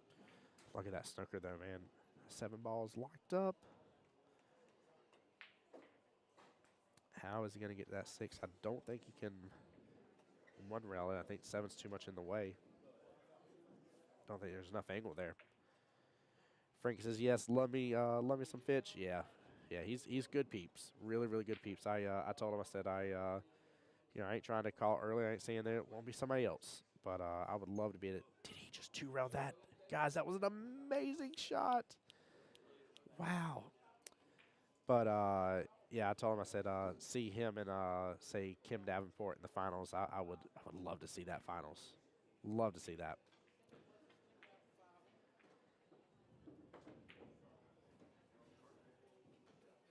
Never seen him in a tournament would pop up to make an appearance. So what's going on? That's funny, Chris.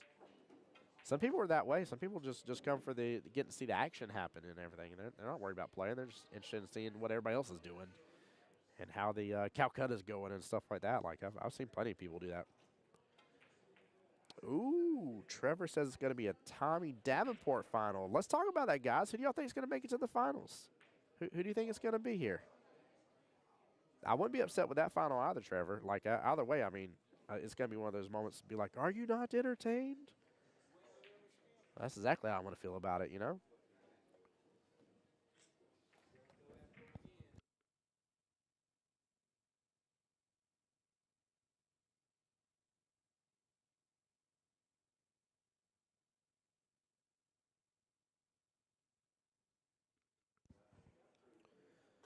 Shan was hoping for a little more out of that. It looks like the bank is on, though, for it. Looks like it's open just fine. I don't know if he wants to go the option or if he wants to go for the cut over there. Tough shot either way, but I think he's got the option, though. Cal Smith, what's up, buddy? Chris Palmer, welcome to the stream. Appreciate y'all being here.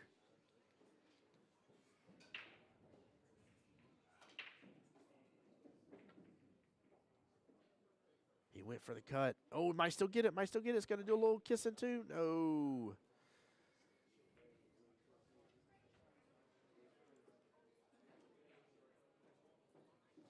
Well, James was just handed a wonderful gift right there after a good, tough battle, though. Both gentlemen did very well. Kyle says, what's up, Tim? What's up, Kyle? How you doing, brother?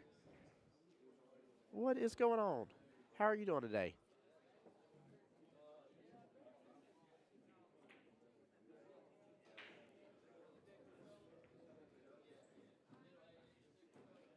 And guys, I haven't linked it in a moment. Let me pull it back up. I'll link you to the YouTube page just in case you guys wish to follow along there. Please make sure to drop a sub right there on the YouTube page too. I'll get it posted here in just a second.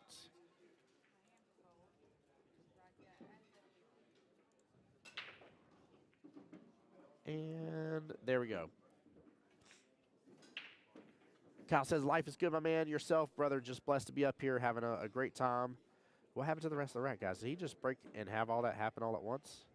What did I literally started to look at chat for just a moment. What is going on? David and Kim were the final last month. Kim took it hill. Yeah, I was told it was an epic matchup, Tracy. So it was really epic. James with a great opportunity here for a break and run. And the gift might keep on giving that Shannon gave him just a second ago. James doesn't even need a gift. He's shooting phenomenally, but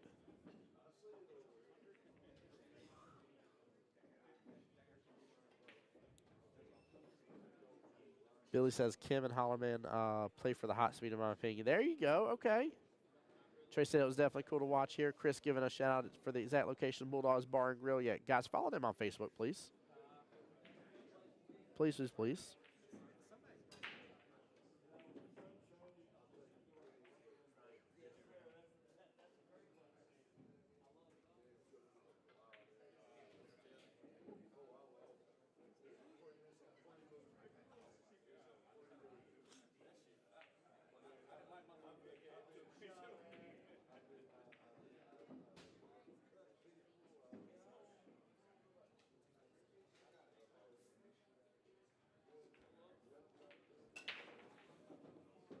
Oh.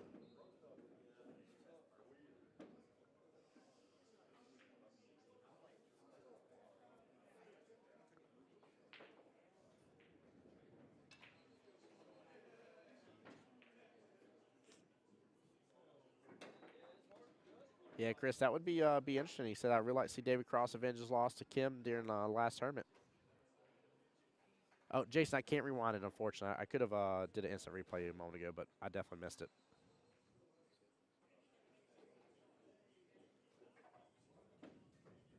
But this man's on fire right here.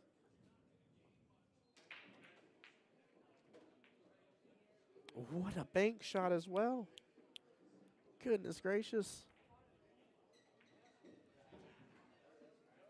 Last tournament, Cross put Davenport in the loser bracket, and Davenport came back and beat Cross twice to win. That's amazing, though.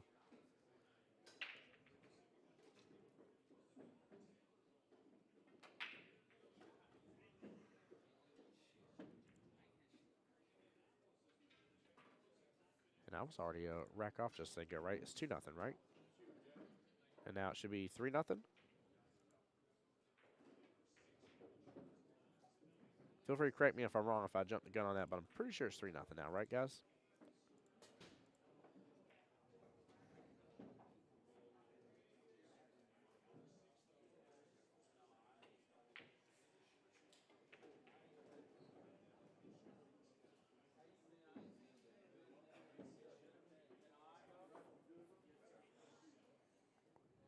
Will says this guy's playing good. Yes, he is, Will. He really, really is. Edie says I watched that match via the video. Oh, was there coverage of the last tournament? If so, I'd actually like to see that matchup, to be honest with you. I don't care if it was on somebody's phone. I'd like to see it. Bill says James catching a little gear. I would say so. I would say it's a small gear. I wouldn't say it's a big gear. It might be a big gear, actually. It's 3-0. What's up on the Bulldog YouTube channel? Yeah, I do want to watch it, Chris, for sure. I definitely want to take a look at that. I want to see that.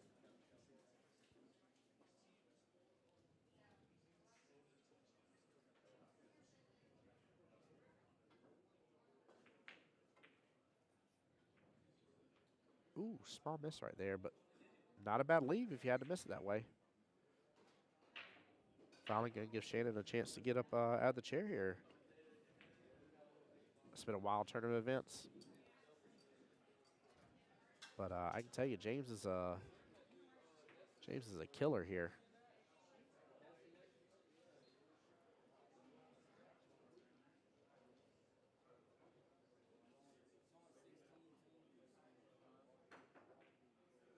Guys, again, I appreciate everybody that has been here. If you wish to do so, feel free.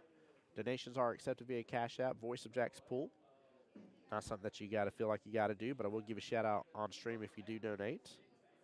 So feel free to let me know here. All donations go directly to me as the streamer and go towards all my expenses and stuff like that here. Good hit, made the 7 in the left-hand side pocket and still has eyes on the 1 ball. A little worried about what he's going to do with the 2 here.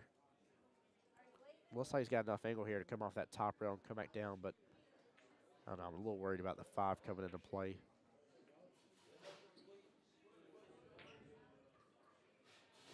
You like to see John play one of these? Shoots pretty good himself. Definitely would love to see him play in a tournament.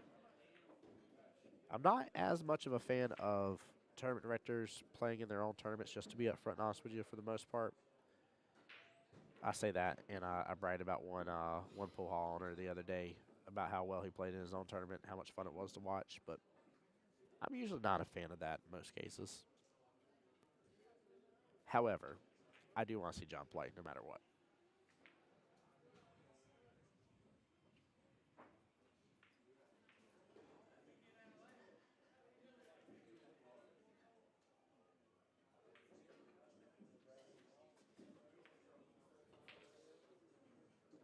Ooh, used all the pocket in that instance here. He's got great shape on the 5.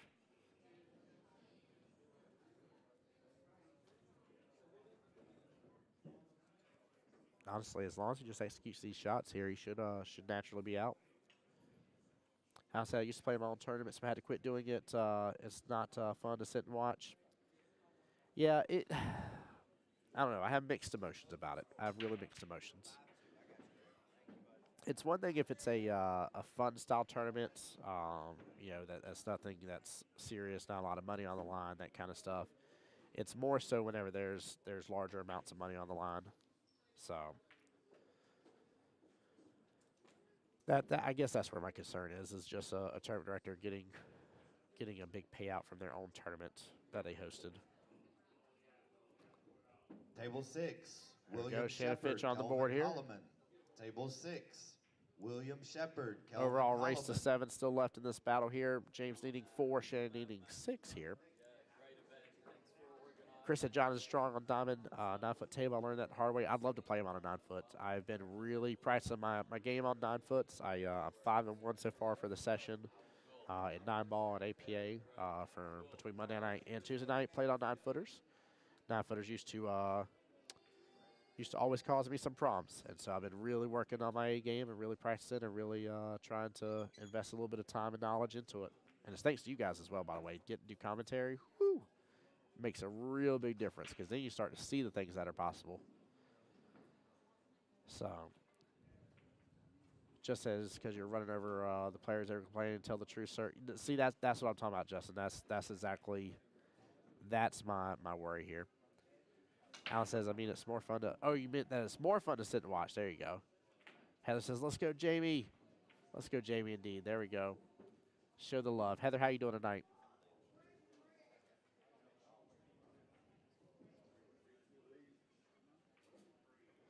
But yeah, I'm not talking bad about anybody. I'm not calling out any specific term director.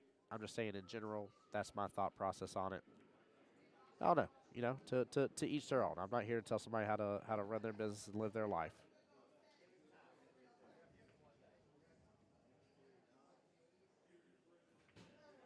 And I especially don't care for the fun tournaments. Like if you got a fun little Scotch doubles, fun partner, Jack and Jill, you know, any of that kind of stuff that's just fun to do. Like I don't care if the tournament director is involved in that or not. Like I've seen that plenty of times, and it's meant just to fill a spot and have fun and have a good time. Like those sort of events are no big deal. Don't you roll into that corner pocket.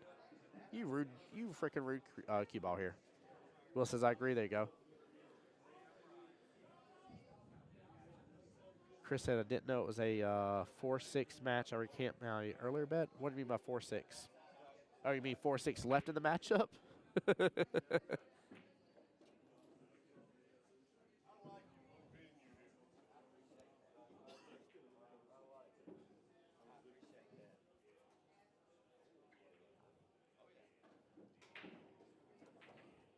Yeah, as I always like to tell people when I'm giving my opinion about that kind of stuff, it's just that. It's my opinion.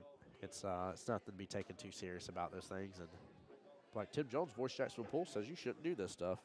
No. I'm still new enough in this space and learning the whole layout and landscape of how billiards tournaments and everything work. And just like everybody, I have my own thoughts and opinions about stuff. Like, for instance, like this style tournament. This many people, I prefer it to be on 7-footers. I love it to be faster paced. I think 7-footers allow for that. I like that type of format.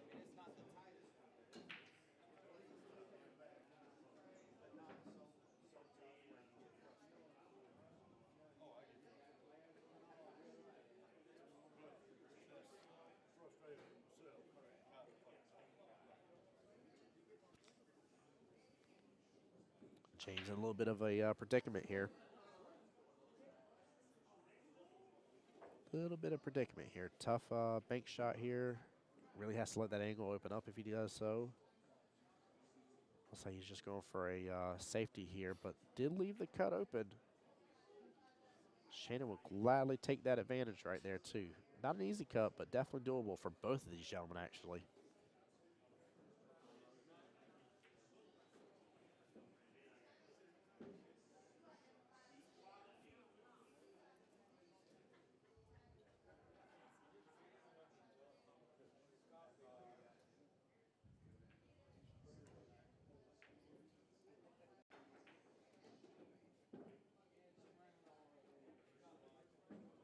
And got a nice little bump on the 9. Is he going to make it in the same shot? Nope. He's still got to leave right there to be able to shoot it. That's funny.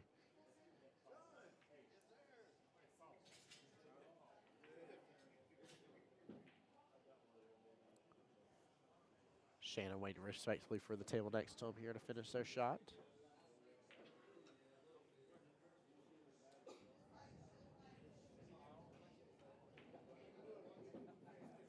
Right, Chris Brown? Now that definitely, that part, that's even a different side note on it for sure here. He said, I think everyone would agree that we don't like it when the person who runs the tournament, plays the tournament, slows everything down and aggravates us players. Yeah, if they're the main person that's making everything run and happen and everything, yeah, that's definitely an annoyance for sure. For sure. Be right back, guys, here. Shannon Fitch getting another rack here, making it 3-2 overall. Be right back, guys.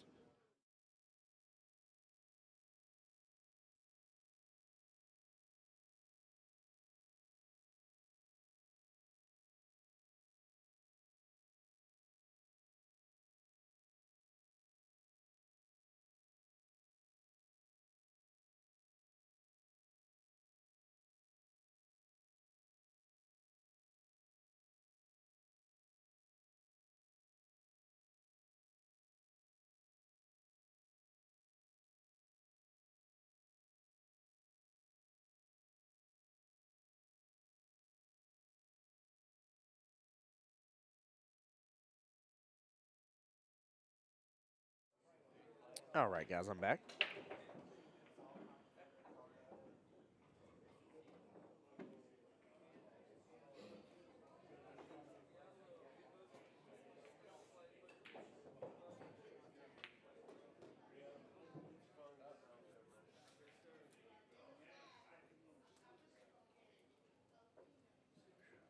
Hey.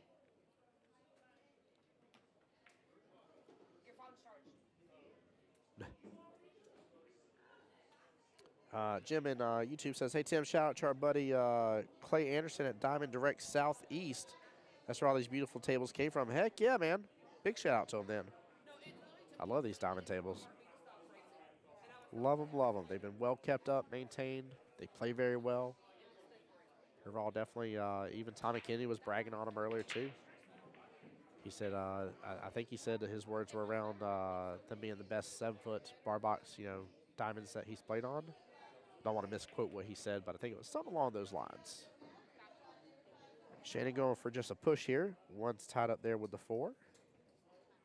I think that one can be cut from here, though. I don't know if James will go for it or not, but Shannon at least put the 9 up against the top short rail there.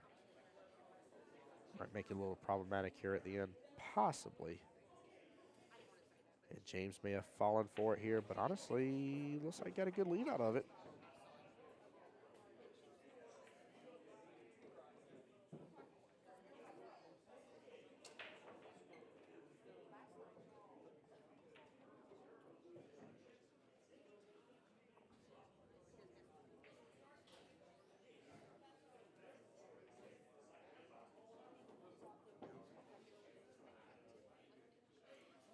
Guys, it's been awesome to see this pool hall just filled up with players all day long.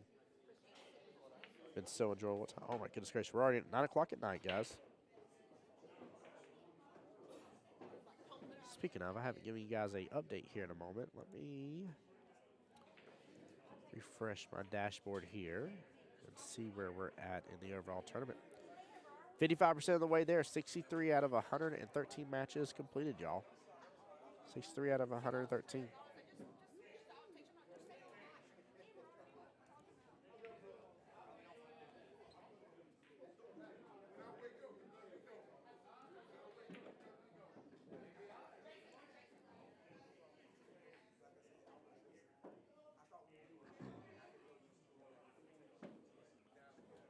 Shayna Fitch in good stroke here. So is James, so this is a good matchup. A little worried for the one-loss side, whichever these two gentlemen come through it. They're going to be wreaking a little bit of havoc over there.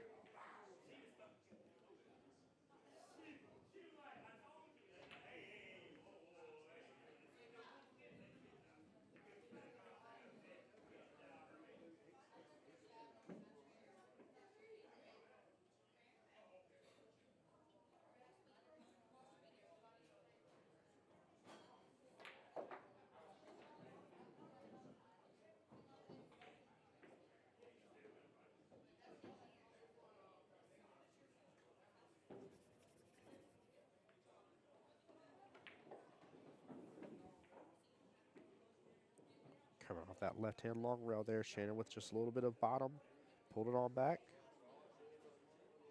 And this should set him up to the right-hand side of that 9-ball, taking the top left-hand corner pocket as well.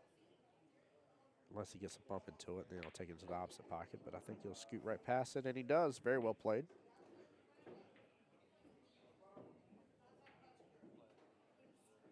Shannon Fitch bringing it back to a tied match, 3-3 overall. even race to 4 left in this. Very well played.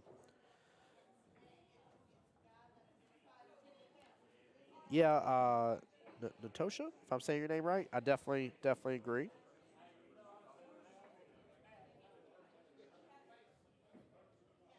I definitely agree. Again, I know some people that have disagreed with me on that, but I said to each their own. Played a tournament where the owner played in to fill spots, but got mad at me when I put him out. Oh my gosh. I would have had to wear a shirt that says, "Why so salty, bro?" That's what I would have had to have done on that one. Oh my goodness. Cracks me up.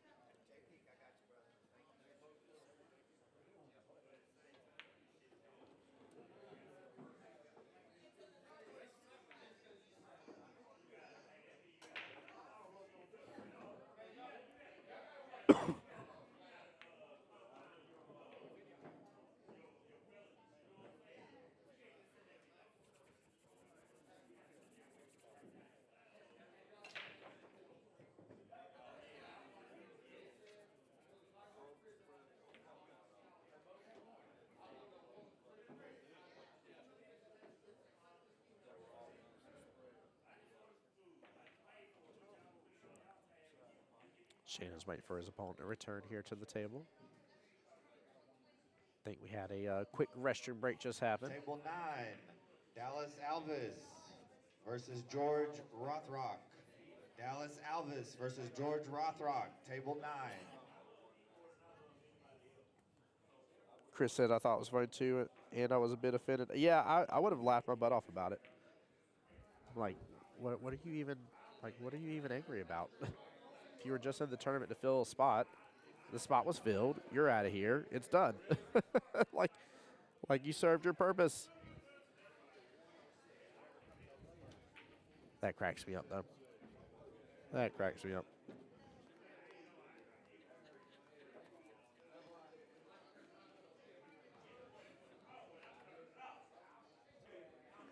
Guys, when we're done with this matchup over here, I'm going to leave the live stream, of course, up and running.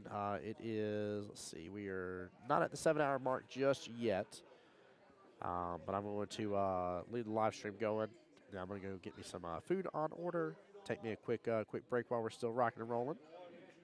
And then I'll be back with you guys as soon as possible after this is said and done. And keep in mind as well, if you weren't here earlier at the close to the 8-hour mark, I will have to restart stream, get everything going again for the back half of the tournament. Jim and YouTube said one more shout out if you haven't mentioned them. Kyle and Noah doing their thing in the kitchen. They've definitely been doing their thing today. That is for darn sure. They've been rocking and rolling back there. It's been good to see. A lot of people enjoying a lot of the good food.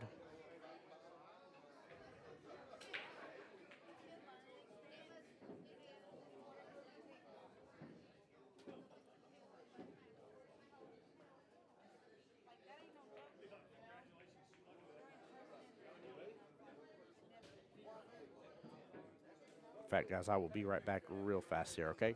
Stay tuned. Joey Tucker versus Drew Cox, table 10. Joey Tucker versus Drew Cox, table 10.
Table 4, Mike Lowry versus Shane Woodham. Table 4, Mike Lowry versus Shane Woodham.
I need you to cut it out.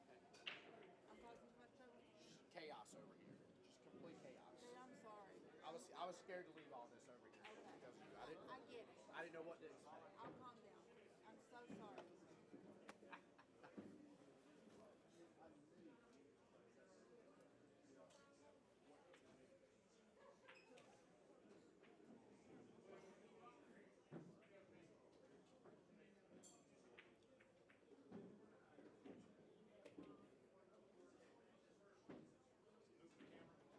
No? Yeah, it was. It was just shaking it back and forth every little bit. Wasn't nothing crazy, but. All right, I got the chain moved a little bit. It's shaking the camera there at the top. Sorry about that, Chris. It wasn't anybody in particular. It's just we have the section chained off, and people go underneath the chain and stuff like that. So, but just got myself a grilled chicken wrap order with some French fries, and although I'm regretting a little bit, I do have myself a fresh, delicious Dr. Pepper here. Hold on here. There you go. There's a little ASMR action there for you guys. A little delicious, fresh canned Dr. Pepper. And did I miss a rack yet, or is it still 3-3, guys? Feel free to update me, let me know, just in case if I'm wrong. I'm trying to see the little bobbles above the table here. I'm pretty sure it's still 3-3. Yeah. Guys, we're going to draw this next Q raffle at 10 p.m. That's about 40 minutes from now. If we do not get enough, like I said, we're going to turn it into a 50-50 raffle. Come on up. We still got plenty of tickets. Your choice of one of 4 I love Qs this. up What a here. good defense Sawdust battle Custom right now. Qs comes with a maple shaft James and doing one of my favorite Qs. one of my favorite defensive shot options right there. If you feel like you're going to get ball in hand or you're going to break something loose, tie it all up again. Make something a little bit more difficult. Make it where your opponent is not happy about having ball in hand, where they're like, what am I supposed to do with this? Now, I'm going to tell you that somebody like Shannon Fitch will be more than happy to defense you right on back and play safety, which he's doing right now with that 8-ball. Good little snooker move right there.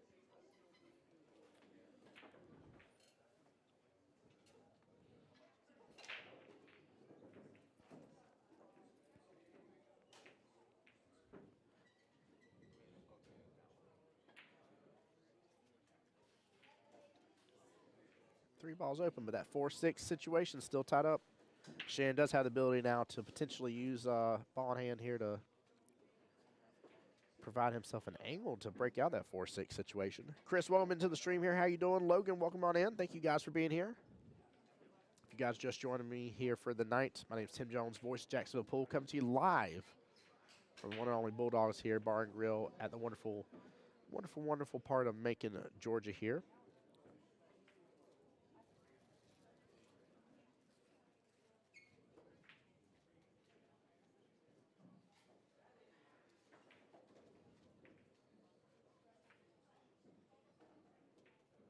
Nice shot, Shannon doing just that here with that ball in hand, getting the breakout between the 4-6 and taking the 4 to the bottom left-hand corner pocket. This whole table has now opened up tremendously for him. That is the exact way he handled that situation. Both gentlemen played very well, though. This is a cool little defensive battle between these two. Love seeing it. Love seeing it. Jim, are you on your way back yet, bud? How's your nap, by the way?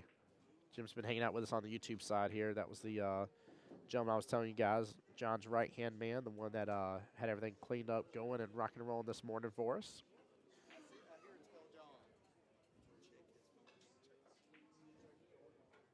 Don't do it. It's a trap.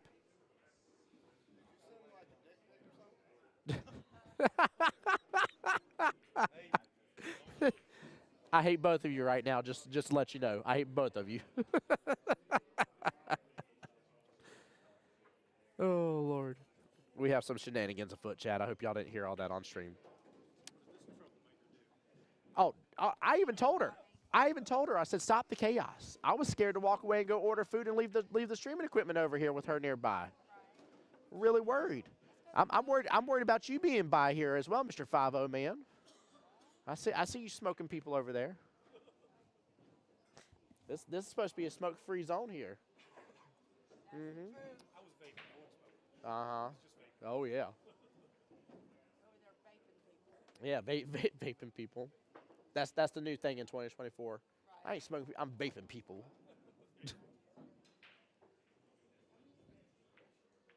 What you love? Computers? I love computers too. I might build them for a living. I do. I really do. Yeah. As a funny joke.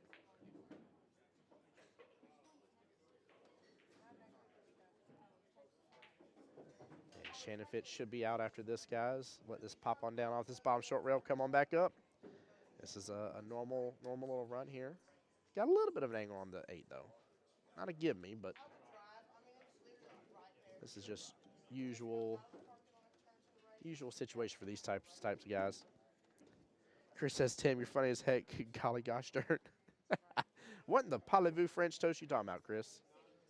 Goodness gracious.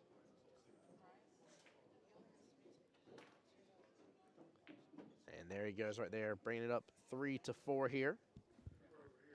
Both gentlemen still close as can be. Still anyone's game. And again, I still feel sorry for the one-loss side. His one-loss side is about to be receiving somebody from the Tommy Kennedy versus Terry Stovall matchup. Somebody from the one-loss side is also going to receive somebody from this matchup. I don't know if it's good to be in the one-loss side at this point. Nope.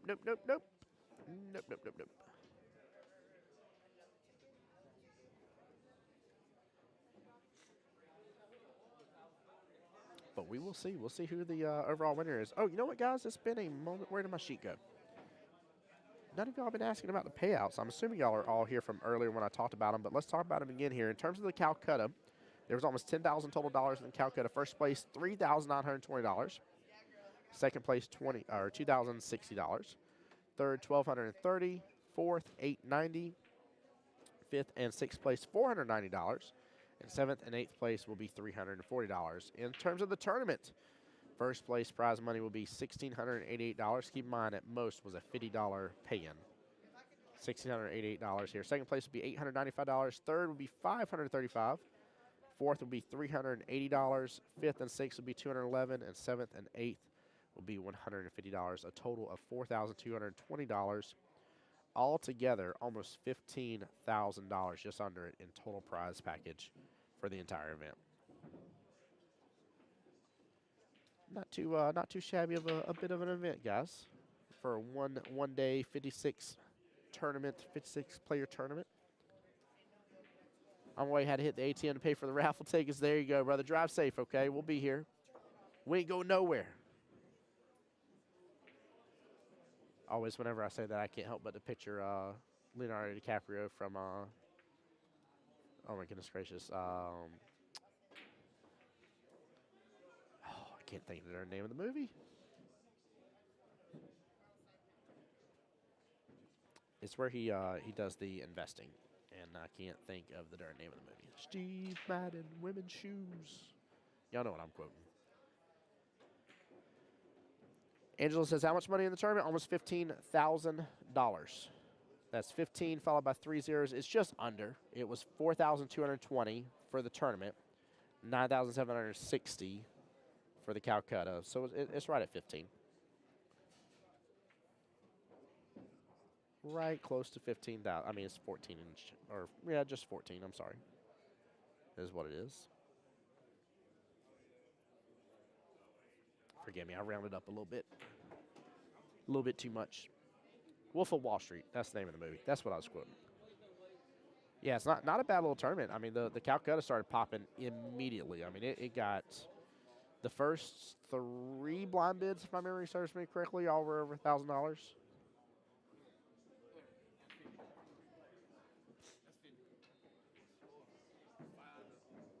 So yeah, not too shabby at all.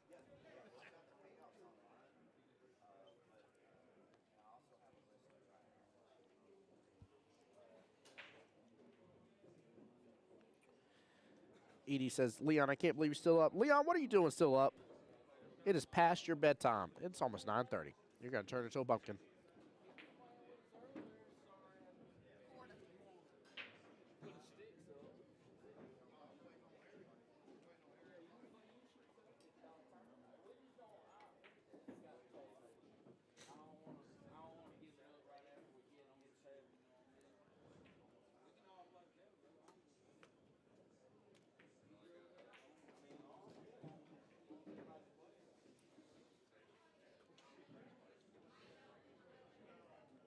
Edie, you like my jokes? I appreciate you. By the way, I got to give a lot of props to this pool hall, too. There have been multiple people. I just had 2 wonderful ladies up at the bar just a moment ago that said, thank you so much for coming up. We appreciate you being here. You know, we love what you're doing. Guys, I can't tell you how much it means to me, seriously, from the bottom of my heart, just to be here. It's such an honor and pleasure. And then to have people say thank you for me being here, thank you for having me.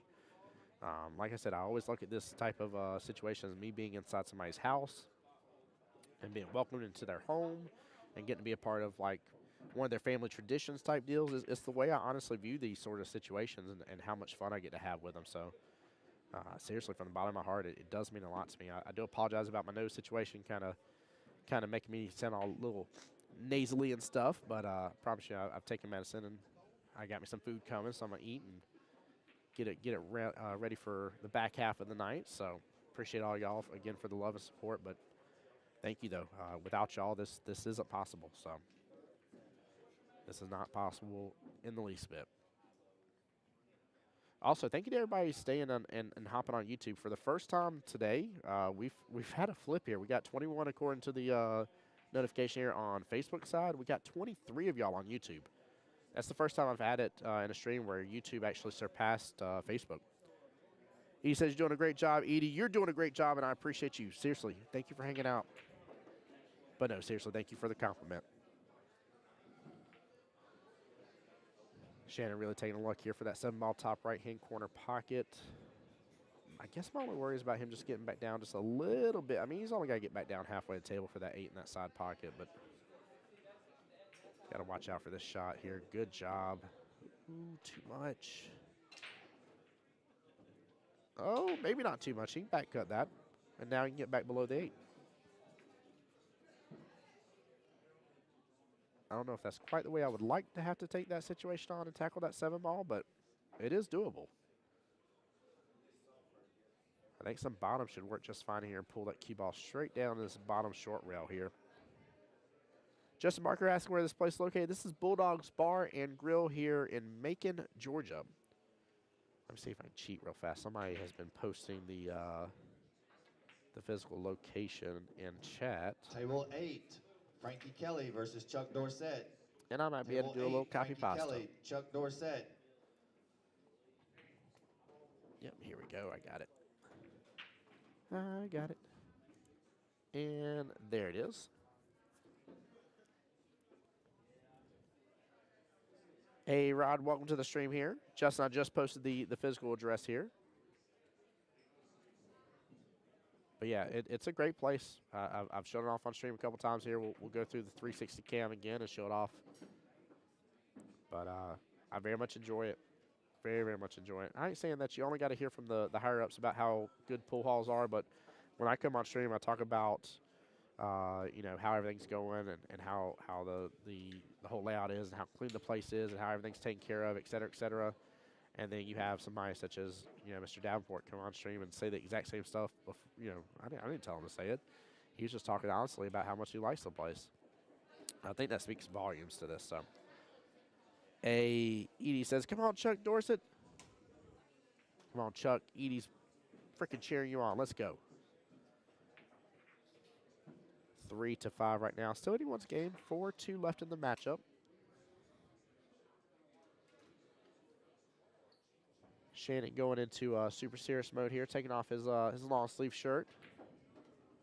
And he's got his Pink Floyd shirt on underneath. I approve of that message. That's too cool.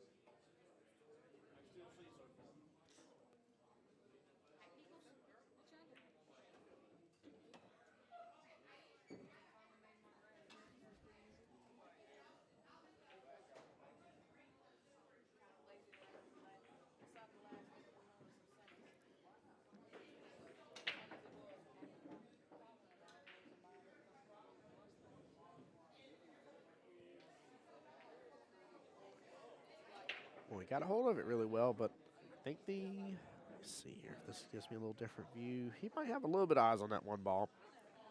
Just says, what cameras are you using? Looks really good. These are the Logitech Mevos. And they are by far my favorite cameras to use here. One day I gotta figure out a couple of the settings and stuff to get them adjusted. I know they're always coming out with new updates on the app and stuff, but I don't have them at the higher settings that I want them at, just because they start to cause some lag and stuff. But one day we'll get it all figured out. The more I use them, the more I learn from them, and the better off I get with them. But it's taking a little bit of time and adjustment to get used to them. But it's a really interesting setup on how it works. They actually work through Wi-Fi through my iPad. My iPad then displays to my computer, and my computer picks up whichever camera I'm tapped on. But they give so much opportunity and usage. Like, I know I got it kind of stationary right now per se, but I can zoom out. I have a 360 tripod stand, so I can turn the camera as I want to, zoom back into a different table, change all the color settings, stuff like that as well here. It just works really, really well.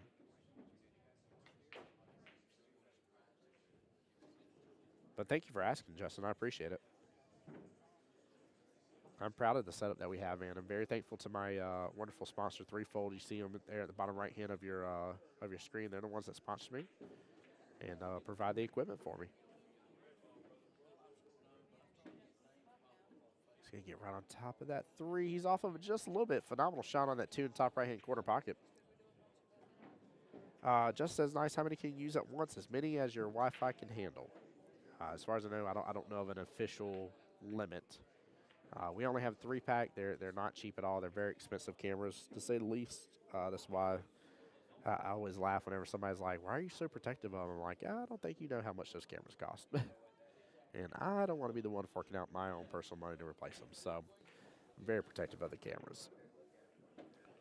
But yeah, one day my hope and goal is to get enough to have overhead for every table and eventually have it to where you guys have multiple channels on YouTube and you'll be able to switch and view whatever table you want to. You may only have commentary on one or two tables, but that way you'll be able to switch to whichever table you want to watch. So that way if you're like, hey, like I know Billy and Jimmy are on table 3. Can we watch table 3? Well, I'll have a YouTube link for you for table 3. Stuff like that. I think it'll be really cool one day to have that. We'll see if we get there, though. I would love for that to happen.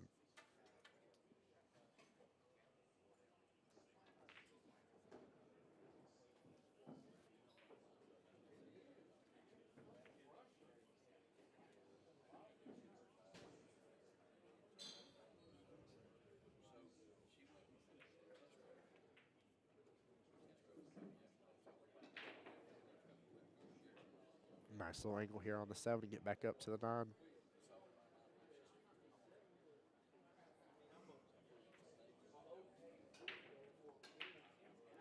But yeah, next on the list of upgrades is going to be the laptop. Laptop's time to get it changed here. Can I push a bracket? I sure can for you, my friend. Give me 1 second here.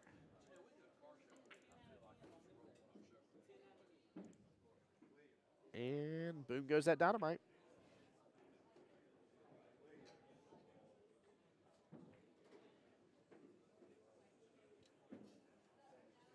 Oh, I see how it is, Facebook. Facebook had to overcome YouTube there. We're back to 25 people on Facebook, 23 on YouTube. Appreciate you guys, seriously.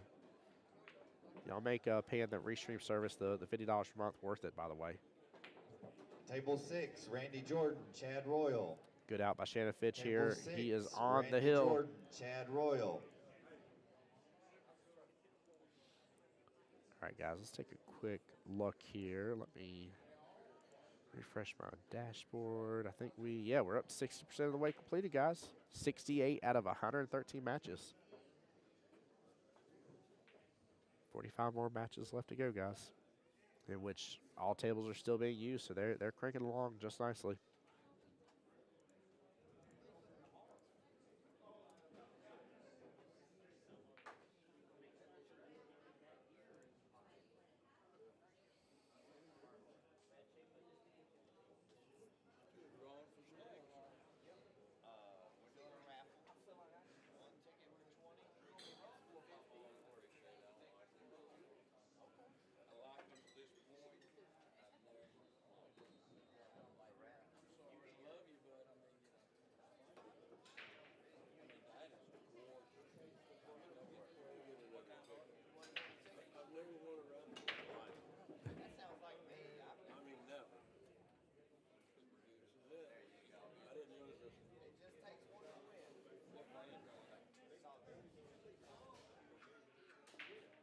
Yeah, they're about to be pulling for that raffle here soon. It's, what time is it?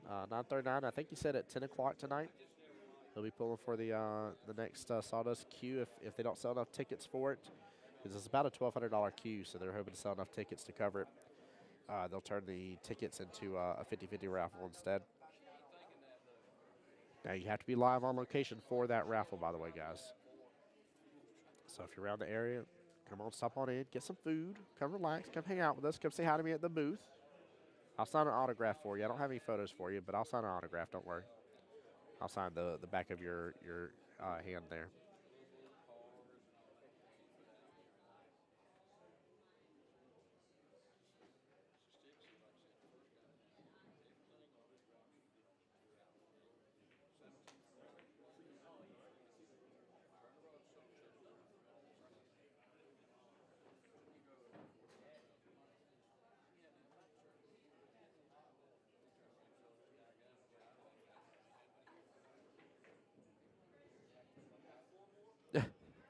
I won't do that, Chris.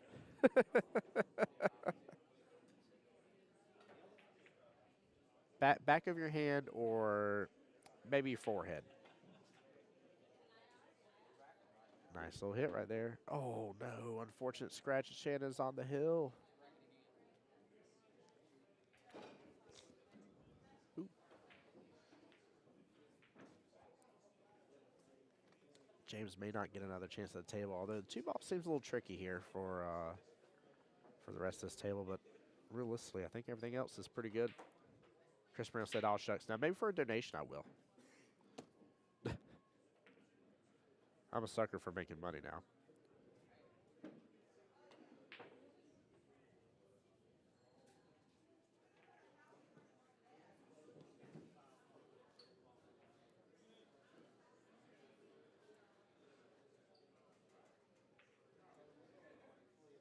Yeah, I'm trying to think if there's really anything else that's a major problem for this rack, but honestly, as long as he can get this shot, I think he's going to be in good shape.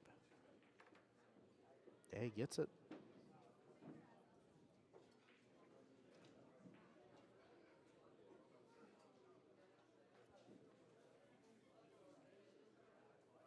He's really got to avoid this 9-ball in this situation here. That's where the situation, or where the problem comes in with this 3-ball, but I don't know, guys. Let me know, Chad, if you think there's another problem, but yeah, he avoids it just fine. Ooh, dipped down a little too far though. That cue ball traveled so well. That cue ball just pulled the Dorman Callis multipass right there. Corbin Dallas, if I said it, I went dyslexic mode for it for a second there. Corbin Dallas multipass. There we go.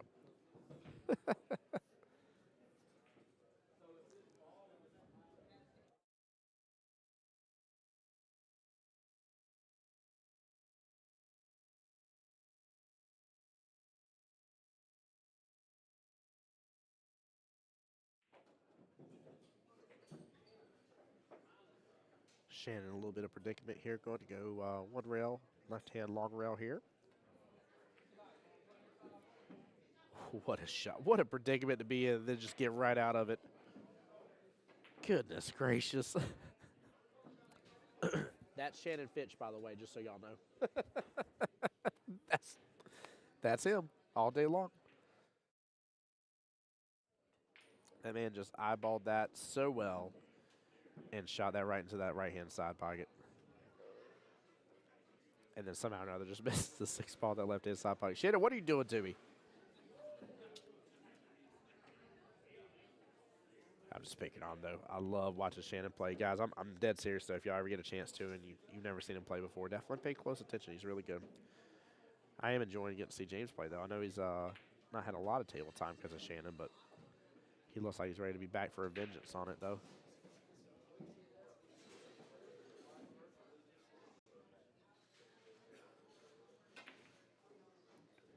Going for the, the bank. I thought he had it short up, too, with how hard he hit it.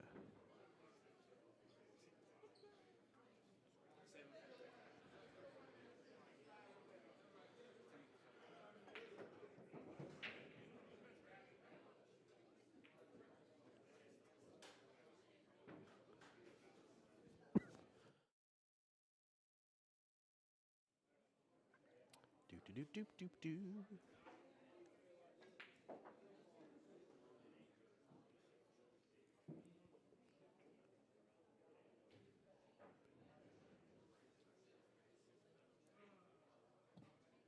Table 2, Bobby Stovall, David Cross. Uh-oh. 8 balls open up. Table 2, Bobby Stovall, David Cross. Table 2. Needs to pull back on this, drain this down in the bottom left-hand corner. And he does so smoothly, too. Very well played. David, welcome to the stream here. Stephanie, welcome on in. And Jimmy, welcome into the stream as well. Appreciate y'all. And a nice out by James right there. 4-6 here. Overall left 3-1 in the race.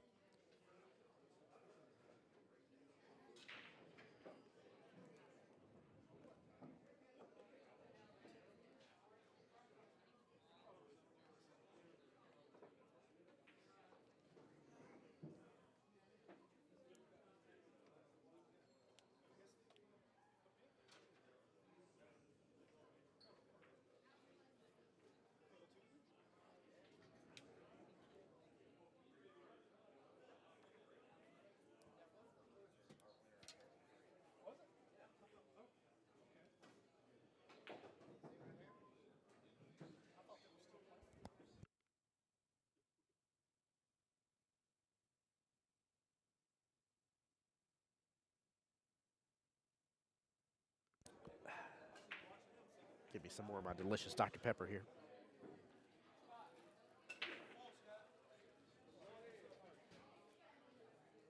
The 9 ball went flying for sure. Gonna head back up to that top right-hand corner pocket and sit right outside that pocket. That is dangerous. Oh, that's so dangerous.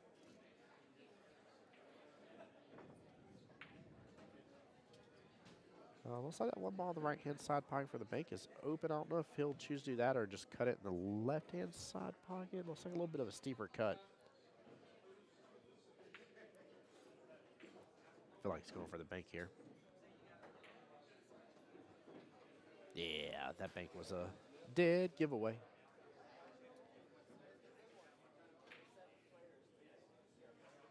Adam, welcome in. Ryan Moore, welcome on in. Guys, thank y'all so much. Seriously. A lot more of y'all pouring on in for the evening. Appreciate y'all.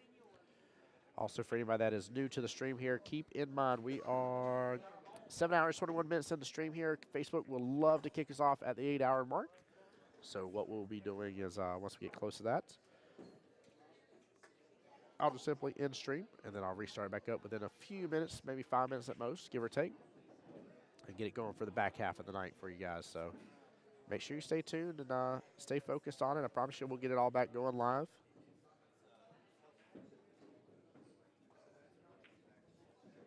Unfortunate little wiggle miss right there.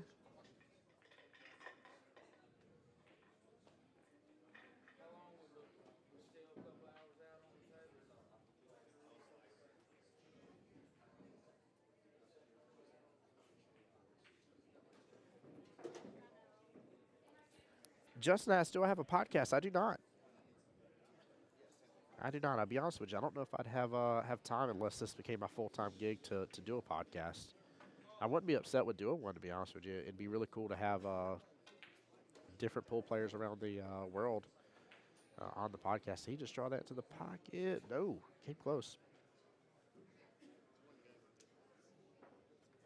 Well, I'd love to talk to all sorts of people, especially have some of the big dogs on there. Get to see Feder again and maybe Shane and a couple of others. That'd be really cool. Really, really cool.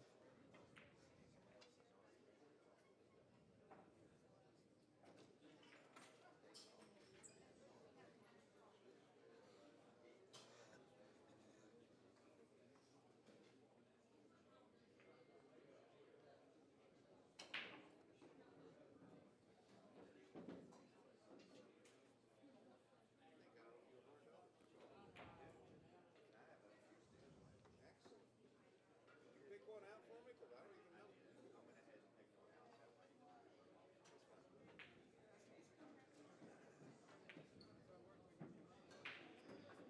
What a good drain there, top right hand or top left hand corner pocket. And he may be able to get the 6 in that side pocket here. What's up, Jim? Welcome back, brother. How was your nap? I'm not jealous of that at all, just so you know. Not even the least bit.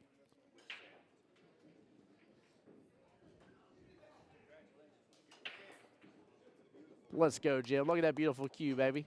Come on. Yeah. Let's here, come on over. Let's see here. Show it off real fast here. There's Jim that we've been talking about for this whole time, and there's the beautiful. Here you go. Will you hold the shaft real fast? Show y'all this real quick. I'm gonna get it close. That way you can see the custom, just the custom work right there. I think is gorgeous, and with the extension on it too. By the way, that this part right here is the extension. That's what they were doing the raffle for. Congrats to you, sir. Big congrats to you.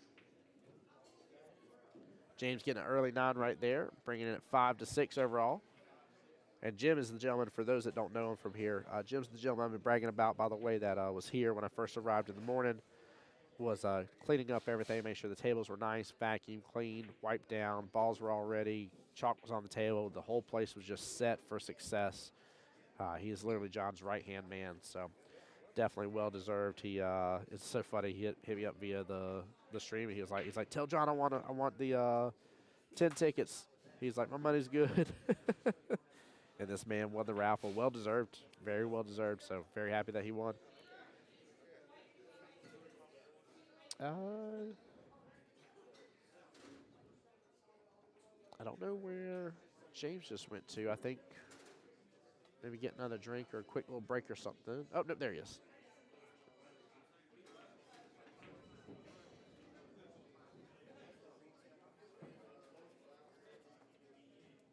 Hey, Scott. Scott. You tell me about jacket right there in that chair. I'll be right back. I ain't going far. Edie says, hi, Mike Jones. Is Mike Jones in chat? Who? Mike Jones? I always make that joke whenever somebody's like, who? Tim Jones.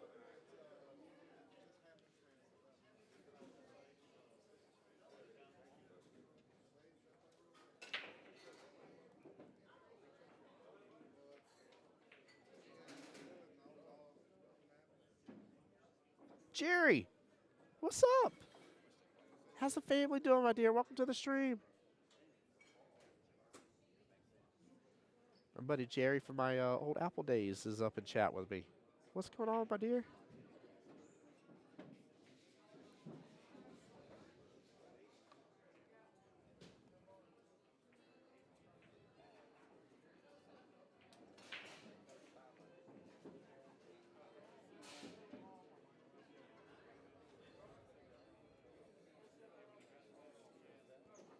James with a good jump shot opportunity here on the 2-ball. Clears it. Got a hold of the 9 as well. 9's creeping to the top left-hand corner pocket. It's going to sit right outside of it. That can spell trouble.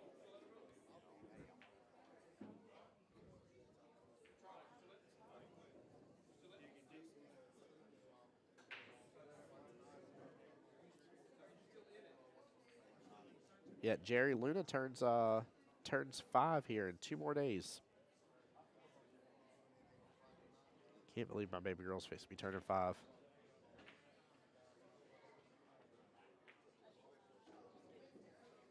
Great shot on that 2-ball. That was quite a bit of distance right there. Gets a little bump on the 3. Can take 3 in the same bottom left-hand corner pocket. It's hard for me to tell the angle that he has. I think he has a little bit of angle, and if so, the cue ball should creep on over to the left a little bit for the 4 in the same pocket.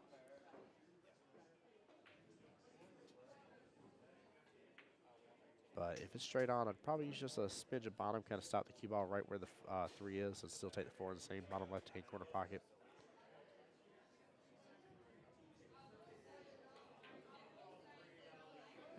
But I'm pretty sure there's a little angle, almost like, yeah, looks like he's put a little bit, oh no, he's gonna follow through with it. Force follow, get back above the 4, slow down, slow down, slow down. Okay.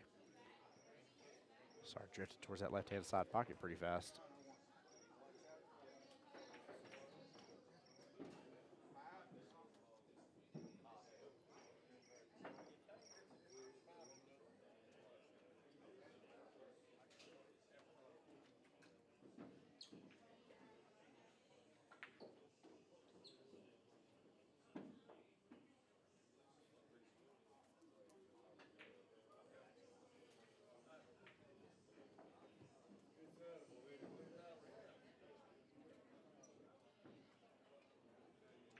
Table 7, Michael Rudd, Dan Richardson. Table 7, Michael Rudd, Dan Richardson.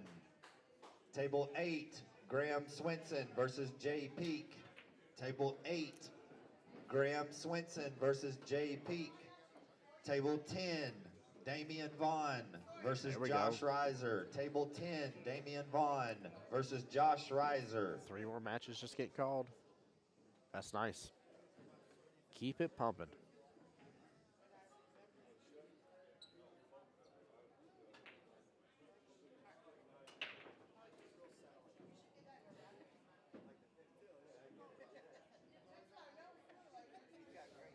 Hey, Robert, welcome to the stream.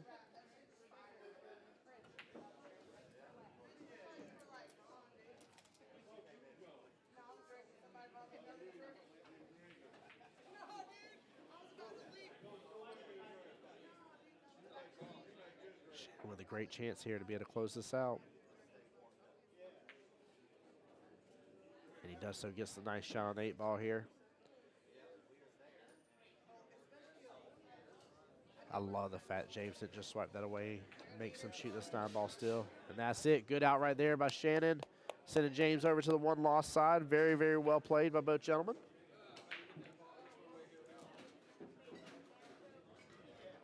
Very, very well played, guys.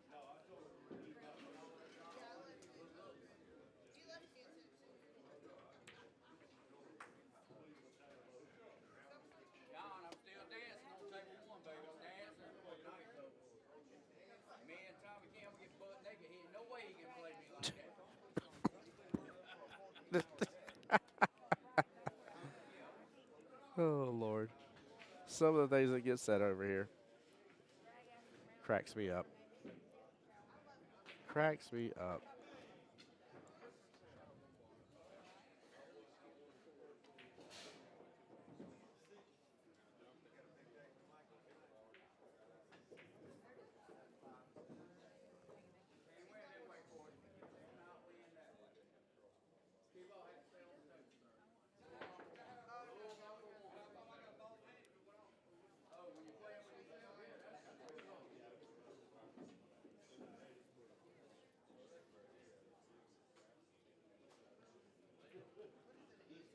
Table 1, Chuck Dorsett, Nick Papa George. Table 1, Ooh, there we go. Chuck Dorsett, Nick Papa Doc, George. what's going on, sir? Welcome back to the stream.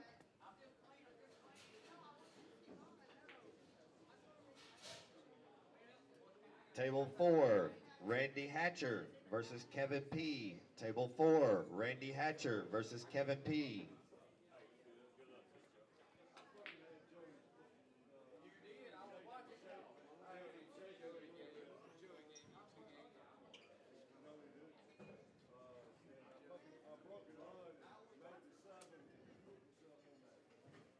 Doc says, what's up? What's up, Doc? Chris Brown says, and every one of them say they won't play without the 8. What do you mean?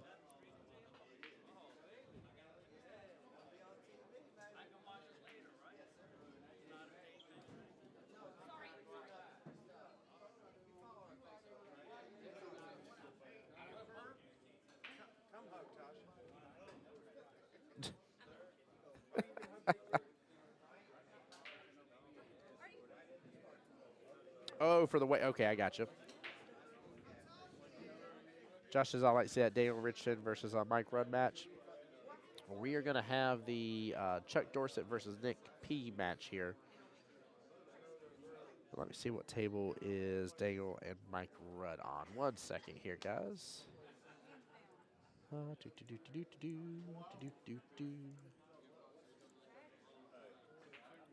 Daniel, Mike Rudd. That is on table 7. Just partway down right now and underway. Actually, looks like they just started. I don't see any scores over there at the top of it.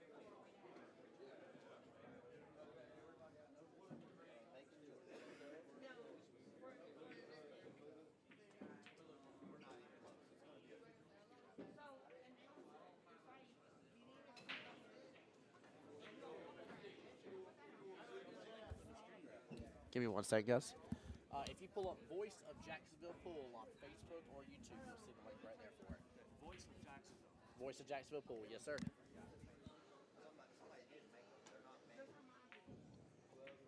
All right, guys, this is the last call for tickets on this queue raffle. We still got 4 beautiful cues up here, Sawdust custom cues. You get your choice of 1 of 4. This is the last call for tickets.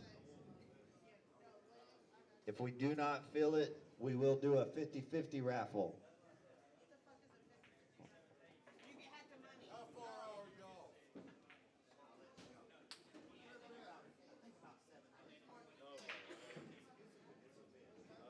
You know me, I'll give you a rain if I have to. What are we getting in? I mean, I've only won 2 or 3 drawings I've been in. I tell you what, guys. Well, he's probably about to share the stream out. I didn't even think about it. We're at 7 hours, 34 minutes. Put 100 in, so it's back 2 or 3 hours.